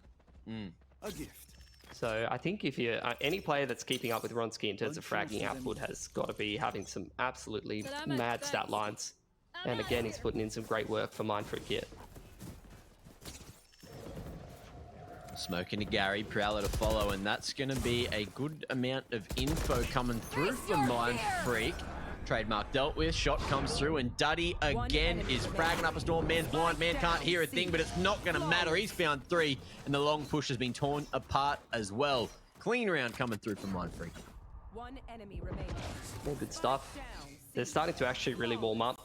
This could get a little bit spicy for Bobo, because they were actually in a pretty solid position economically. Like, they had multiple rounds back to back where they could have started to put some rounds on the board, but to see Mindfreak hitting back and completely swinging the economy back in the other direction is a really promising sign. They've now got their money stabilized quite a bit more, and if they can have a nice little win against the half buy here, then that's going to continue to compound on itself. You want to play? Let's play.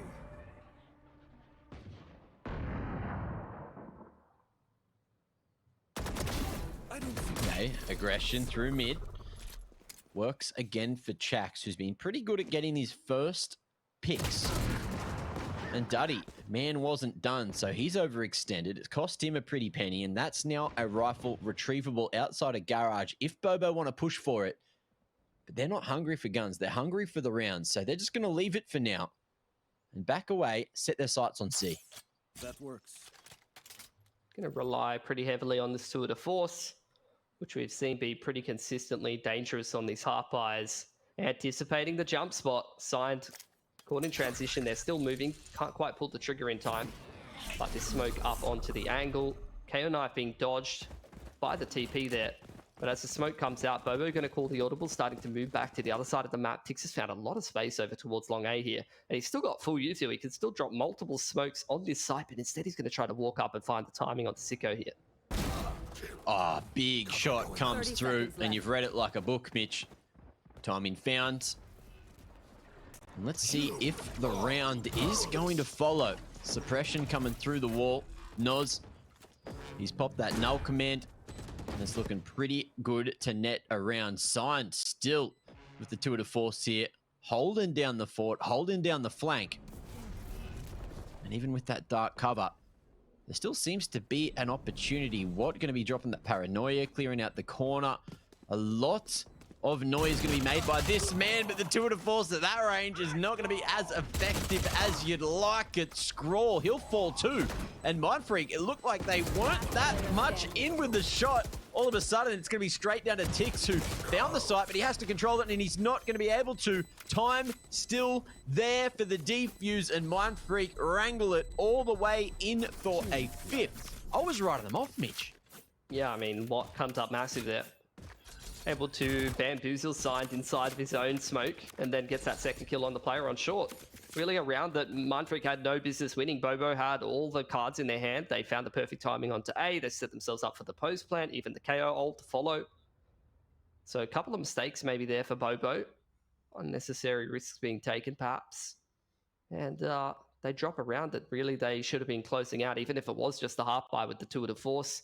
They're going to take a tack timeout. They're going to have a bit of a chat about what's happening, because their road back into this game is going to be a little bit more difficult now that you do have the money building up a bit for Mindfreak.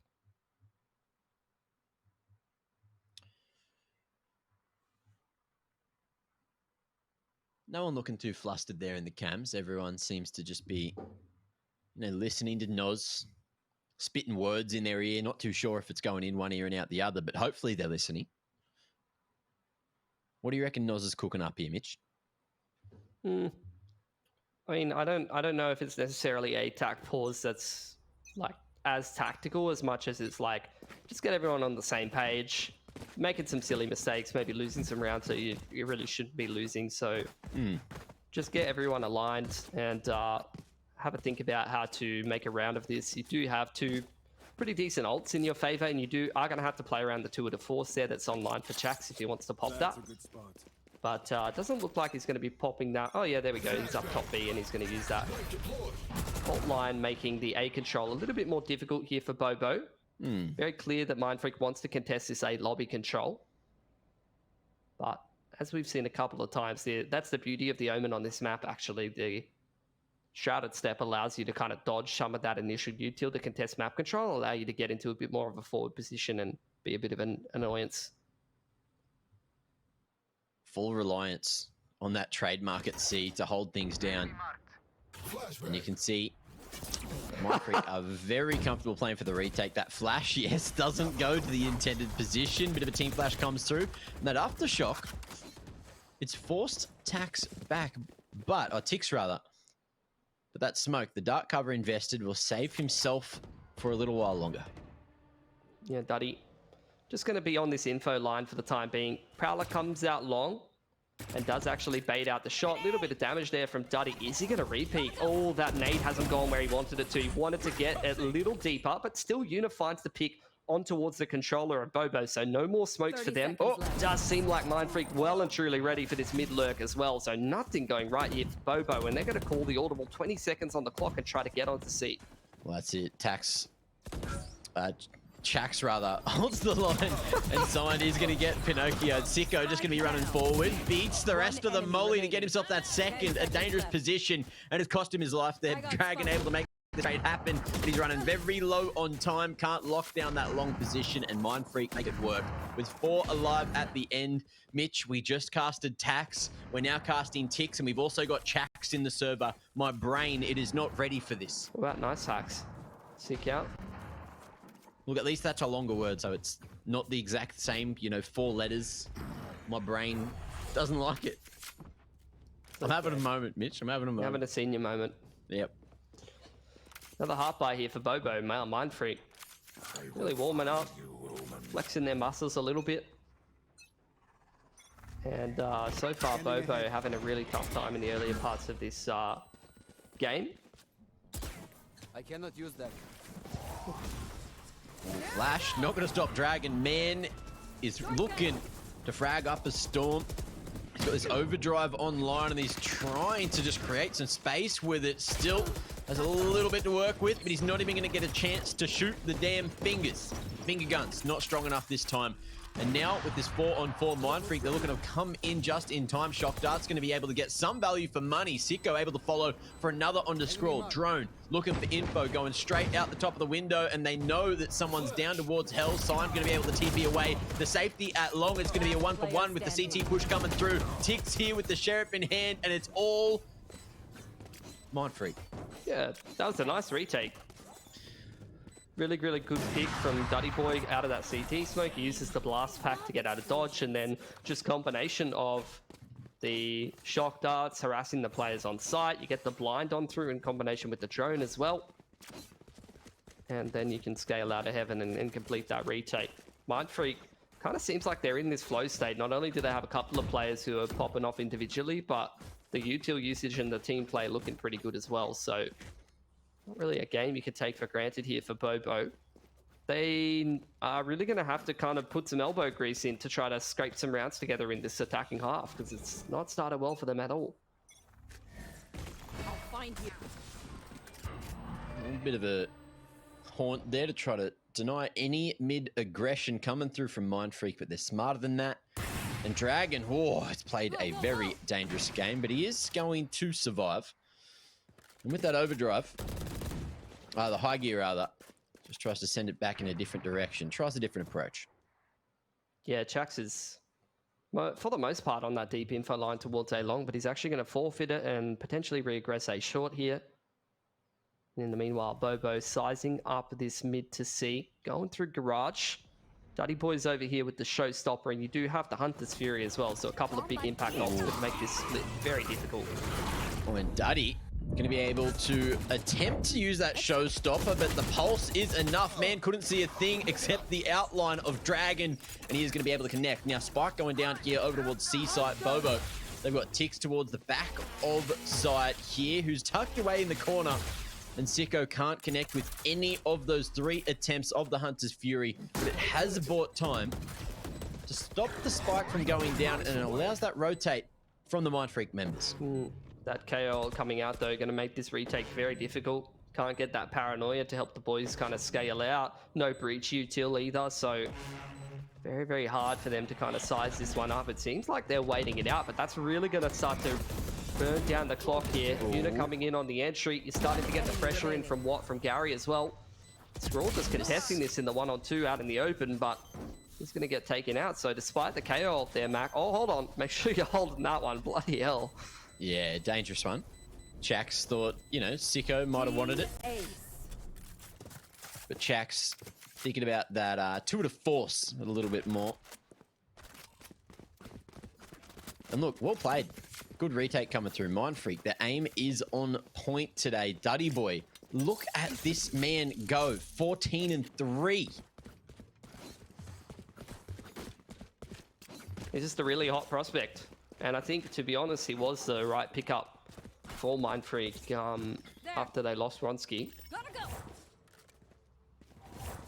Really kind of the only player who's putting as much fragging output out, and he's worth his weight in gold right now. But it's not just him, like the whole of the Mindfreak squad putting in work right now. Here's this quick A with the Omen TP. It's a little bit ahead of the rest of the team though.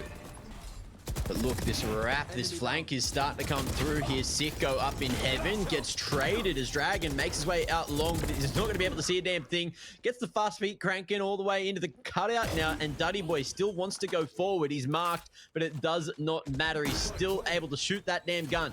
Now it's going to come down to him up against Dragon. The timing's looking good for Dragon. Duddy Boy pulled out some util. Good timing on the flash too. And Dragon, he may be on for 4 if he can find this final kill. Coming in from CT, he knows what's close. And the shoulder not spotted. The cover, ooh, disguises himself for a moment, but he has to walk straight out of the Noz's crosshair. He broke the crossfire, but he couldn't break back into the round. There it is, 3 on the board for Bobo.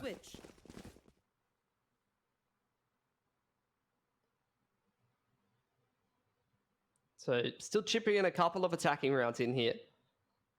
Guys really got to embrace that grind mentality if they're going to make a game of this, because it started so well for Mindfreak, who still have plenty of cash to be able to buy in here. They've got that breach ult as well that might help them out, facilitate some of these retakes or shut down a quick side push.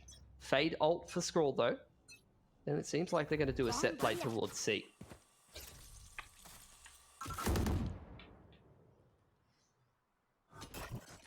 Well, Mindfreak seem to know someone's here. I heard those gunshots come through, and now Bobo are going to be committing straight up on site. Again, the fast lane has just broken this into 2, and no one's game to stand on the back of site. Haunt deals a good amount of info coming through. Chax as well, able to hold his ground. We're back to this 4-on-4 again. Things just getting so damn confusing with all this damn util. Both teams don't want anything to do with it. Good pick from Tix though, and he's a couple seconds off his next smoke, so he can drop that over towards Garage side or onto CT. Prowler makes Watt's life a little bit more difficult. There's a lot of breach util being dumped into the side, but it's not going to matter too much if all of this pre-aim is going the way of Bobo. They've just spammed so many players through smokes or pre-fired them, and that's a nice little C exec to give Bobo a 4th round and make this half a little bit more competitive than it was when Mindfreak was kind of streaking away with it. They won, like, what was that? 6 or 7 in a row? Yeah, good 7 before Bobo managed to bring it back. But look, you have to give it to Bobo. Great retake. Look, we'll give that to him. Either way, Mindfreak, if Duddy Boy keeps on fragging like this, not only is he on for a 30, but we might be on for a pretty short second half. Yeah, it could be the case. I don't know. I think some teams might kind of keel over and die. Honestly, I thought Mindfreak was going to have a tough time when they won pistol and then lost that second round. But credit to them, they really recovered well.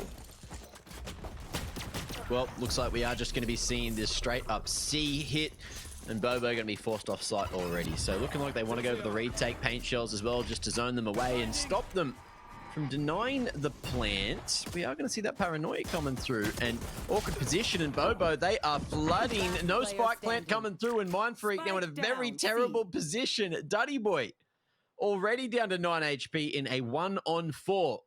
It is unachievable. Yeah, I think that's one thing that this Bobo team is going to be really good at. The core of their team, I remember like over in VCT, one thing that they're really good at is they know when it's a good time to flood, and they're really good at calling the flood and all in kind of committing to it. And that's like a great example of like Mindfreak trying to get comfortable on the C side after their initial exec works, and they just get really caught off guard by like all of Bobo diving the site before the spike even goes down. Nightmare's over.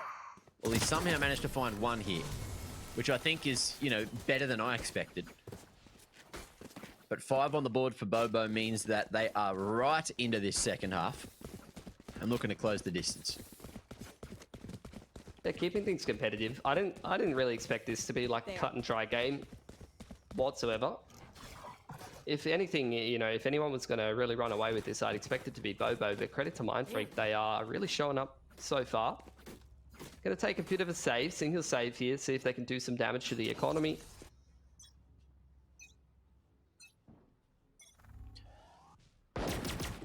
Dragon loves a bit of aggressive gameplay. Signed, gets it on the 3rd attempt. He will be able to survive, even goes back for second. Duddy gets his head torn off. I think there's no more raise in this round. If you can frag up anti-eco as the chamber player, you're going to do it every day of the week. Get it yourself a quick 2-up. A lot of good angles for this stun on Garage here. And not something you're going to be used to playing against. That's that Neon. Like, you just cannot contest some of these choke points when the Neon's just dumping stuns. Well, looks like he's used them all to at least get some decent advantages for Bobo here. Full Garage control. Sicko, he's got that recon bolt to play around. Ooh, and Chax wants to swing from window. Recon bolt going to be able to get some extra info. Sicko, he'll fall too. And look, 1 kill, better than nothing. But Bobo now just 2 rounds away from tying up this game.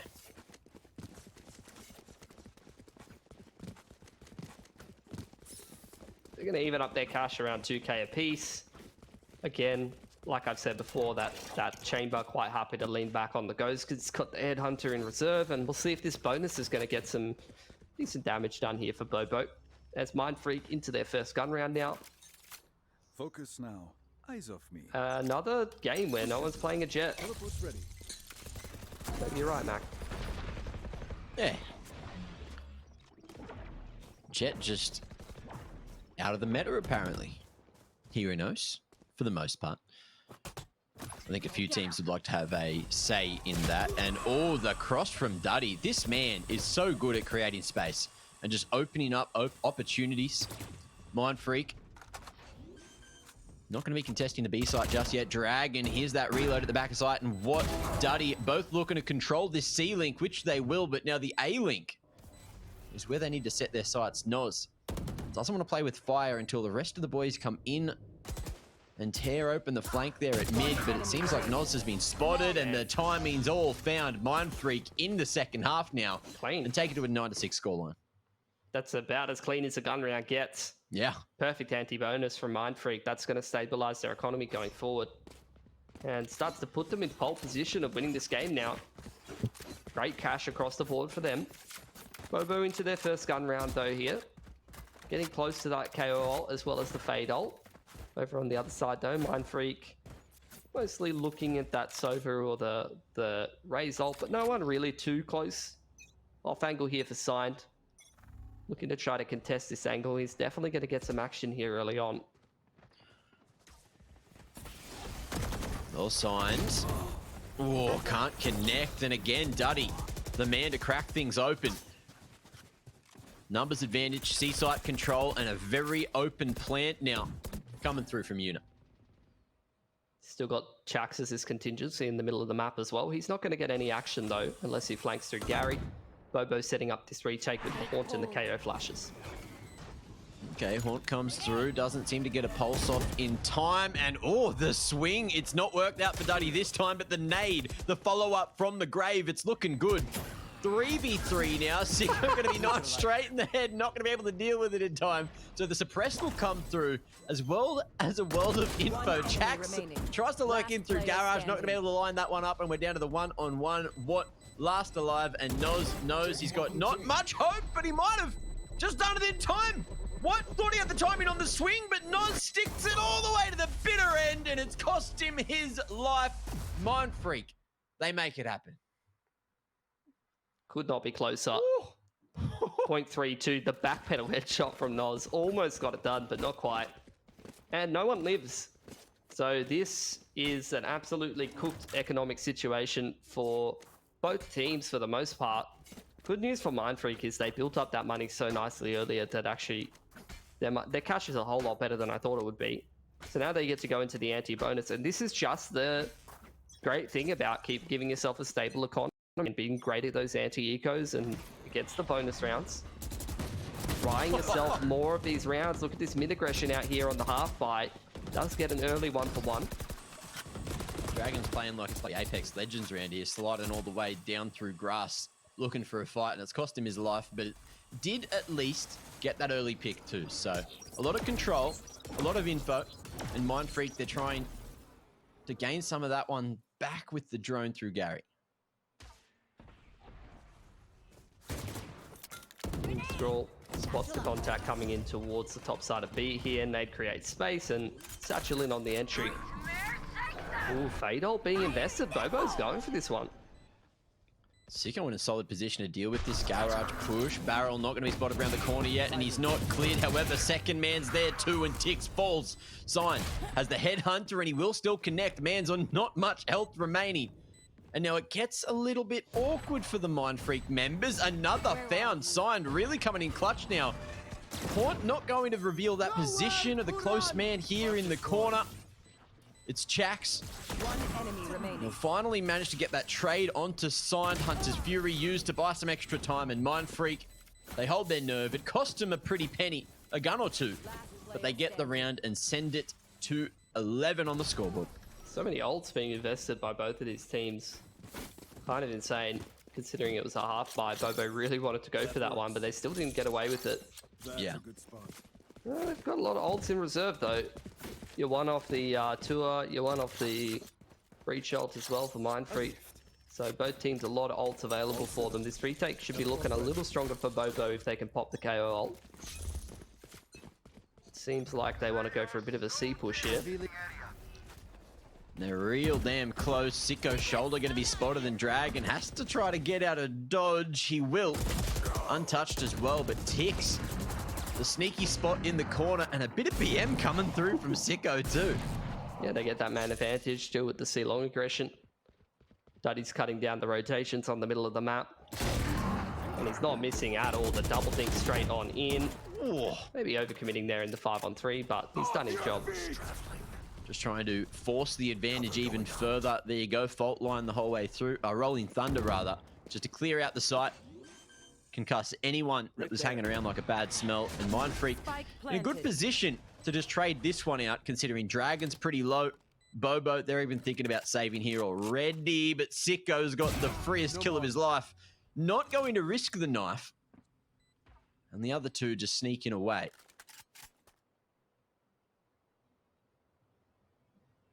You know, looking for some saves, but they're pretty much playing for the end of the game at this point. Mind Freak have just played a fantastic game at Haven. No other way to put it. And Bobo, this comp, yeah, it's had some like nice novelty to it, but outside of that, the success factor just really hasn't been there, to be honest. Mind Freak, they're looking sharp. They've got two arguable fill-ins who are doing a pretty good job considering. Like, I don't know if they've cracked coming into this one, and it'd be nice to, you know, get some info on that one. But look, Chax and Yuna, they're doing their job. They're here. They're setting up the rest of the players. The core three still here for success. And we are going to see a Bobo tactical come through. Having a quick old chin wag on what they can do to try to get back into the game, because they've got a pretty steep hill to climb here. You're going to get a tack timeout from the coach. Have a chat about what's going on. Things are just looking a little bit flat here for Bobo. And I wouldn't be surprised, like, if this is a team that can be a bit susceptible to that. Just the energy levels not really being there.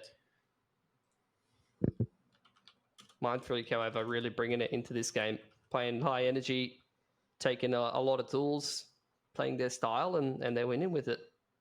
All the boys making plays.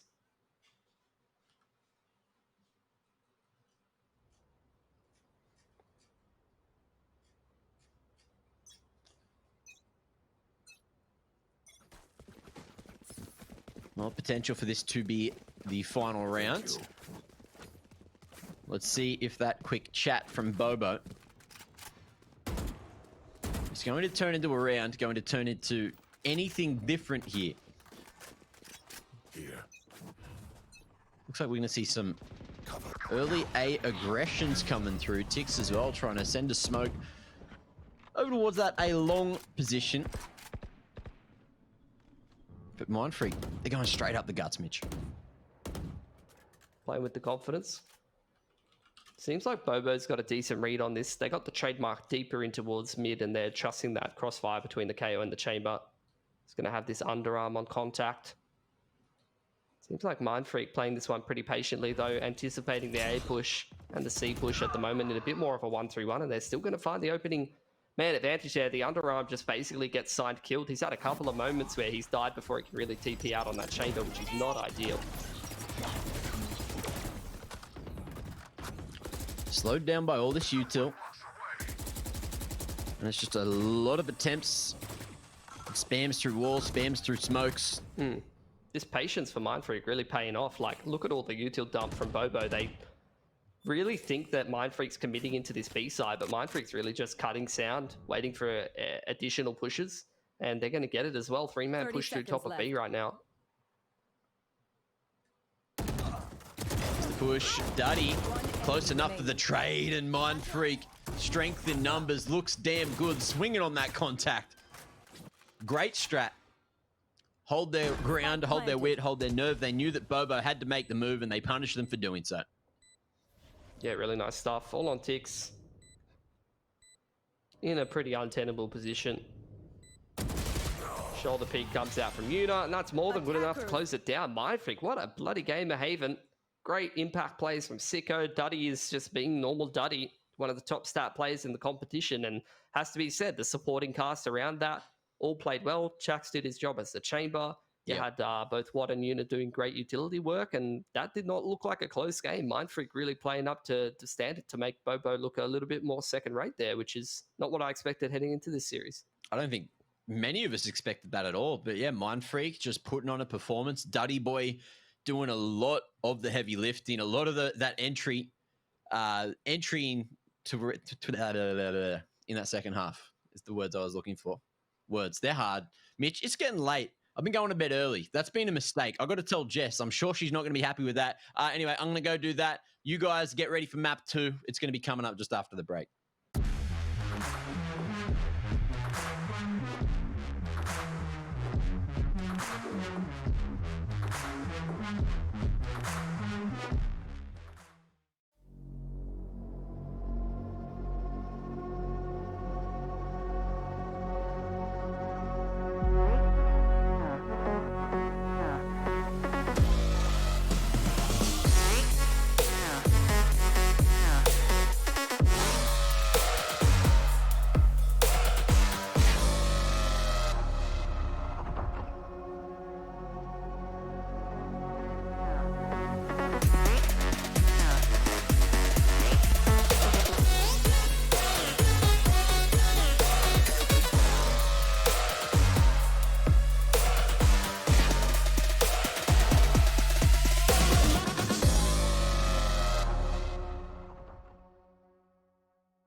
and steal. Come on. Hey, wait. Ooh, you're quick. How about Firewire? Robo Squad? Oh, the Swagger Express. Roaster and Toaster. You know I'm programmed to kill you, right? Come on, that was a good one.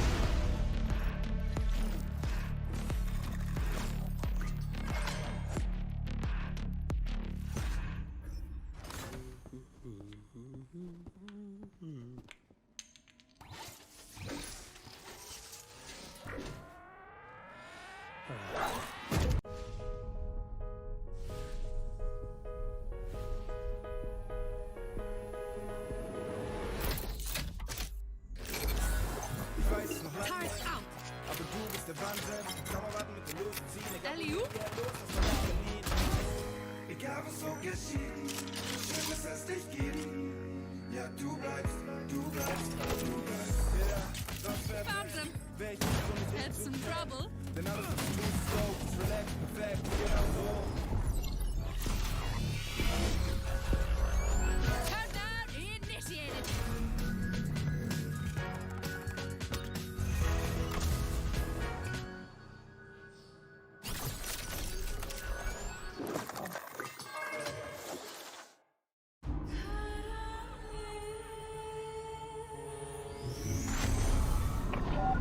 Cipher to all stations. I have a signal. Our blackmailer is headed east. Neon, this is Sova. Confirm you have target visual. Yep, got him. Ground team, collapse and converge on Sector 4.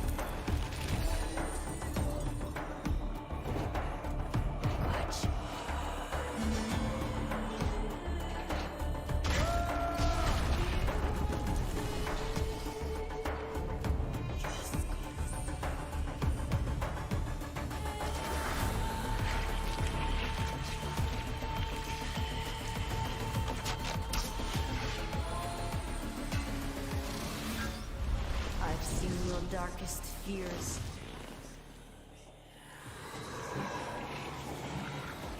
Mine would eat them alive.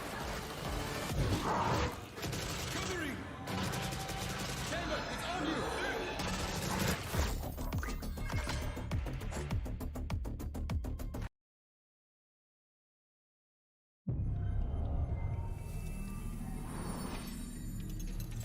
You can tell a person's character by their first action. Check me then, eh? It's a bullseye. Only type of light that I ever hide from. Cause I'm red and blue lights, I don't sing their song. I don't. Where you at, yeah, where you come from? How in the phone, who you wanna become? You dead. Move your body, move a leg. Everybody here. Welcome to gravity. One to the right, down, one to the left. Never stay still. Move again. We saw the beginning and the continuation. Now, the end. We are above them. Anything I want, baby, gonna take that. Anyone I want, so I'm never leaving. Whole team Better with me, luck you could never next break life. that. Protect at all costs, yeah, like a wave cat. Relax, my friend.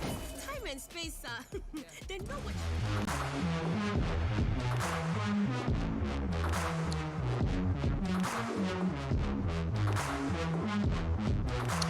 Ladies and gentlemen, welcome back to the Valorant Oceania Tour, where we are jumping into map 2 of the second series of the day. First map went pretty well for Mindfreak. We all thought that maybe it was going to be a Bobo day, a Bobo 2-0, because they've been looking pretty strong lately. But Mindfreak, they came in and they came to play. They did, yeah. Really showed up to that game. You had Duddy Boy popping off. You had some great impact plays from Sicko. You had the rest of the boys all putting in good work as well. So, look, I think Bobo changing up their comp, trying to try something a little bit funky, the Neon and the Fade, and it just really didn't work for them at all. Not sure if it was as much comp issues, because they had some cute little strategies, particularly on attack, and I saw some decent things worth looking at on defense, but like in terms of individual fragging and in terms of just playing the game smoothly and being a well-oiled and drilled unit, Mindfreak just had them trumped in every single category. So, look, I think that first map pick of Mindfreak, it's gone very, very well for them. But Bobo on Bind has been quite hard to beat as of late. They've won most of their games without too much of a hitch. And Mindfreak, they've only won, I think, 1 from 3. And their last win was actually in the open qualifier against a team that hasn't really made it in. They played it in the group stage against Bonkers, and Bonkers seems like Bind is their map. They've kind of been bonking people on that.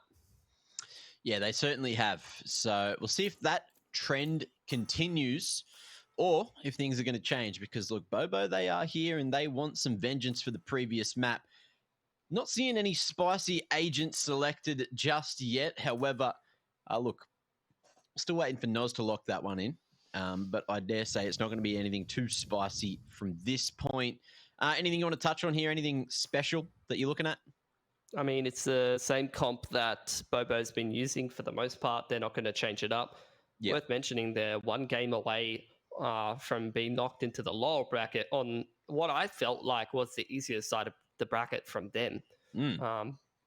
That's a bit of a trouncing that they've taken on that first map. And worth mentioning as well, they did drop the Summer Cup to Honey Badgers recently, even though they were playing without Dragon. They were playing with the stand-in. So can't let these couple of map losses affect them too much. As for Mindfreak, they've changed up their comp quite a bit, actually. I think they changed their choice of controller there, as well as at least one more role.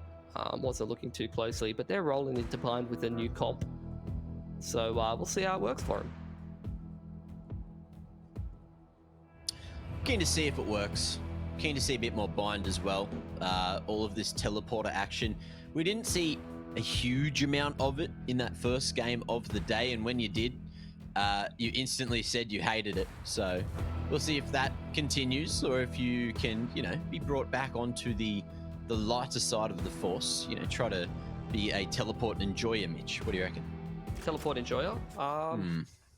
Look, it's an interesting little gimmick, but the way that it plays out a lot of the time, I don't know. I don't know if I'm a fan. It is exciting. I'll give it that. Either way, though, Bobo going to kick things off on this attacking side. They're playing this triple kind of initiator. This is most of the comp that, Fnatic kind of popularized a million years ago, plus a chamber, because chamber good.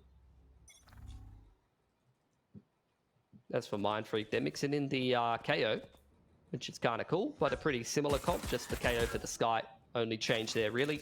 Nol's getting tagged up towards back of bathrooms. He's going to Trailblazer all the way through bathrooms and realizes that's clear. And in the meanwhile, Mindfreak peeking out long B. They don't see anybody. They've got a trademark on short A as well as a nice little triangle crossfire. So if this is going to be a short A push, then this should be looking pretty good for Mindfreak, I'm thinking. Well, drones leading the charge. They're going to see that paint shells come over from U-Haul, and the molly is enough to help Dragon fall first. Sicko able to polish off Noz there. What's going to be spotted in the corner, still tucked away here. On site, they're in the cubby, but there's not much going on for Bobo here. Paint shells, second attempt coming through after the first 2 kills from Duddy. And there you have it. An awkward round from Bobo. They just couldn't get up mid. Just too much util thrown in their direction. Yeah, 100%. Mindfreak just continuing on to the exact same train that we saw on Haven. Really, really nice performance from them. Another pistol. It's going to put them in good stead. So this anti-eco should be looking pretty good for them, and they're pretty much rolling with the momentum right now. Credit to them. Playing really, really solidly. Maybe it was just, I mean, we've seen it from a couple of teams. Maybe it's just group stage troubles. Yeah. Well, Watt having a few troubles of his own. Yeah. Just getting pulsed by that dart over and over. Molly buys some time, flash through, and he's going to get his head ripped right off there by the headhunter. Nice pick from Signed. Make Mindfreak a little bit on the nervous side. Do have this chamber still over towards this B side of the map for the time being. Ooh. Jax missed that first attempt, spotted there. I think he got seen teleporting away as well. And Bobo looking to go all in here at B. Jax tries to dodge those paint shells by going forward. That's going to leave him isolated on site. Yuna going to be dropping the flash to try to create some extra space, and Jax holds his ground, pulls out the secondary, and Sicko comes through to save the day. Bobo, they thought they were looking good with that initial pick, thought they had that site control, but the flood was too strong, and Mindfreak send them packing. Gorgeous. Was getting a little dicey after the initial chamber pick, but they got it back under control. And Mindfreak going for the most part for the bonus round. Watt decides it's a great idea to buy himself a judge. So he's going to be a little bit poorer than the rest of the crew. And look at this. They're really contesting Hookah here. 3-man setup in towards Hookah, Mac. This could be dangerous. Investment. Let's see. if it pays off, Duddy going to be going forward early and just hits him with that one tap. This man, he is insane. Knife as well. Going to be dealt with by Sign, who goes forward, sees where it is in the smoke, and now in the corner here. What? They knew that he was sneaking around somewhere. That Stimmy, not going to be able to do too much work for him here. He can shoot that little bit faster, but the spike is down in front of him, and he is heavily calling for help. But at the same time, it's just that smoke that goes down. We are going to see the drone come in. Molly invested to buy some extra time, but they will get out of dodge. They get that spike control back. Ticks in the meanwhile on the lurk through bathrooms, but the trademarks positioned to deal with any of these A lurks and give Mindfreak the tells that they need. As long as Sicko doesn't put a toe out of line, get picked. But looking like he's going to be darting into bathrooms for the info. So that being shot by Ticks is a bit of a tell in and of itself. Peek out short A from Chax does spot a couple of the players and should get a bit of a rotate in here for Mindfreak sooner rather than later as these half smokes come out. Bobo are going to take the site, but they still don't have the man advantage. Scroll. Not going to expect the offline, but he will readjust in time. We're back to this 3-on-3. So an achievable round both ways now. U-Haul control. Spike planted for him, and Ticks on the off angle. It's looking pretty good now. Two men peeking his way too much, and Scroll able to pick up yet another. Chax, man's last alive. He's still got 6 in the clip. Scroll and Noz. Both very sharp, very smart individuals. And Chax, he's not going to tap it. He's just looking for those kills. Barrel going to be spotted around the corner. They're not going to commit to the half tick. Guiding light over the top. Noz now has the info, knows that he can win the round purely off the time, but he's going to take their kill as well. There it is, Bobo on the board in the third. Yeah, but with only one player alive, anti-bonus, it's a bit of a nightmare situation. Really great damage from Mindfreak. Not sure if that was a bit of homework being done, but they really preempted that Hookah take coming in. 3-man stack inside of Hookah. And look what, a little bit poorer than the rest of the lads, and he's going to go ahead and buy himself another judge, reward him for the great work that he did in that last round. This could be a big swing round for both teams. Mindfreak reinvesting in their first buy. Bobo, on the other hand, going into the reinvestment after dropping a whole lot of guns. Well, signed. Man's going in with the recon bolt, just creating that extra space to try to get that one step closer to the tour de force, but it is going to be invested towards the Hunter's Fury instead. And the spam up top, just in case anyone was sneaking up, staying aggressive. Sicko at range deals with the Trailblazer and tries to send some more damage back there with the wallbang. Trademark not quite wall banged out of there, unfortunately. Spike dropped. 2-man aggressive setup from Mindfreak deep in short A right now. Really contesting these angles, trying not to over-aggress. Find themselves in a rough position. Kind of wondering when we are going to get this drone coming in. Ooh. Dragon not going to be hitting the shots he needs to. Can't trade either. We are going to see Scroll taken out of the equation, so it keeps it even at 4 apiece, but that paint shells forces Duddy forward. It cost him his life, but he's found 2 more in the process. This man is absolutely cracked with it. But is it enough to secure the round? Mindfreak, they've got the numbers, they'll fall away. And look to just play off the info, play for the retake. 20 seconds on the clock. Bobo trying to get that spike down. Sign tries to cut a corner. He dives all the way through that soak. There you get the dart coming out, dealt with by Tix, who puts himself in a 1-on-2 and positions himself nicely in U-Haul. Well, here's all these footsteps coming forward. What? Going to give him the 1-on-1. And Sicko now still needs to wrap the whole way to sight. Tix worried that he might suffer to the timing, but Sicko knows that the clock is against him now, so he's not hunting for it just yet, just wants to keep on going towards that spike, taps it, looks to clear the angle, but he won't readjust in time. Too worried from the swing there at U-Haul, but Tix already fast on the flank, timed it to perfection to find a second for Bobo. Yeah, that's a big impact play, because that was the round where obviously both of these teams were pretty broke, so forcing Mindfreak back on the eco. Started to get the ults coming online rather for both teams, so this next gun round's going to be a bit chaotic. But we do have an anti-eco here beforehand, so Bobo with now a chance to stabilize their economy. And interestingly enough, you are going to get the tour de force popped by Signed there early on. Even in this anti-eco, maybe just to stabilize that economy a little bit more. Let's see if this Boombot is going to get more than the info. No is the answer. Dragon not too far around the corner, and he'll hold down the line, find it for a second time. And that guiding light as well, clearing out all the close angles. So now they know they can go forward, but Yuna with the underarmed flash. It's not going to turn into a kill just yet with too many shots there with the Ghost. And Bobo looking for a clean anti-eco here, but Duddy, this man's still alive, so I don't know what the hell that means. But is it possible? Damage is possible, and damage is very meaningful at this point in the game. He's not even going to get it though. Tick's too good. 4 alive for Bobo. That is about as good as the anti-eco as he wanted. And now we head into this gun round where both of these teams are going to have a lot of ults, or going to get very close to their ults. Tix is a thinking man, as you can see. Little do you guys know, but he actually only plays this game with one hand.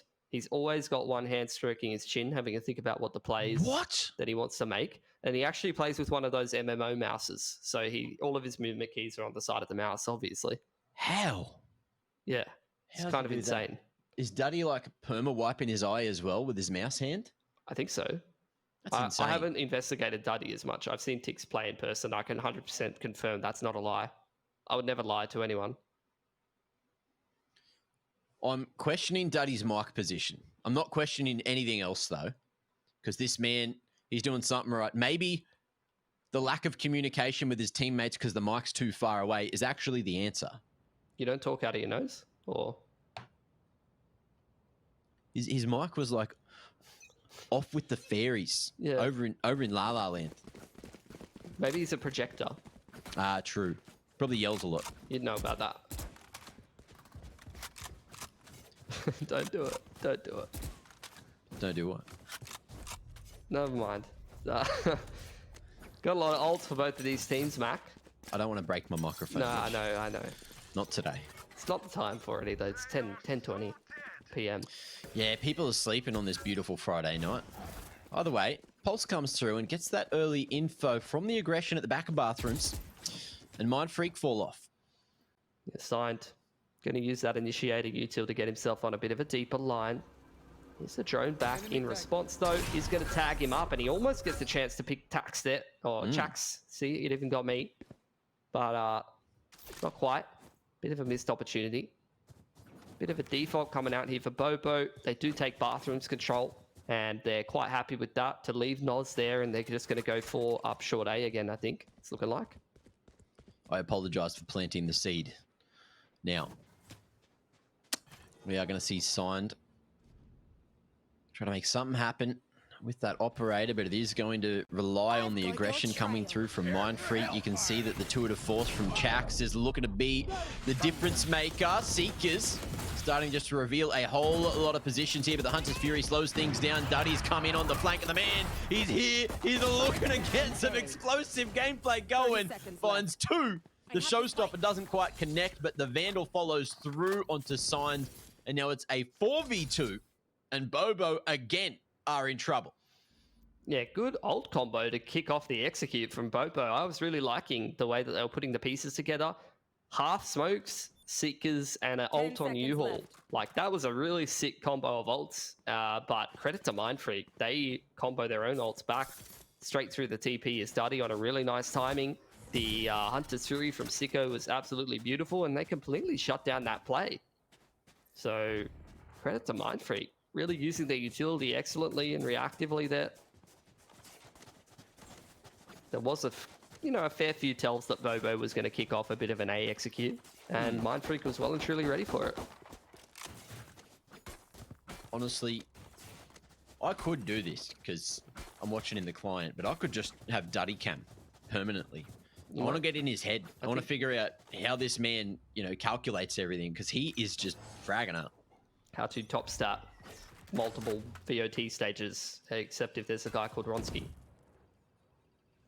Ooh, well, he's got his teammate breaking that recon bolt early. Can hear roughly where Scrawl's standing, but he might not want to overextend.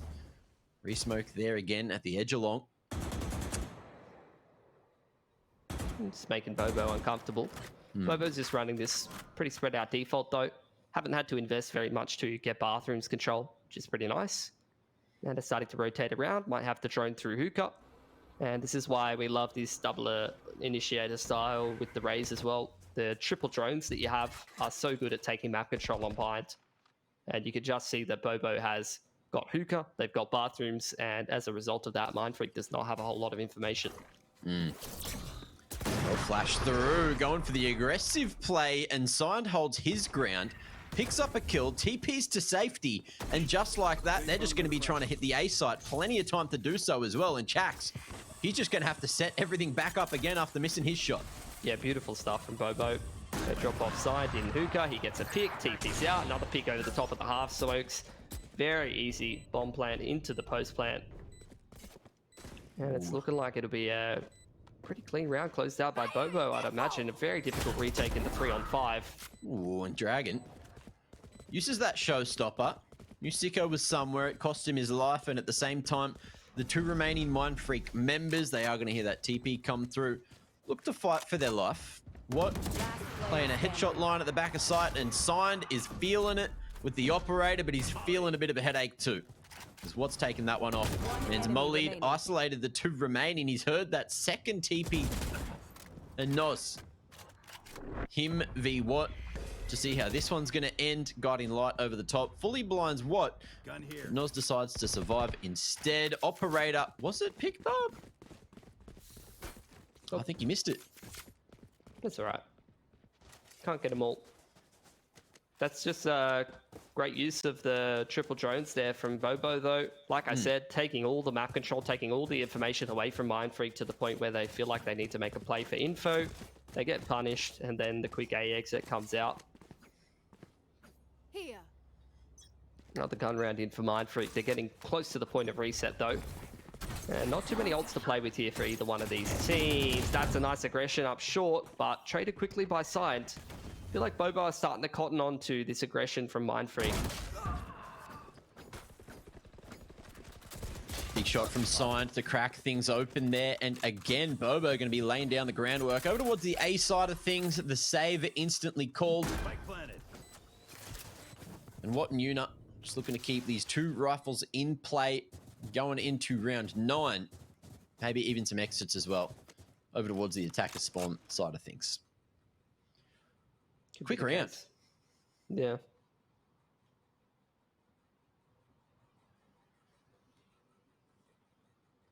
Right here. Long end to the round.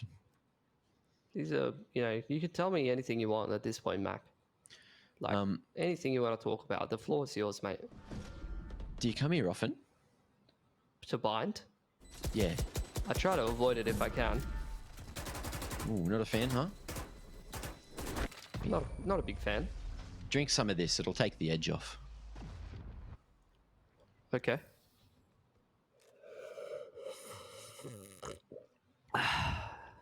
Thanks. Hit the spot, yeah? Good juju, that one.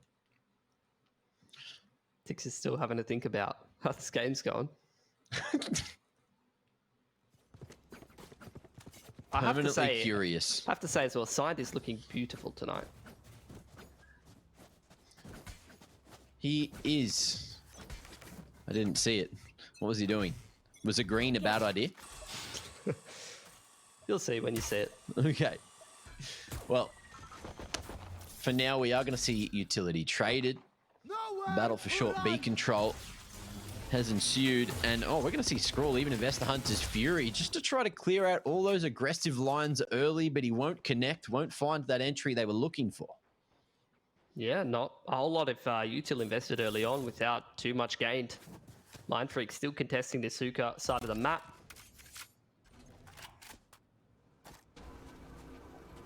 Here's his drone up long. Looking like Bobo wants to kick off a bit of a play towards B. Well, Nos going to be taking it on his own to crack open this hookah position, but it's still him holding off any of that aggression. And it's 2 more found on the way into sight. So now it's Chax versus the world. Spike planted. Bobo feeling it to maybe find 6 here. You can see. Position. Oh. And the man's not going to be given too much of an opportunity. Tix slowly but surely flanking, and it's the flawless round coming through from Bobo. Blink and you'll bloody miss that one.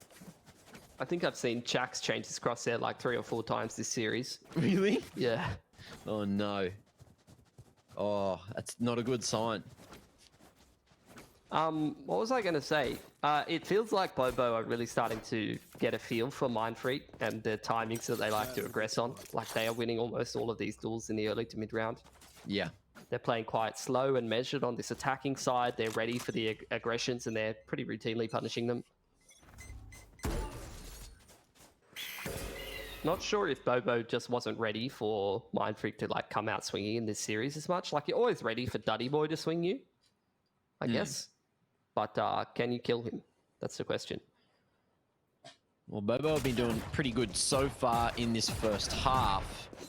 But it's Chax to pick this one up this time. Get that bathrooms control, get that 1 step closer to the tour de force. And look, just lean on the headhunter for the moment. Full B-site control here for the taking for Bobo. The A-site stack was a read and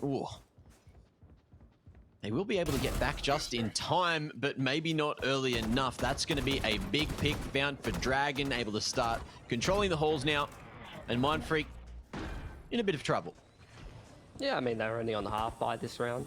Finding that opening man advantage, though. Probably making them feel a little bit better. Yeah, why not? The double swing on elbow, that's why not. Because you don't get absolutely domed by the sheriffs. But look, Bobo's, they've got it under control, Mac. Hopefully. Yeah. Fingers crossed. Chax doesn't win these, does he? Nah, never. Not on this crosshair. No, maybe on another crosshair if you're watching the VOD. Don't ever use this one again. Oh, look. Mitch, you told the future. Off of people's crosshairs. What's scrolls mean? Scroll has actually changed his since VCT APAC, and he's the one player that doesn't change his crosshair that I've seen. So, does that mean that there's no good ones left? Well, I guess we can ask him. Actually, can we go Noz? Can we go Noz right now? Yeah, okay. This is the one not crosshair changer. You ever see Noz using anything but 1422 teal? You know that's a 1422 teal? Wait, I don't think it's 1422. He made it a little smaller. I don't know. I'm uncomfortable now. Oh, okay. Someone check that. Make sure Mitch's crosshair teal. readings. Sorry, not teal. It's cyan. My bad. Okay. How could I? Oh, I'm having way too much fun with this. Either way, bathrooms control coming through from Bobo. Investing a whole lot of util just to get that alt orb control. And I believe Scroll took it, or did Tix get that alt online? Doesn't matter. I missed it. We were talking about crosshairs. Didn't ask, etc. Look, they got bathrooms control. That's the main thing. So they're feeling quite happy about that. I think they're smiling. Trailblazer goes in as well. And Noz just applying pressure on the other side of the map. He's going to go fight World War 3 on A, and the rest of his team's going to walk into B. I've seen this strat somewhere before.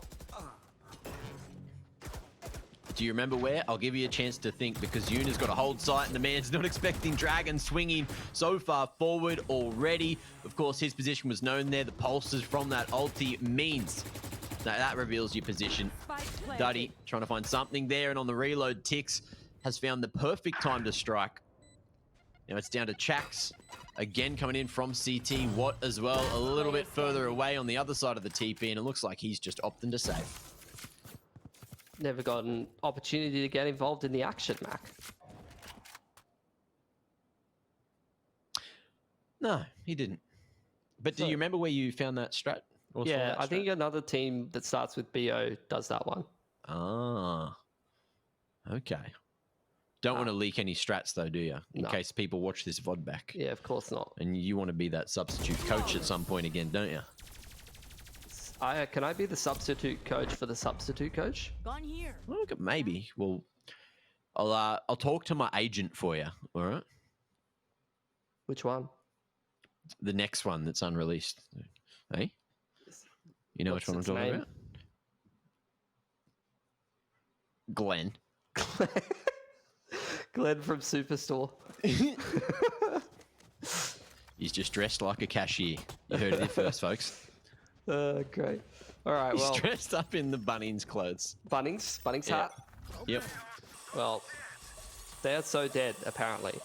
You got a lot of ults here for Mindfreak, and it's the last round. Same thing for Bobo. This round's going to be an absolute mess. Both teams should be cracking those open. Here's the drone onto the line. Going to set up side for success if possible. They spot the KO there as well, so they can play anti-flash for a little bit longer. Ah, screw it. Just rip the brim out. Why not?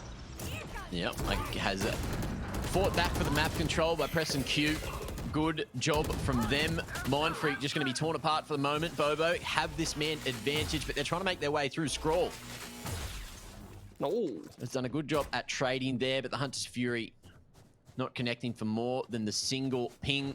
And Tix now should be able to get this spike planted successfully. Drone spotting Scroll up on the top of site, but the Showstopper invested now. Has to try to commit that one. It goes into the middle of the tube, but it has not quite connected. It doesn't matter though. Sign going to be able to find himself a lineup with the tour de force and clutches in the 1-on-2, swinging it back in Bobo's favor. The 9-3 half. It's a big number for Bobo to be pulling here in the first half. Absolutely gorgeous. That's one of the, I mean, there's not many situations where I actually think that the slow after the tour de force comes into, like, comes absolutely in clutch. A lot of the time it's just like, yeah, that's good. But that was one of the scenarios where you kill, in a 1-on-2 time pressure, you kill the player in the CT choke. That seems pretty good. I reckon it's pretty good. Are you liking how this pistol strat's sort of working out at the moment? I think MF is going B. I think so too, but I also think Bobo think is that going... Bobo are pushing down mid-A. Yeah, but there's a trademark in market. Call it a trade market. Okay. They might be able to get here before this move is even made at this rate. Mindfreak starting to put the pedal to the metal. Yeah, you get the dart and the boombot. Couple little tells that it might be a B site attack. I don't think the Broom can smoke off that trademark in market, so you can't push any further on the flank. But he is smoking off B. Oh, okay. We're going A now. There's all the ruse. Are they going to pre-aim the trademark, though? Because that could actually kind of screw them over coming out Barts.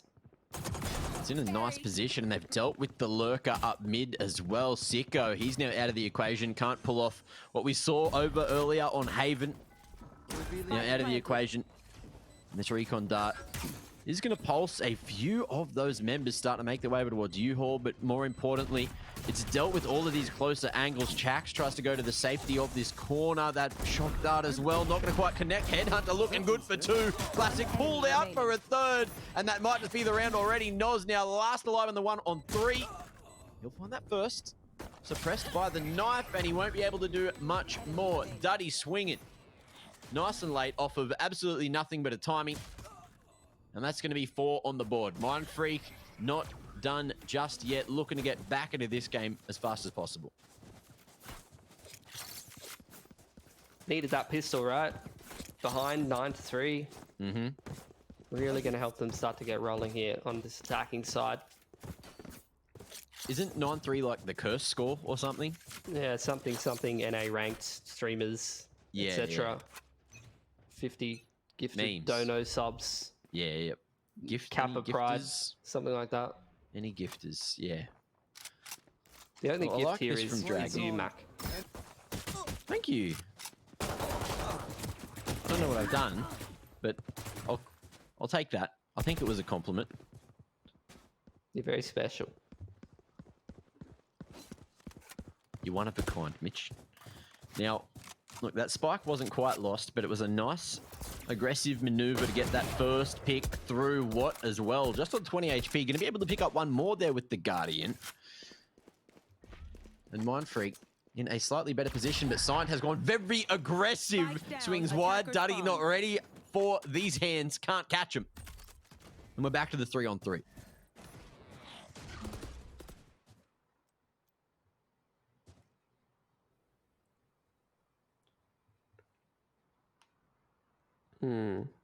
Mindfreak deciding what they want to do in the mid-round. This has gotten a little out of hand. They are still going to pick up the pace over towards B eventually. They still got 2 smokes, so left. we'll see where they place them, because these are kind of the situations where you got to decide between elbow, hookah, and CT what you're going to be smoking off. Yeah. They are worried about hookah still, so they don't smoke off elbow where Tix is playing. Yuna committing to the plant here. Cover looks good on paper, but what? So low.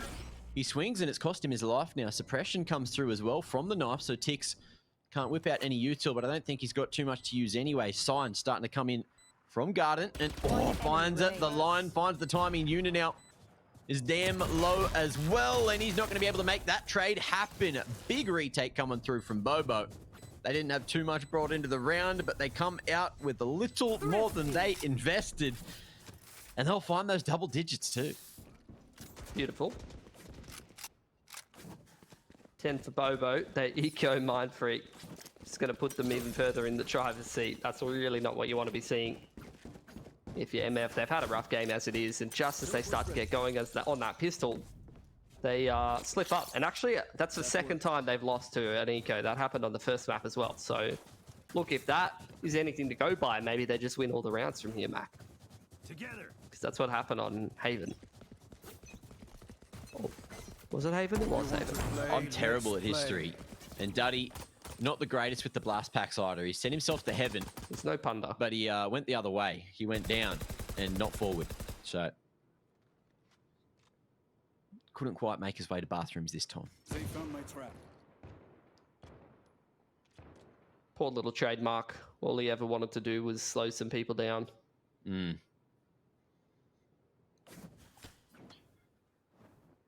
MF looking like they are just waiting for any overextension coming through from Bobo. But Bobo are happy just to hold that bathrooms control, rely on Scient just to hold the close line. Guardian not going to be able to connect there. Couldn't hit the flick in time, and he's going to TP all the way back to B. So retake setup is on. Bathrooms control is there. Fragment locking him in, so buys that time. No one's getting on bench. Absolutely no one with that molly.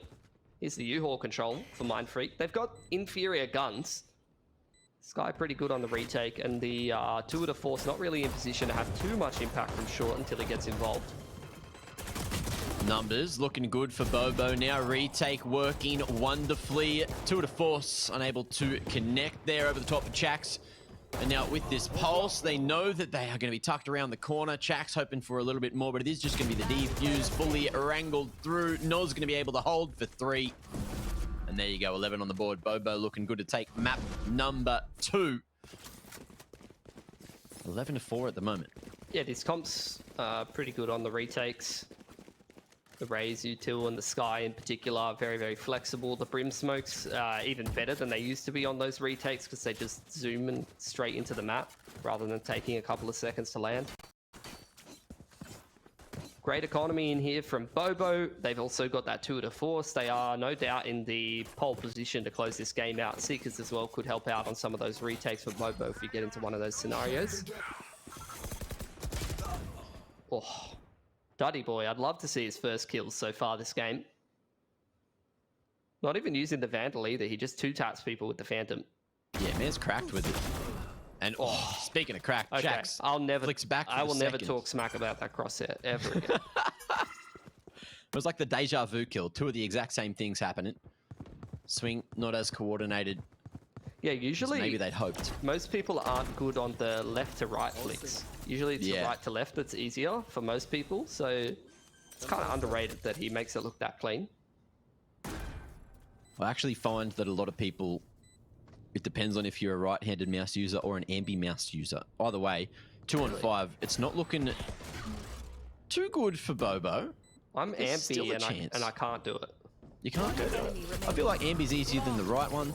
Flawless round coming through. Crisp shots from everyone involved. And Mind Freak still at the bottom of a very tall hill. But they put their shoes on. Yeah, I'd say the laces are done up and the doors open at this point. Yeah? Most likely. Have they hydrated yet? We're getting there, we're getting there. Oh, halfway. We're not quite peak performance just yet. Okay. That was a very clean round. So, yeah, I'd say they're hydrated because their money's great. Mm-hmm. Now they're going into this next gun round. They've got the stonks. They've got the supplies ready. Yeah, if they win this next gun round cleanly, then we're talking about a game. We have a game on our hands, as Jim Nesso likes to say. Oh, Sign going to be spotted tucked away in the corner, and that's cost him his life. Noz unable to trade there as well, just jumping around like a madman. But he will get back to safety. Drone tag comes through. Sicko dodges the shock bolts, and there's utility thrown every which damn way. Damn. Mindfreak happy with the two-man advantage. Yeah, they're able to work around Sign's operator for the second time and find him an opening kill onto him. He's not having a great day at the office, and then Shax just walks straight up short A, picks one of the A players. Now the 3 smokes, the half smokes, and a smoke deep towards U-Haul. So no more smokes left here for Mindfreak. They have to be able to get their plant down here.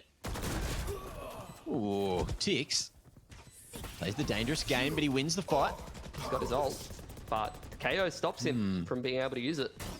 And that's going to be Paulson for a little while longer. Yuna swapped at just the wrong damn time. No one close to go for the res unless they wrap the whole way round, but you can see the Brimmy is just playing off his ult, off his molly, and just looking to stop that half tick from coming through.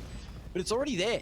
So Tick's in with a chance with that molly, the incendiary. It's burning for a while. Smoke goes down on the spike, and the man is looking to tick it, but the molly burnt too long. What thought he might have had enough health, but he did not time that one to a T at all. And Mindfreak, they get another round. They're off on the journey. Beautiful. They reset that money there for Bobo. At least for the time being, they're gonna, you know, have some level of investment into this round. Even Tick's gonna go down to Phantom Light Armor. So this is still a round that I would class as dangerous. You also got one of the Showstopper, I think it was, and you've got that Hunter's Fury available for Bobo. Mindfreak doing the anti-eco dance. Very passive positioning outside of Chax, who... Oh. Barrel spotted. Numbers coming. Chax will survive just barely on 30. And with that info, Bobo, they're going to fall off. Yeah, I think a bit of a anticlimactic situation. Nice shock dart from Skrull to deny the drone. And Mindfreak going to pick up the pace over towards B here, but the smoke onto B long. Well timed there from Tix. Shock darts just clearing out all those angles, listening for the old ah from someone. Tagged up by the damn thing. Chax pretty low, so he's looking to be the man hanging around like a bad smell. 4-man TP, or 3-man TP rather, back through bathrooms, and it's the full wrap back to B. Yeah. They've stolen all the B site numbers. They've tried to transfer them over to the A side of things, but the ruse, it's been called. Trailblazer grabs some info. It's going to keep a lot of the boys over towards B here for Bobo. They're actually going to stack the B side in time here. TPs on both sides of the Octi here, and we are going to see the guiding light not quite pop. It's just trying to buy some extra space here. Yuna fighting one through the wall, but the Hunter's Fury going to get some solid value for money, connecting onto Yuna and not finding that second one. Spike can't get to sight. You mentioned time. And Bobo, they've played this perfectly. Chax can't get to sight with it in time, and there's going to be no chance for a plant. Duddy doing everything he can to win the round. Big clutch from Skrull. He stood still in CT spawn. That's huge. Put me on the server, I reckon I can do that. AFK in spawn, easy. He also got a kill with the Hunter's Fury, but let's not talk about that. It's not as funny.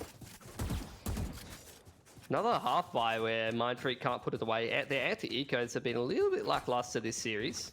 Even in that first game, they lost after the pistol. In this game, they do it as well. So they've definitely shown some great promise and some good rounds here and there, but a couple of little chinks in the armor as well for Mindfreak. There we go, that's a bit more like it. Double blast pack in towards the bathrooms, but the molly gonna keep Duddy back for the time being. The raise nade as well doing a fair bit of damage to him, and he gets smoked off. Oh, he almost dies! That's really not how you wanted the showstopper opening to the round to go. But at least Chax has got that B long push under control. Skrull aggressing on his own, loses his life.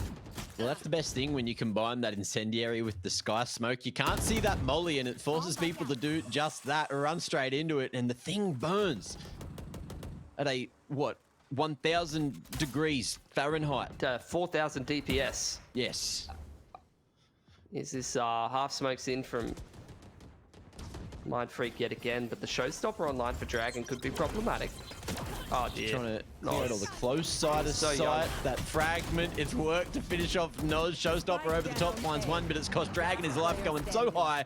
Getting that info over the smokes, and Mind Freak with a 3-man advantage are looking very good at converting this round. So good that Signed, he's running away. He's scared. He's saving the operator. He's not scared of anyone. That's not a great skin to save, though. I don't think. He's quivering. Look at his hands. What do you reckon of this crystal thing? What thing? His op, it's like a crystal.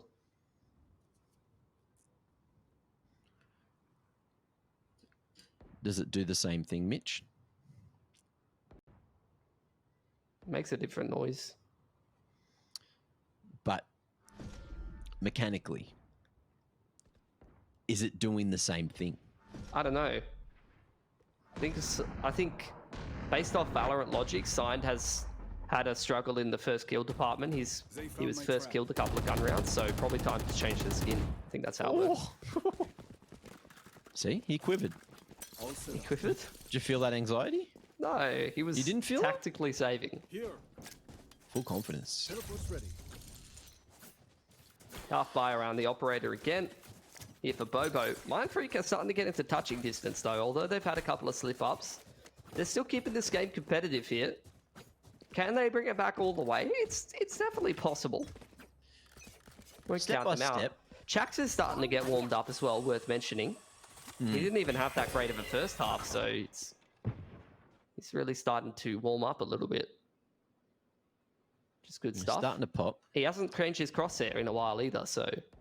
That's a good sign. Has he changed it this map at all? I don't think so. There you go. Consistency is key. And now, consistent aggression towards the B site may be going to be happening here. Drone going in before Duddy. They are going to see that trademark over in the corner. Let's see if they can deal with that before a guiding light's fired straight back at them. Noz has to dodge the paint shells. Damage through the walls, not enough to finish him, but the wallbang will. Duddy looking to lay down the groundwork. Paint shells sent back, and he is gone. Combined there with the shock dart, that's going to be the nice trade. Yeah, they pulled a lot of rotators over towards that B side of the map, though. Half smokes come in, but Sign does not respect them at all. Just peeks straight in front of it, even though he doesn't have the TP for safety. That's called not being scared, Mac. Yeah, not scared at all. Jax just drops that rendezvous. Looking to maybe escape back over towards U-Hauls off the contact, but the man is not going to be given that opportunity. Yuna, oh, he's going to fall as well. This retake looking pretty damn good for Mind Freak, and the pulses, they finished eventually. Sicko falls. Takes one with him. But at the same time, Mitch, that looks like that is going to be the end of the map. 13-7, Bobo, make it happen. Slowly but surely, we did see the attempt from Mind Freak to get back in, but look where we are. All the way deep for map bloody 3 again. Yeah, I think, look, Mind Freak definitely showing some decent stuff there on Bind, and I'm hoping that that keeps their confidence nice and high after that first map to keep contesting into that third map. Bobo, a little bit up and down, but a much better Bind from them, and I think they've looked pretty flawless on Bind so far. It doesn't seem like many teams can really touch them on that map. So, look, all the way down to a third map for the second time tonight after we've had a whole lot of 2-0s lately. I'm keen for another third mapper. Yeah, look, 6 maps. We said 4 to 6 at the start of the day, and it looks like that second number is where we're going. But of course, to get there, we've got to go to yet another break. Go get yourselves hydrated because we're in for a scorcher with this third. We'll see you soon.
que eu vou te botar no jeito hoje, viu, Binho? Ô, dó. Já passou da hora, né, pai?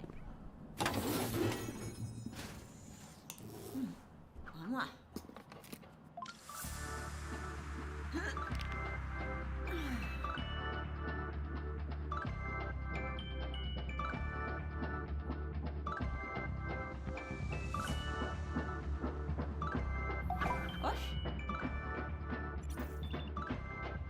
Bebe, hoje só amanhã. É hora do reggae. Porque toco a fé. Eu vou andando a pé pela cidade. Bonita, o toque do cachê. E a força do divino, ninguém explica. Ela é bonita. Porque toco a fé. Eu vou andando a pé pela cidade. Bonita, o toque do cachê. E a força do divino. Verdadeiro amor, você vai onde eu vou, verdadeiro amor, você vai onde eu vou, não diga que não me quer, não diga que não quer mais, eu vou o silêncio da noite, o sol da manhã, e vou ver o mundo tem, mas tem um ponto final, eu sou o primeiro que canta, eu sou o carnaval, a cor dessa cidade sou eu, o canto dessa cidade é meu. Pega eles, Binho. A cor dessa cidade sou eu, o canto dessa cidade é meu.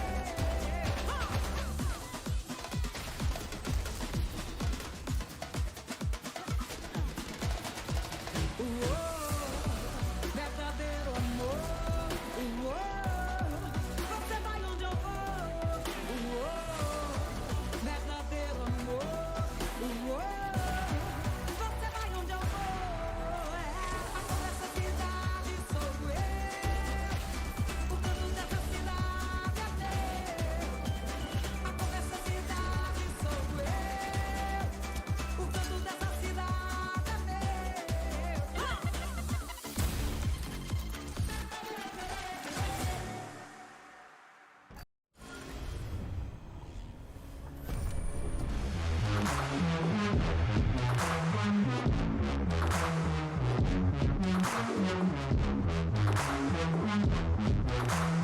Ladies and gentlemen, welcome back to the Valorant Oceania tour, where we are going all the way to map 6 for the evening, and of course that third map for this series alone. It's 1-1 right now, and we're going to be heading all the way to Icebox to see who will be the series champion and looking to make their way through this upper bracket. Loser, of course, is not eliminated just yet, Mitch. They are going to have that second opportunity down in that double elim lower bracket, so we'll see how that goes. But Icebox, I think it's a pretty good place to see who wins here.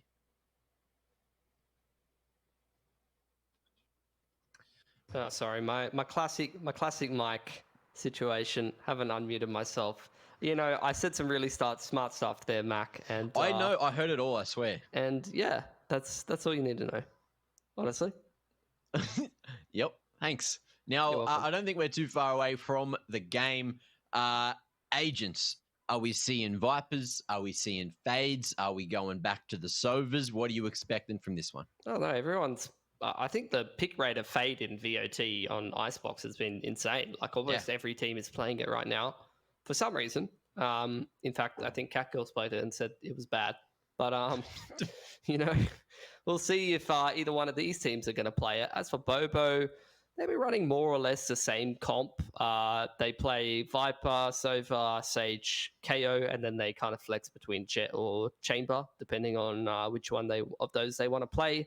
As for the boys on Mind Freak, they've only played one Icebox, which was a couple of days ago, like 6-7 days ago, and they played Chamber, Reyna, Sage, Viper, Sova. So we'll see if either one of these teams are going to flex into the Fade. We've seen most teams subbing out the Sova for the Fade.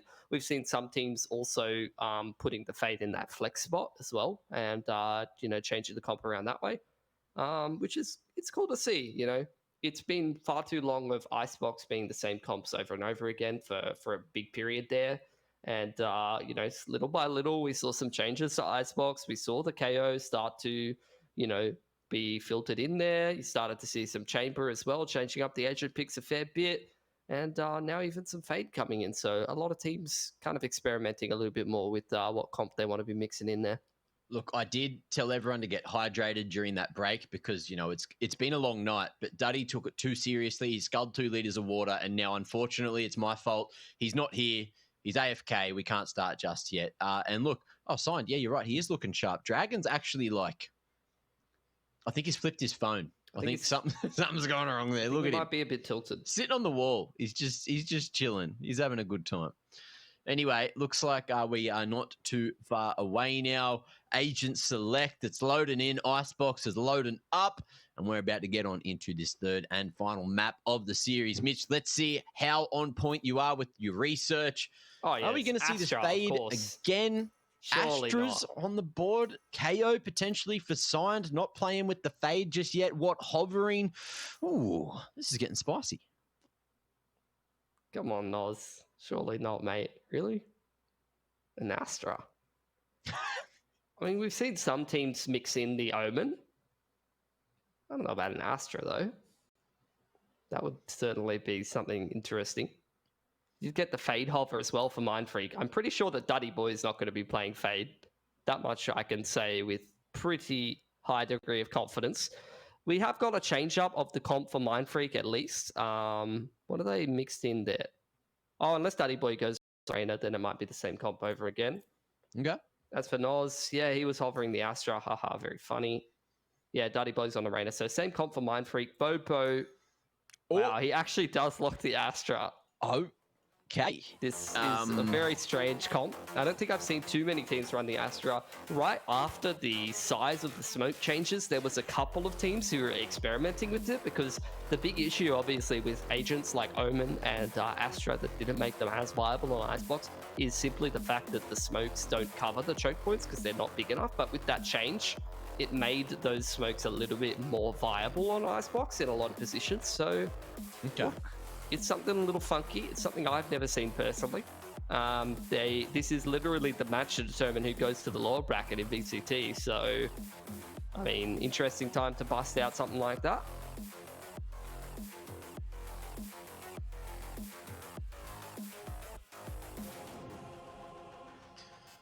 Oh, well, it's time to jump on into the decider.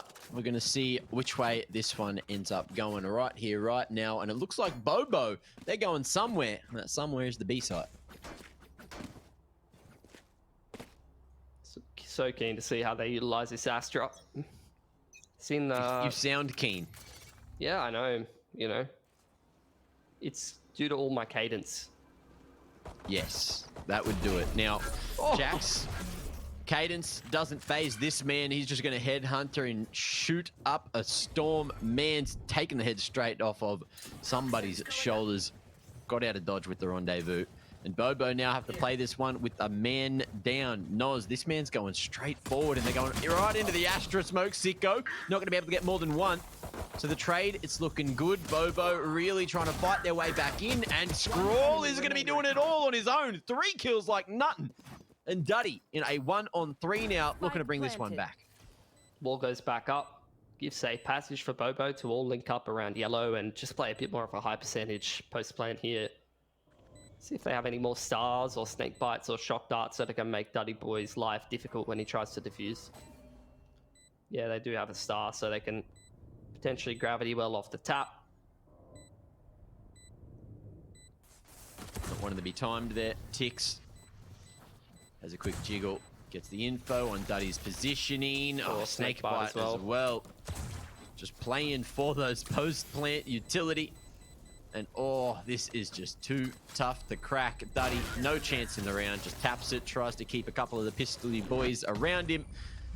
And Tix will finish with that ghost shot to the head. Scrawl, definite MVP of the round there. Yeah, undoubtedly. And at least in the early stages, like, it's only the pistol so far, but that Astra, the Nebulas there almost kind of being used like a pseudo Sage Wall. In combination with the Viper, they're able to, like, kind of block off enough vision to help them get and maintain that site control. Yeah. So it's like a little bit of a substitution in that regard, which, look, it's piqued my interest. All drone clearing out all these close angles again. And Bobo happy just to go with the strength in numbers approach, smashing it straight up long, wrapping on yellow.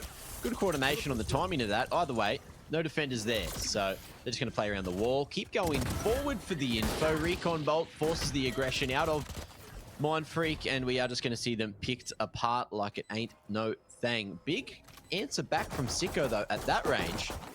Able to get that trade. Sign. Man's hungry, and he's going to keep on going forward. Sign's position known here. And Chax with the Headhunter trying to connect on anything at all. Suppressed. So he's forced to use this classic. I think he might have ran out of bullets there with the Headhunter. It's a reload off. And look, Mind Freak, they keep that one costly. They do. Interesting. I'm so like absorbed in watching what Bobo's doing, you know, like that round, the underarm flash to the Viper wall and the grab well on the back of B site as a little bit of a set play. That's kind of cool. But you are right, Mind Freak not doing too badly a job. Weird comps aside, they have definitely taken away quite a few guns from Bobo, and now they're going to go into their first gun round here.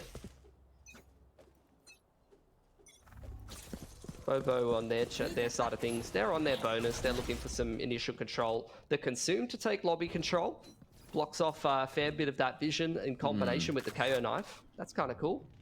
Well, yeah, Duddy, because he was suppressed, he decided not to go for that aggressive peek. He couldn't consume, or devour rather. He couldn't, dismiss away. So takes the safe approach and we'll just fall back. Viper Wall's already been committed towards B, but Chax on that pretty deep info line in combination with who throws down a Sage Wall in the mid round. That's going to be really great info, especially the longer. Bobo isn't close enough to hear that, so they're not going to be able to go back and contest that wall. Not that they're interested in that anyway. They're going to start to pick up the pace towards A. Drone going in. The orb up on the right side of sight in combination with the Astra Nebula on the left side, and Bobo's going to come in here and try to get this plant down.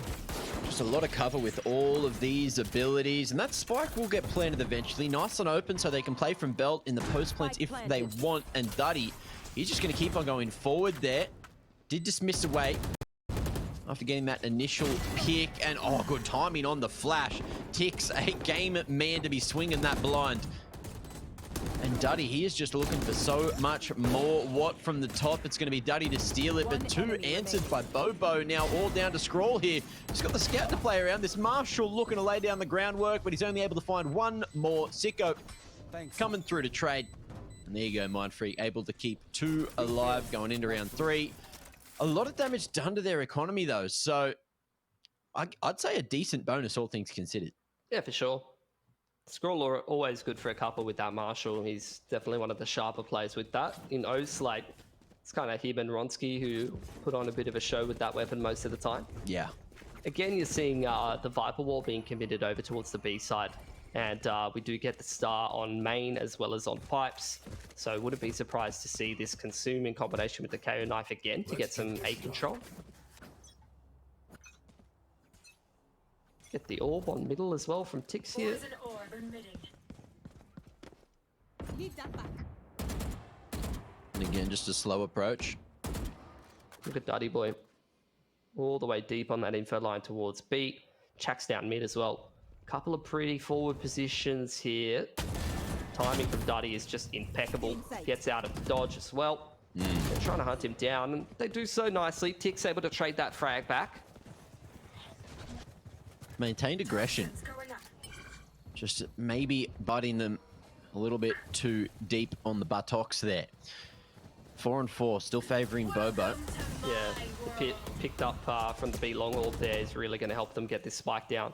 They also got the KO ult that they can rip if they want. Drone goes in and doesn't tag anybody and dragging around the side of yellow. Going to pick up what? So no retake wall available here for Mind Freak and Bobo. They're not in a rush to get anything done here. They're going to tap the spike, which is going to bait out the Hunter's Fury. He gets one tag onto Noz. Oh, and we're just going to see him drop straight on in. Yuna, it's cost him his life. Sicko puts signed on the ground. The suppression pulses still coming through. And as that wall falls, it's Mind Freak to secure it. 3 quick kills at the end on the retake. And that's going to be their second round on the board to equalize things early here in the first half. Really good stuff. Mind Freak, despite a pretty rough set of circumstances, you did get the pit in there, but it didn't really get much coverage on the site, so a little bit harder for Bobo to kind of maneuver around that. Off angle on the trademark there for Chax, trying to avoid any shock darts potentially getting rid of his trademark. On the half by here though, Scroll not lining himself up for any of that. Yep.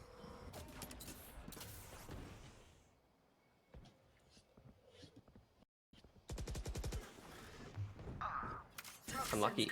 Tix just gets spammed straight through the orb. Dragon opening up the ground onto Sicko for Bobo though with the headhunter. He's even going to pop himself the tour de force, so that shows a fair degree of confidence that he thinks he can win this round here for Bobo.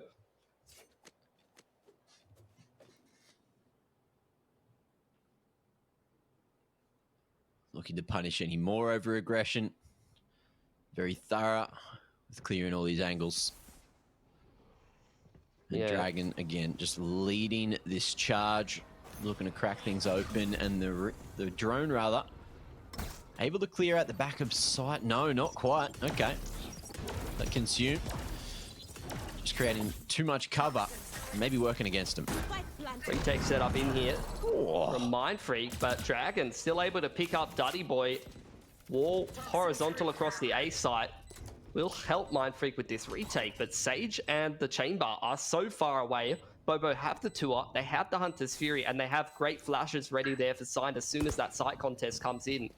Say Bobo are in a pretty good spot to close this round down. Noz. Oh, man's going to go forward off a perfectly timed flash, but it hasn't quite hit the mark. What? Going to be able to fight for his life. They know that no one's down on the spike now. Scroll going to invest the Hunter's Fury regardless, and he's very deep. Might just have the time to play with, and he might have bought just enough. Chax not going to be able to get on the defuse in time. Yuna will pick up the final kill. So it is costly, but it's the round going in Bobo's favor. Yeah, I mean, they were on the half buy, so that's massive for them. Even invested the tour. So confidence even in that 4-on-4 to be closing that round out. And they really did a great job of putting the pieces together on the fly, despite the fact that they didn't have the weaponry going into that round, expecting to win. They still get it done. And that has really put Mind Freak in a weird position. At least on this chamber, they're going to be able to pop the tour, which is going to shore up the firepower. And they also have access to the pit, which can really help them kind of lock down one of these sides of the map. So Mind Freak, look, they got the tools to be able to win this round despite a bit of an economic difficulty. And again, I think that's the 3rd or 4th time this series that they've lost a half buy and put themselves in a bit of a cooked position as a result. Yeah, big swing. And even with that wall, it hasn't slowed Bobo down too much. Happy just to play their game. You've got a couple of stars being laid out.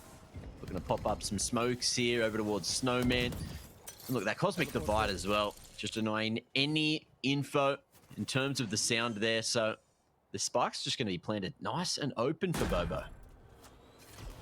Yeah, it's such a weird thing. You're playing against a Cosmic on Icebox. Dragon does get pinged over on Idiot Wall, and he's just going to TP out.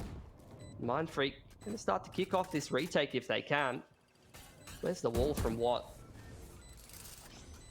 There you go. Dragon getting that flick tested out by the Recon Bolt, and it's put him off the line for just long enough to get Chax on it. Now things get awkward for Bobo. Even though they're in some solid post plans, they will hold their ground. Unit tapping, looking to maybe go for the half tick. No, they're very worried about just taking down the numbers, thinning them out as quickly as possible. Chax gets back towards this one, has that headhunter in hand, but it's Bobo holding so damn strong deep down long.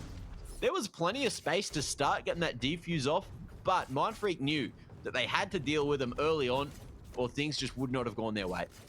Yeah, I think they were a little uncomfortable playing up against the Cosmic there. Yeah. Like, it was a little bit weird, but not only that, I think the key kill was really Tix getting that pick on Watt in through middle. because as soon as that your Viper dies on the retake, you don't have that retake wall up anymore. It's a lot harder to put yourself in favorable positions to start tapping the spike and forcing out mistakes from the attacking team who are playing the post plan. Well, good shock darts as well from Sicko, just to force the aggression away from a main and slow things down here in the early round. Smoke on middle for Bobo.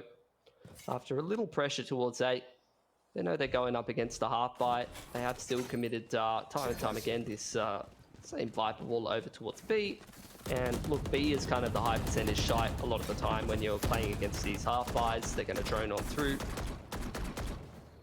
But Mindfreak have their own wall over towards this B side of the map, and they're starting to mobilize some players over here. Duddy actually has Vandal armor, so this is not a round that you can take for granted as Bobo.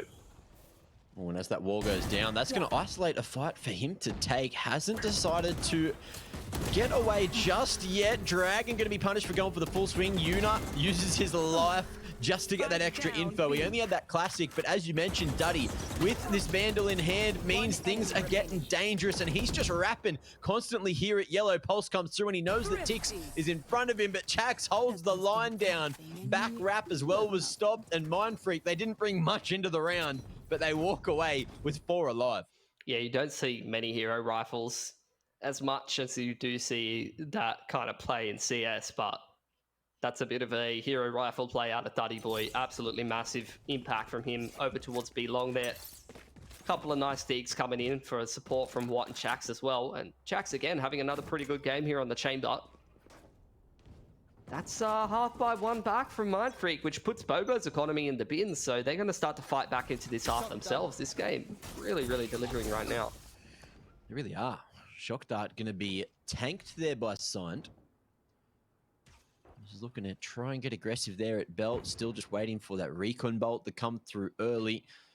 And that's going to signal to Mindfreak, well, a couple of things. You know, that there's a sheriff in play. That there's someone holding control at the back of A main. And Mindfreak happy just to play back and play from range. Yeah, taking their time. They've had a tough time against the half buys today, so really can't afford to be losing one now that they've put themselves back in a solid position. Dart coming in up the top there. Trying to clear out some of those close angles. Does get dealt with, but the KO knife going to put Watt in a tough position. He can no longer make use of his wall to keep himself safe, but he at least has a couple of players to help him on the cross, but a bit of an overpeak, instantly punished there by Dragon. Man has been feeling pretty crisp with the headhunter. Duddy Boy with the offline to dismiss away to safety. So the trade working wonderfully, and no one's shot that Lear. So he's happy just to fall to Snowman for now. Spam through, but it's going to be the aggressive approach from Bobo, pushing straight into orange. Yuna going to be able to hold for 2. Sicko as well to trade, and they know that Noz is here as well. He was spotted, he's stuck in the cutout, and he's going to try to fight for his life, but there's no chance here. And Mindfreak walking away with 3 and a 4th round to tie things up. Yeah, really nicely done. Despite the fact that they lost that Viper in a bit of a sketchy circumstances, they still recover nicely, put the pieces back together. And now heading into this next round, they've got the Res, they've got the Reyna ult and the Hunter's Fury as well. It's attack timeout for Bobo. Gonna have a chat about this round here. They've got their work cut out for them. They probably need to win 2 gun rounds back to back to start to crack down on that economy of Mindfreak. And they got another Cosmic available to them. So let's see if they've got another cute little set play for us with this ult.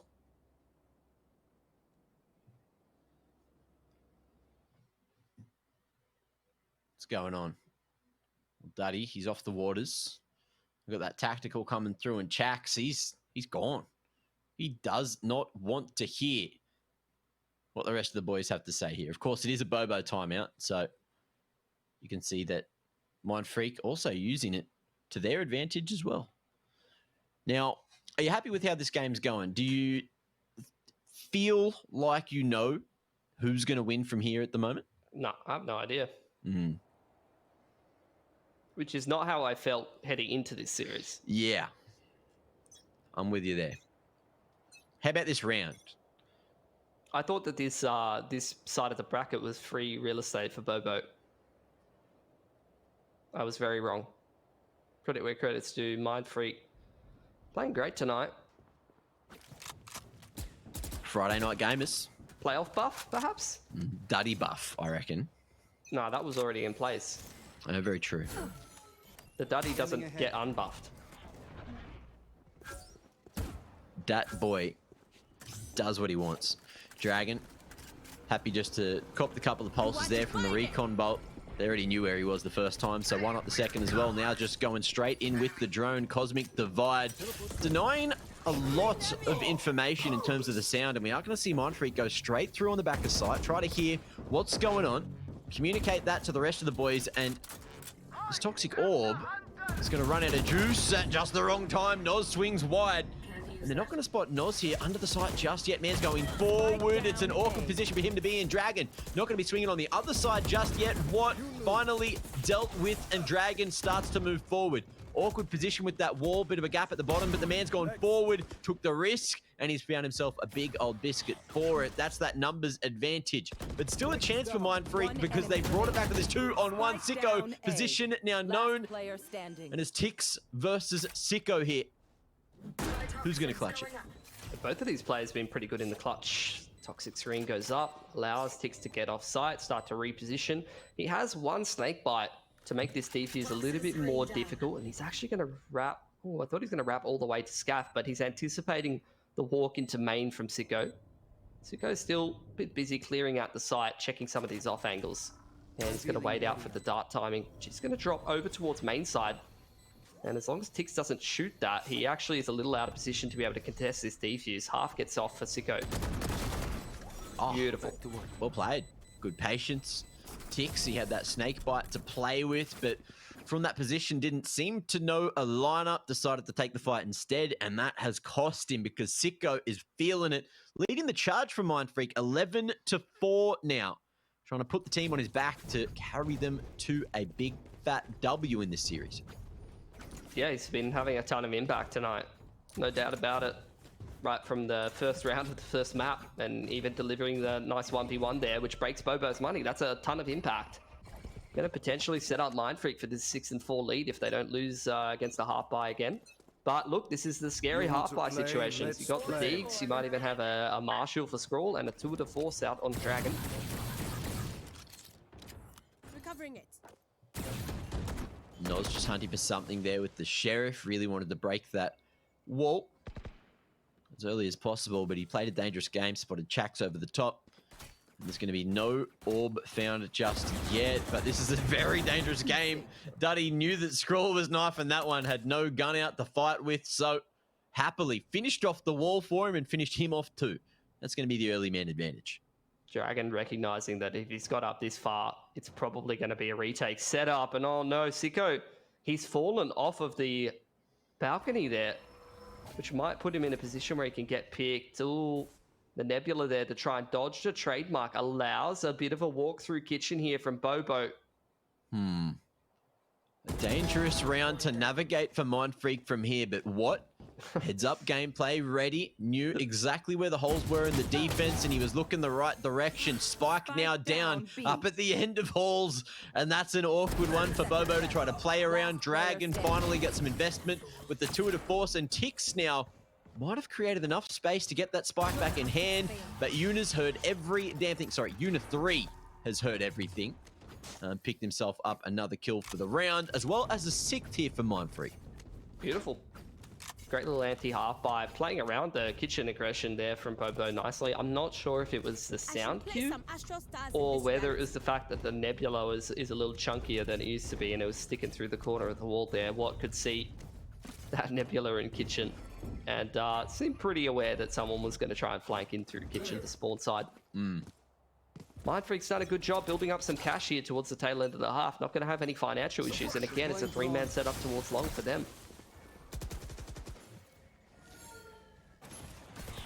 Well, Chax in a very dangerous position, but he's got the help from his teammates. Dragon spotting Duddy early. But does he expect Chax here? Doubling up with this aggressive defensive setup. Yeah, Bobo's hard turtled right now. Found that man advantage. Waiting for aggression all the way through A or through middle. And after they don't get anything, starting to tick the clock down a little bit. They're going to start to group up in the mid to late round.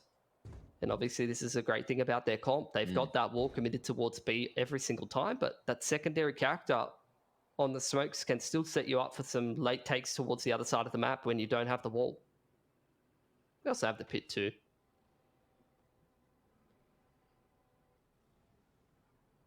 Full contact. Dodging that recon bolt. We do see Mindfreak invest that res onto Duddy, thinking that they are very much in a safe position. Scrawl. At range is able to get that trade back onto Duddy, so Man's not going to have any more impact in the round and just deletes any value that that res could have brought back in, as well as puts it into this 5-on-3 position. Mindfreak, 2 men down. Looks like they are already thinking about going for the save.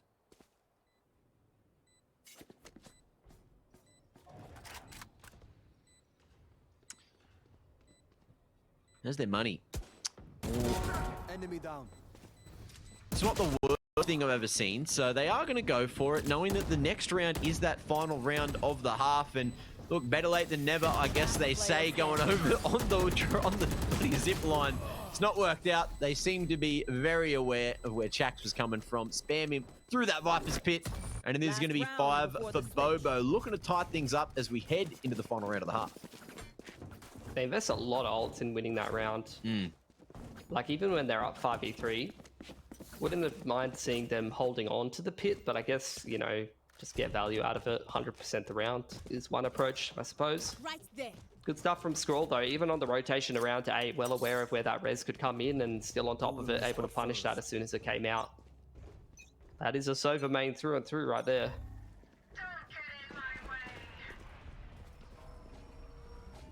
Toxic Orb just going to be denying any early vision, and Chax, a dangerous game, but he will connect this time with the operator. Gets back to Kitchen and expects some more. Quick scope onto Tix. We'll find some more value for the operator. Dragon now just dancing around there, able to take down his counter chamber. And it's just an awkward position for all of these members to be in. What's still trying to play around the wall here and figure out exactly where the hell Noz has gone. He's a sneaky boy. All the way over towards Snowman. What seems somewhat aware, though, playing around these yellow angles very well. Waiting for potentially a plant. As that Nebula comes in, that's a little bit of space. Is the spam through going to come? What? It does. And 7th for Mindfreak. Great stuff in that half. It was very, very back and forth, but Mindfreak still put themselves out in front here on the 3rd map. They're going into this attacking side, having a look at the agent comps. Do you think they're favored here? You know, they do have Duddy now, who gets to run at the opponents on the side where he's supposed to be running at the opponents. I mean, again, like I said, I actually think it's harder to have impact on the Reyna on attack than it is on defense, because at defense you can kind of pick your fights and set yourself up for success. Okay. Reyna's that agent where you can aggress certain parts of the map and then dismiss out and things like that. On attack, when you're trying to force your way in on the lead timings, it's why you see so many players, I feel like ranked is one thing, but so many players play a little bit more of like a lurky Reyna style or an aggressive lurk. But that's something that he can definitely make work for himself. And I think if there's ever a player you're going to stick on an agent like Reyna, and you say like that player has to be self-sufficient in terms of being able to find themselves fragging impact, I think Duddy's a good shout for it. We see him aggress, like even back in the Iconic roster, playing things like Sage. He was pretty self-sufficient, being able to aggress certain parts of the map. And then even in this series, when you're watching him on the Rays and things like that, the man he walks places and he shoots people. And that's exactly the skill set you need to find success on the Reyna, right? Now I want to see, like, we got to see one half of Astra on the attacking side, but now we're going to get to see her on the defending side and just see how that Cosmic Divide is used, how they utilize the extra smokes, because of course they got that Viper there as well.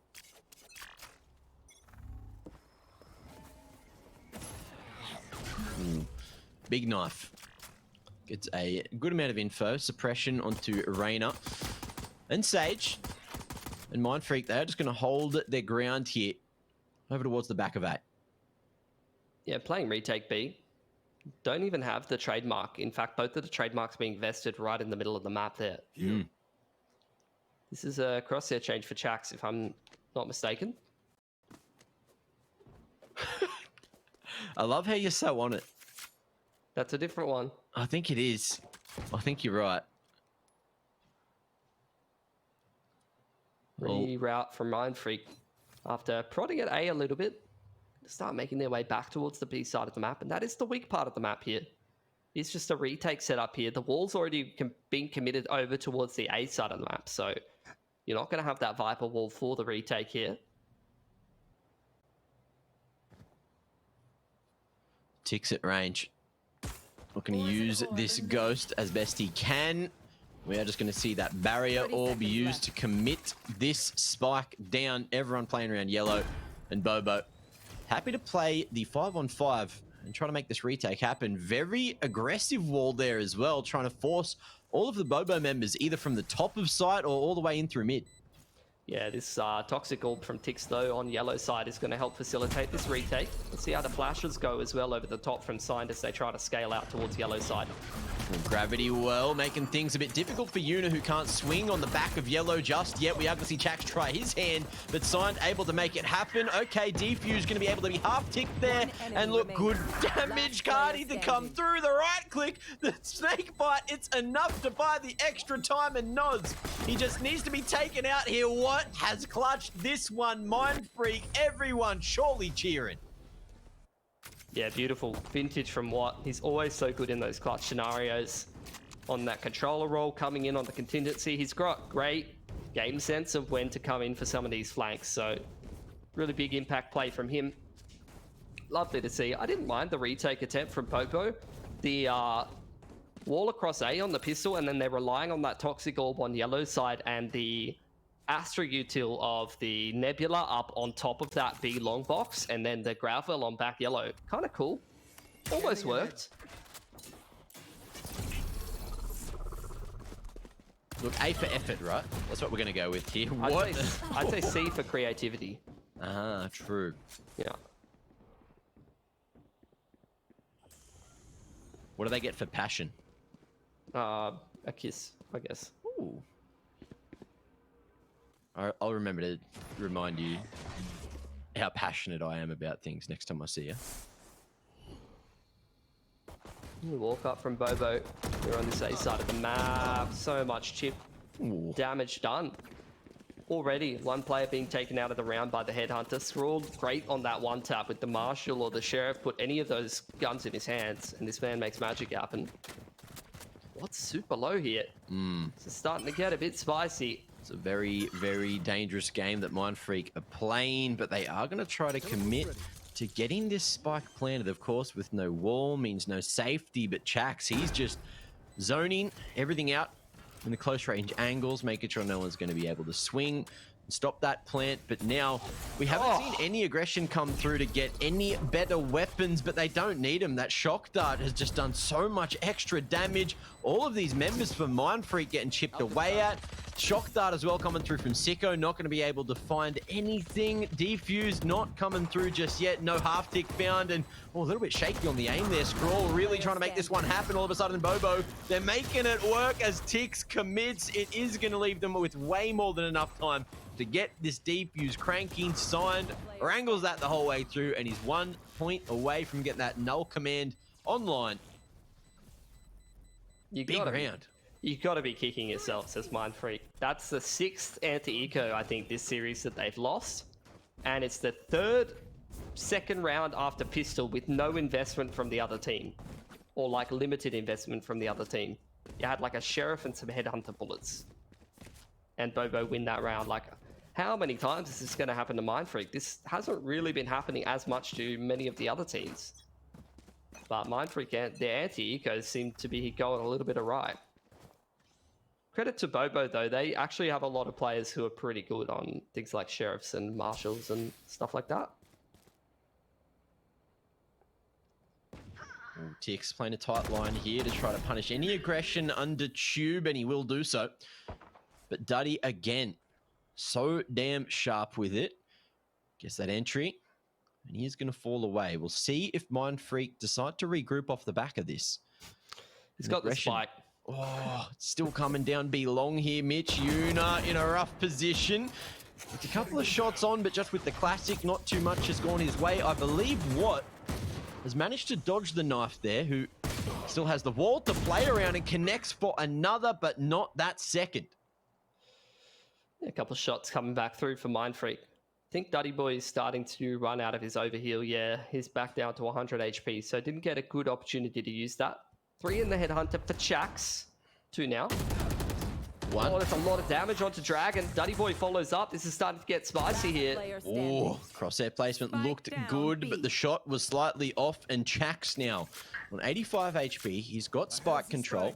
20 seconds to make something happen, and he is just going to be TPing it straight back towards A. So they might just gift him a plant here, and he's got a Vandal still in with the shot, Mitch. Yeah, it's time for it. And Bobo's not respecting it. They're still back on the other side of the map. He's just got to go for it. It's going to be a safe plant, though. He's not going to set himself up for the maximum position. But he does have his TP back online, so this is an opportunity for him to set himself up a safe TP, aggress into screens, find a pick, and from there it's a 1v1. Oh, Bobo, are they ready for this? No. Tix.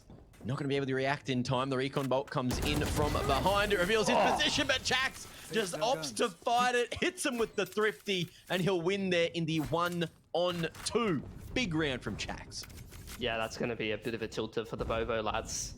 They just win that half buy, and then Mind Freak wins a half buy right back against them. Anything that you could do, I could do a bit better. And it's a rough economic position now for Bobo. Side's got a bit more cash than the rest of the boys. He's just doing the maths on every single different purchase he can make, buying up 1 million different guns, but finally settles on the Spectre.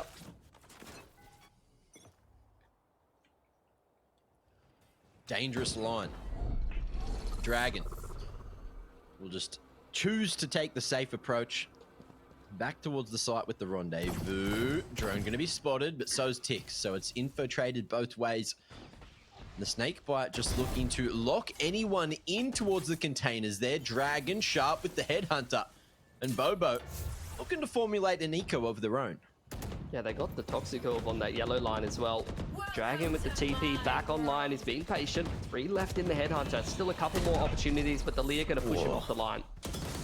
And again, saved twice already by the rendezvous. But Tix playing close, but it's a dangerous game when Duddy's around the corner. This man pops the Empress. And Bobo, let's see if they're going to be able to do anything here. The Decades put Dragon down to 1 HP, but he's still going to be able to find some extra kills across the board. Bobo, they've left Watt in a 1-on-3, and the trade comes through perfectly. Signed happy as Larry with that one, and Bobo are not allowing Mind Freak to be the only one winning ecos here. Thrifty. Out of charges. I thought this was like, I don't even know. I thought this was a CS thing. It's just an AU thing, Mitch. All right? It's an OS thing. It's an OS It is thing. an OS thing. We can't win anti-ecos. Bloody hell. So this should be Mind Freak's round now, right? Yeah. Yep. Nice. Oh, look, realistically though, Bobo, off of winning that half buy, look at their cash. It's kind of insane. They're going to crank out the Tour de Force to even kind of push that economy into an even better position. They're even... Oh, this is... Look at the respect. You're not winning this eco. No way, boys. Hit and Tour pop straight away. Bobo are not taking this one for granted. Pistol's very scary. Yep. They really want to stabilize this economy, and oh, those feet aren't going to quite be spotted there up towards the pipes, but the pushers through are going to be punished. Sicko able to find one there with the Sheriff and Noz.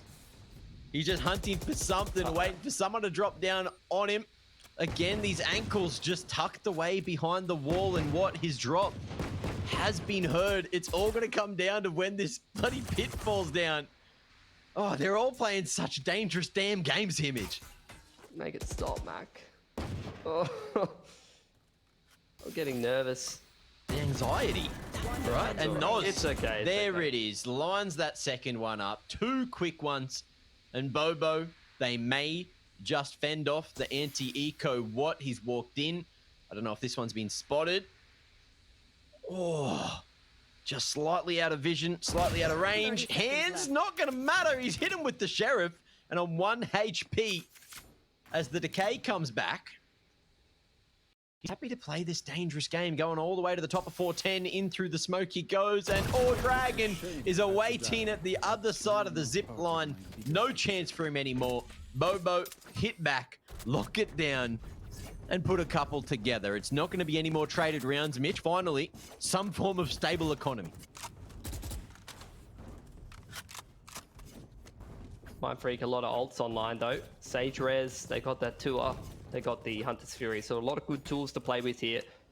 Cosmic on the defensive side could be a pretty good tool for that retake. Like, I talk about Astra, like, the way I'm kind of framing it in my head is like a substitute for the Sage. Let's play. And the Cosmic is definitely a great substitute for the Sage Ball on the retake. Oh, Dragon. Looked like he was in a dangerous position. Mind Freak showing him no respect by going forward, and Scroll hits him with the collateral on that Hunter's Fury. Too much damage done already. That was the Gravwell vulnerable in combination with the Hunter's Fury. That is absolutely gorgeous from Bobo. The off angle from Dragon as well.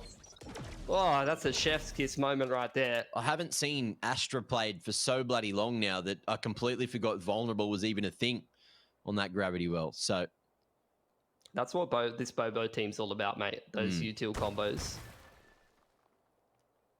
Let's see if Chax can use the tour de force to maybe bring their hand back into the round. Offline.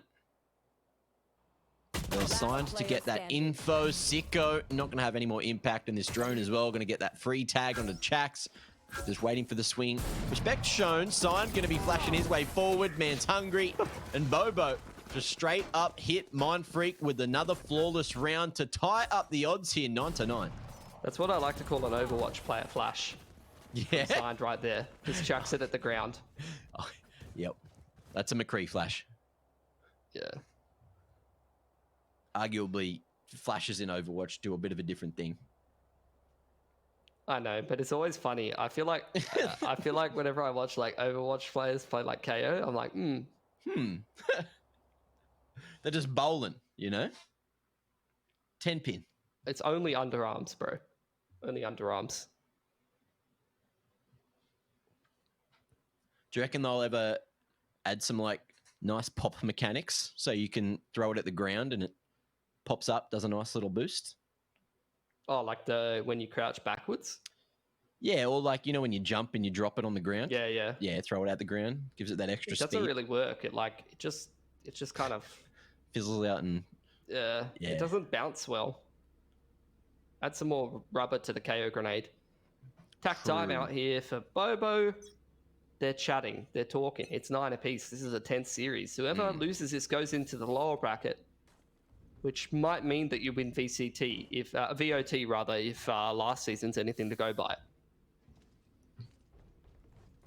And that means loser of this is maybe playing Bonkers. I think they are. Yeah. So it's not going to be that swap at the bottom of the bracket. It is just the same as what we saw earlier. You could see that other lower bracket match was already confirmed from yesterday. Looking like the same go-to here for Bobo. Viper Wall across A. They're relying on that Toxic Orb as well as the Astra Util if a B retake is going to come in here against Mind Freak. And it's probably going to be needed, I would say. Well, drone through the middle. Not going to get the tag, but it does get the info. Tick spotted at the back of sight. Now we are going to see Bobo slowly but surely rotate their way back in. Wall invested just to get that safe plant. And, Snake Bite is more than enough with the spam to finish off Yuna. But the spike goes down regardless. Oh, Daddy's changed his crosshair now. We're getting funky with it. Oh, yes, Cosmic, they are scared of these pistols, Mac. I'll give them that. They are not taking this for granted at all, Bobo. Oh, Cosmic Divide. It's a dangerous damn game to swing through. Not going to be spotted initially. Watt's going to be able to find himself a quick one. And Duddy Boy as well. They're just waiting to find the timing. Spark Diffuser killed in time. It's not going to be the round found just yet. Duddy, he's gone, but the half tick already there. And Bobo, plenty of time to wrangle this one the whole way back. That cosmic divide makes things so scary. I always felt like that was bad against the pistols. At that range, you know, but it's like, I mean, yeah, I don't know. It was neither good nor bad. I felt like it was like neither plus nor minus value, to be honest. Neither here nor there. Yeah. Yeah. There is a pretty good ult advantage here for Mindfreak. Worth mentioning. Right here. Hunter's Fury, they got the pit, they got the res. Bobo's pretty far off a lot of those ults. We're changing up Dragon's positioning though. He's over here with the operator. Nice. Big. No res. Spike down B. And that makes this round that much harder for Mindfreak, who are probably kicking themselves there. I mean, you pick any of the other players. Mindfreak at least maintain the 5-on-5, but they picked the Sage. Yeah.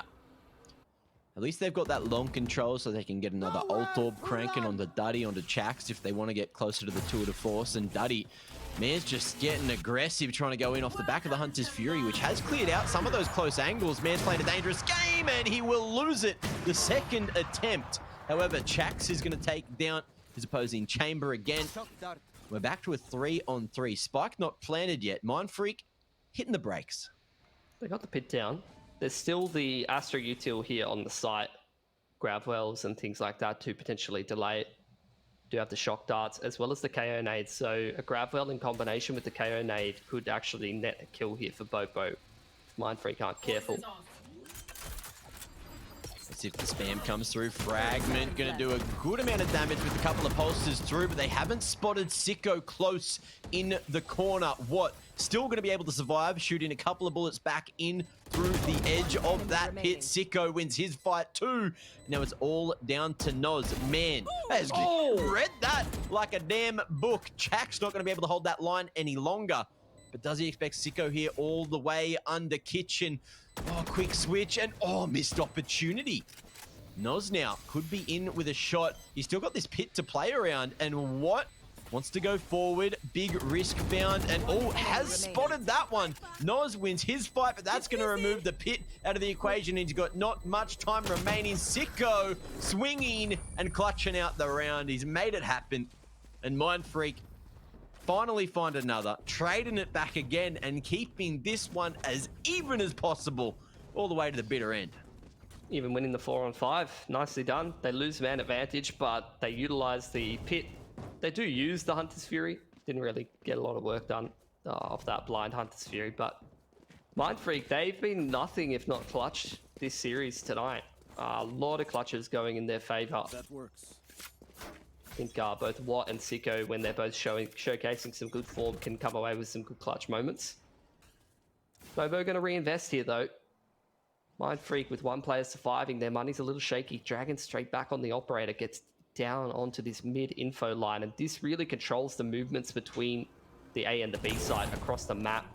Drone goes through, does check Dragon, so they're aware that he's contesting middle here, but he still hasn't been pushed off the line. And with this comp that Mindfreak are running, that's a big tool. Utilizing the drone to not get value out like that is a big loss because they don't have any other initiators.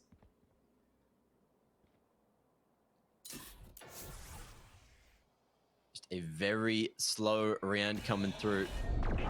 And there's that Lear, which has forced Dragon all the way back into kitchen and allowed that safe passage.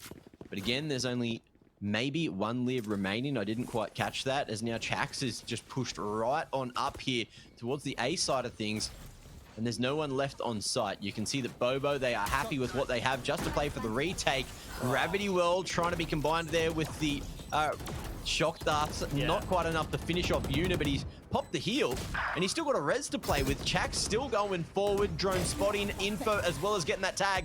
Duddy playing a dangerous game at the top of the 410 as he wraps back here at elbow. Man's going forward, he's vulnerable, he's in a dangerous position, and he's gonna get another dink, but of course he's playing with the Phantom, so he doesn't get the one tap. Big damage found already, and another round in the bag for Mindfreak. Oh, so close every damn time.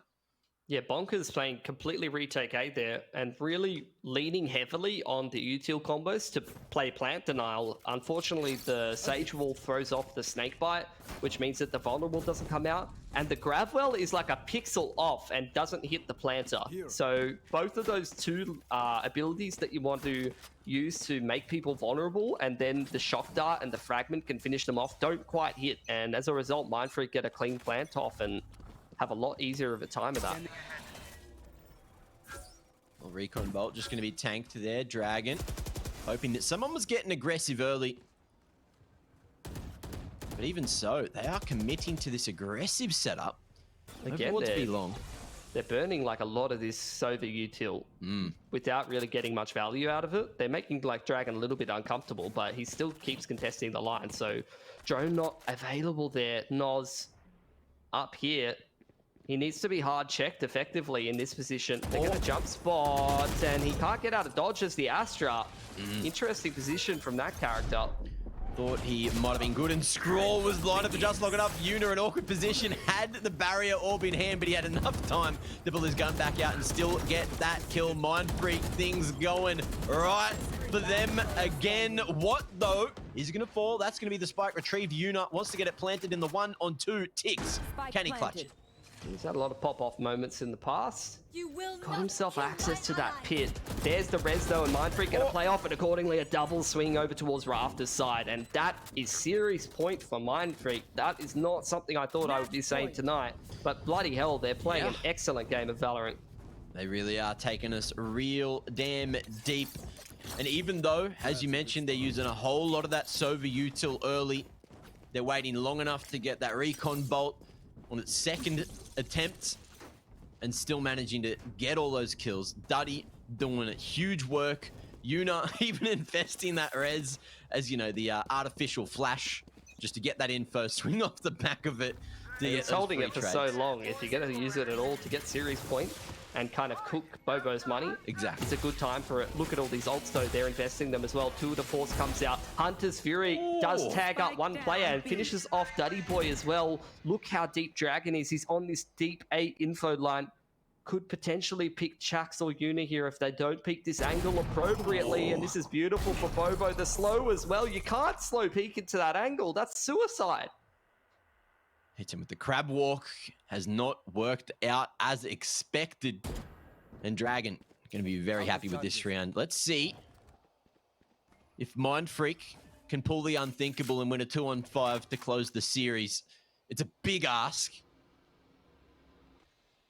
but I would not be surprised at this point.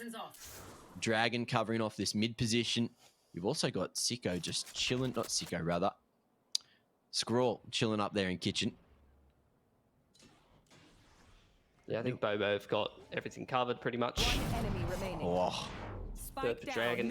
Big impact with the Tour de Force, especially in a round like this where some of the boys had to go down to Spectres and things like that.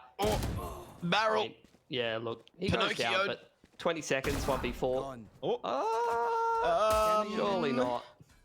Yeah, you say that. Noz, though, manages to at least dodge the pulse, but he knows he's here. Sicko plants on the back of sight, which is the safest position for him to do so. Tix tries to hold him in to this position offline from Noz, who plays a dangerous game, but he wins it this time. All right. And Bobo, they are in with the chance for OT, Mitch. Definitely. They buy themselves a much better gun round this time. KO ult and Astra ult. These are some great retake tools available to Bobo. Mindfreak, though, now have the Tour de Force and the Hunter's Fury. So, couple of tools in this last round. These are the kind of things that you need to keep your eye on. Where's Chax going to post up with this Tour de Force? We're moving the Viper over towards A with that diagonal wall. Tick's going to utilize that to hold down this site. Probably chuck his Toxic Orb up on top of the pipes or something like that. We're going to rely on the Chamber and AO to hold down the B side of the map. And Scrawl going to be having a look at mid. Going for the info. What's Mindfreak's approach here? Looks like some B long control here early on. They're just doing the same thing, and I think they're happy knowing that Viper was over towards A just to continue to put some aggression towards the B side of things. Mindfreak. We've got Chax trying to lock down this mid control with that trademark to hold the flank too, knowing no one should be able to get past that, get up the belt. But the battle, the true thing that's happening is over here towards long B. That knife, though, is more than enough just to send them packing. Yeah, I mean, like I said before, they've done dart and drone and not been able to take actual map control. So they don't feel comfortable going into B. They're going to call the audible, go back towards this A side of the map. And again, here from Bobo, it is a complete retake scenario. This is where you're going to be able to get this plant down as long as there's no denial in from Bobo. And again, I don't think that snake bite's hit the mark. So plant goes down. You've got the Hunter's Fury for the post plant in combination with the Tour, but this is where I was talking about Bobo's Cosmic and KO combo to come back in here in combination with the drone. Yuna's going to be stuck in a very rough position here. Has to try to play around the Cosmic, which is going to be used eventually. Duddy just jumping to spot across the top of screens there.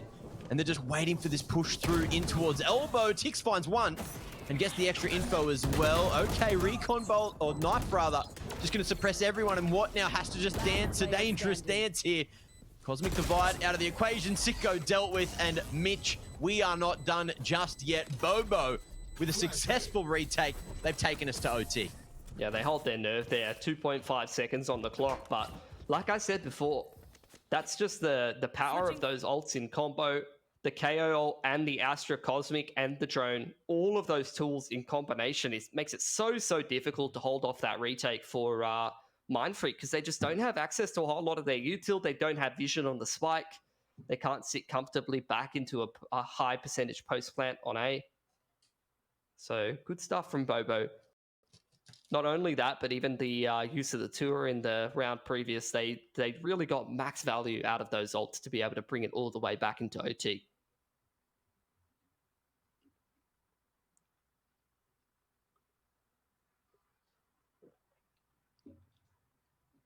Has Tix thought enough this series? That was a big brain retake, so clearly it's paying off.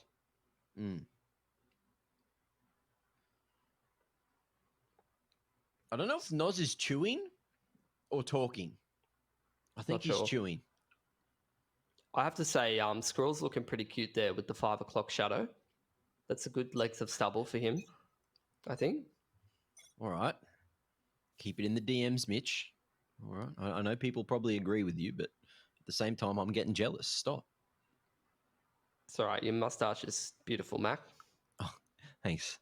I wasn't fishing for a compliment. I actually did want you to stop because it's overtime. It's serious, Mitch. No, really stop. No, really stop. It's Stand down, okay. soldier. I know my moustache is cute, all right? But it's just the time and place thing, Mitch. You just got to figure it out. This is the playoffs of VOT, bro. All right. First round of OT. Bobo, again, consumed to take a lobby control. KO Knife gets used on mid there. They're a little bit worried about a 2 walk down. That's going to settle the nerves a little bit. They do take this A control. A bit of a different off angle from Chax. In that negative space over in that right side of A in front of the Jenny. Trying to get a little bit of an off angle kill. And I think Dragon's seen him place that trademark down. That's getting taken out by Bobo early on. So no info on that part of the map. Easily taken by Mindfreak. Bobo just going to deny that early on. And after that, they feel comfortable that Mindfreak doesn't have too much advanced info on the A side of the map. They're going to start to walk back towards B. Oh, that dart from Sicko. Bloody hell. Where did that come from? That came from Boiler, mate. Yeah, Boiler. All the way back there. That scanned the whole team. This guy's a bloody madman. Beautiful timing on it. No one was ready at all. All he knew was he heard that orb go big at mid, and they tried to make the read. Dude. They have walked away from A, but they're coming back just in time. The Mindfreak's doing the panic rotates right now, and it's making me nervous. Potentially getting caught out of position. That recon bolt's not going to get the pulse off this time. Signed, able to find one on the Chax there, but it is going to cost them a life. And okay, Viper's Smith going to hold down the front of sight, but it's not that entry out there looking for. They're going all the way in through elbow. Time is ticking. We're going to see Duddy just run it through for 4. Man, has maybe saved this one for Mindfreak by getting aggressive and just getting right up into the fight. Dude, that dart from Sicko was actually so big brain. That was like absolutely massive. Bobo wanted to call the audible, go back towards B after denying info at A, and that dart just scans their whole team, and they rotate back A and run out of time. Bloody hell.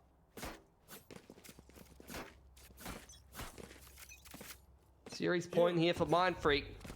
Can they keep their nerve on the A side? That was an impressive passage of play, but you also saw some panic rotating in that last round as well. So pressure's definitely on for them, for both of these teams, really. Honestly, I feel like Duddy Boy is the kind of man to thrive in chaos. So yeah, let him panic all they want. I think if Duddy Boy doesn't know what's going on, he kills 5. Yep, exactly.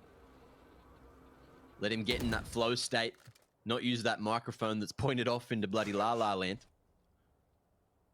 And just look at his crosshair and frag up a storm.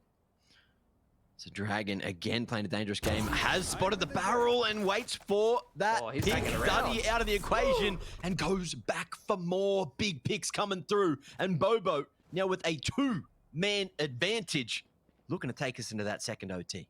Dude, how does he walk around with nuts that massive? He goes back for a second up against Series Point in OT. And now he's peeking on a glass cannon operator. This man can't be stopped. He pulls out the tour de force. He hasn't got enough operator action in his life. Just wants more chances, more bullets. Doesn't want to have to go for the reload in the operator. And the timing is a big factor here. But the last man alive, Yuna, has found himself one, almost gifted that opportunity to Dragon to find himself another, and that flash all the way across the top. Yuna, not blinded, has to fight for more, and they're not going to find it. Bobo by themselves another couple of rounds. Switching sides. Series just keeps delivering. Another OT. We're being blessed. Right here. There's like an inside joke that that Noz has, that he goes either if he goes +1 in a series, then they're gonna win, and if he goes -1 in a series, then they lose. And I think at the moment he's dead even the last 2 maps, and right now he's -1, so I'm getting a bit nervous. Do you want a shoulder rub? Actually, no, it's all right. Hold that thought. Rub your own shoulders, because Dragon, he's looking to find a few more kills. Man did it all in the previous round. And he's looking to make this one a successful attacking half for the second OT. Sicko. Mans wants to take a fight here. Pop flash over the top for Signed, and no one on the back of sight. Again, MF, they're just going to try to set up for a retake. 2 towards heaven, and Watt gets that gun out just in time. So now a numbers advantage, and Mind Freak, they want to go in off the back of the drone. Yeah, the drone goes in. The Viper Wall in combination with the Lear creating more and more space. Fragments still available here for Side. He's going to throw that before the first tap even goes in to try to stop that spike from getting defused, but it lands off center. You're going to be able to tap the spike here as Mind Freak. In come the shock darts, further delaying this defuse. Bobo's playing this post plant pretty nicely so far, but now starting to run out of util. Yeah, just lineups. They were there, but again, it's all down to the time, and Mind Freak have baited out so damn much. They need Bobo to connect here. Blinded off the quick double, and that might just be that. Bobo with the attacking W. 4 kills for Tix. A big individual performance, but still, they got to back it up in one more round. Yeah, back onto the defense now, which Dragon did great work on the glass cannon operator. He's back on the rifle this time. Gonna change up a little bit of a different look, but that's just the exact kind of play that you want to put Tix into. He's so clutch, so good on those multi-frags, and he has so many of those great pop-off moments. Just gets oodles of impact out of the controller role. Great asset to his team. See how Bobo approach this defensive round. They've got Dragon kind of leaning over towards B side, the same as before with the KO. Knife does spot out the Sova. No A control really to speak of here for Mind Freak. Trademark goes in there for Chax, making sure no one pushes that close angle for the time being, and he's going to reposition to belt. Here's this drone through B long. Doesn't really see too much of anything, and again, it hasn't really stopped Dragon from aggressing. The slow orb going to make him think twice about peeking on yellow side, but this one-way thrown by Noz going to still allow him to aggress and give him a couple of angles to work with. Just dodges that recon bolt nicely and just wants to keep on pushing, keep on working with this aggression, and he might find a timing there. He will again. Sicko falls. What? Dealing with that drone coming through mid, but there is that man advantage for Bobo, and they are happy just to back away and play retake wherever Mind Freak go. Creep up in here from Duddy. He's got some space to work with and a timing that can work in his favour. 30 But seconds left. man disadvantage here for Mind Freak. The pressure's definitely on. Viper wall in here for the retake. Vertical wall there for Mind Freak, or diagonal wall rather. Could get rid of that heaven angle. And here's this side plant in from Muno. Everything's green, Mitch, and Tix. He's so happy to play around it, knowing it should be easy peasy kills. And Bobo, they're making it happen. It's down to 30. They're trying to clutch here. Gets the dismiss away to safety. He's got no time to play it. Noz is not going to give him a second to breathe that damn oxygen. Bo, do it in OT number 2. They saved themselves as the favorites coming into the matchup and hit them with the reverse damn sweep. Mind Freak. They got so damn close. So close, but they couldn't do it. We doubted them, but they showed us they are here to play in playoffs. Bobo still come out the victors. Yeah, very, very winnable there for Mind Freak, and they played a hell of a game today. Like, full credit to them. Really, really excellent, especially Haven. Convincing map win, then a convincing map win back from Bobo, and then an OT on Icebox to close it out. That's just exactly what you want to be seeing out of playoffs. These teams kind of pushing each other. Great recovery from Mind Freak. They had a really, really lackluster group stage. I was quite worried about them bringing in some different players as well from their initial roster, but you know, that's an impressive result there up against a team like Bobo, who a lot of people kind of consider, I think, to be one of the contenders for this Apex spot. And look, I just want to quickly point out, you did point out Dragon as a highlight player, and he dropped that big 30 in the double OT to up that series. Now, let's have a look at the bracket. We'll recap everything that's gone on today as well as yesterday. And we got a few more of these spaces filled out now. Now, have a look at that upper bracket game. Order and Catgirls, and then after this big dub from Bobo, they're going up against Rain.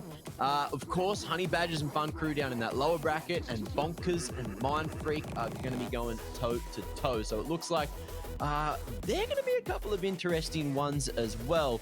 Tomorrow's games, we are going to be going straight into that lower bracket, having a geeze at who's going home early just in this first week of OT playoffs. What just everything. It's pretty late, actually. We haven't done a cast this late for a while now. And Mitch, I'm glad we got to do it together because that was a banger.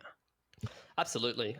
These lower bracket games that we got coming up for ourselves, I think it's Honey Badgers, Fun Crew, and Bonkers Mind Freak that'll be kicking off tomorrow, Arvo. Those are going to be some great ones, actually. I think all of those teams, those matches could really go either way. A lot of these teams bring in some pretty good form into playoffs.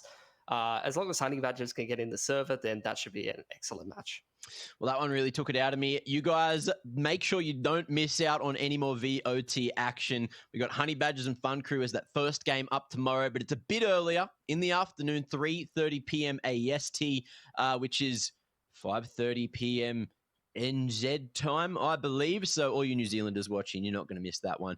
Either way, that has been it from myself, Mac, and this big man, Pilski. Thank you all for watching, and big congrats to Bobo for pulling that one back. They dug deep for that one. And look, we'll see you tomorrow for much more VOT action. Going to be 2 effects from Nice Axe. Goes up. Precious can't land the shot. Now again. Quick double from Precious. Just came over the top, has a nice line. There's the ping. See you later, Sicko. And another as well, Cloxy. Texter, another frag to be found. Cream, he's in such an awkward spot, but he's going to line up the collateral. That's a tag coming through from, I think, a camera. Oh, what is this?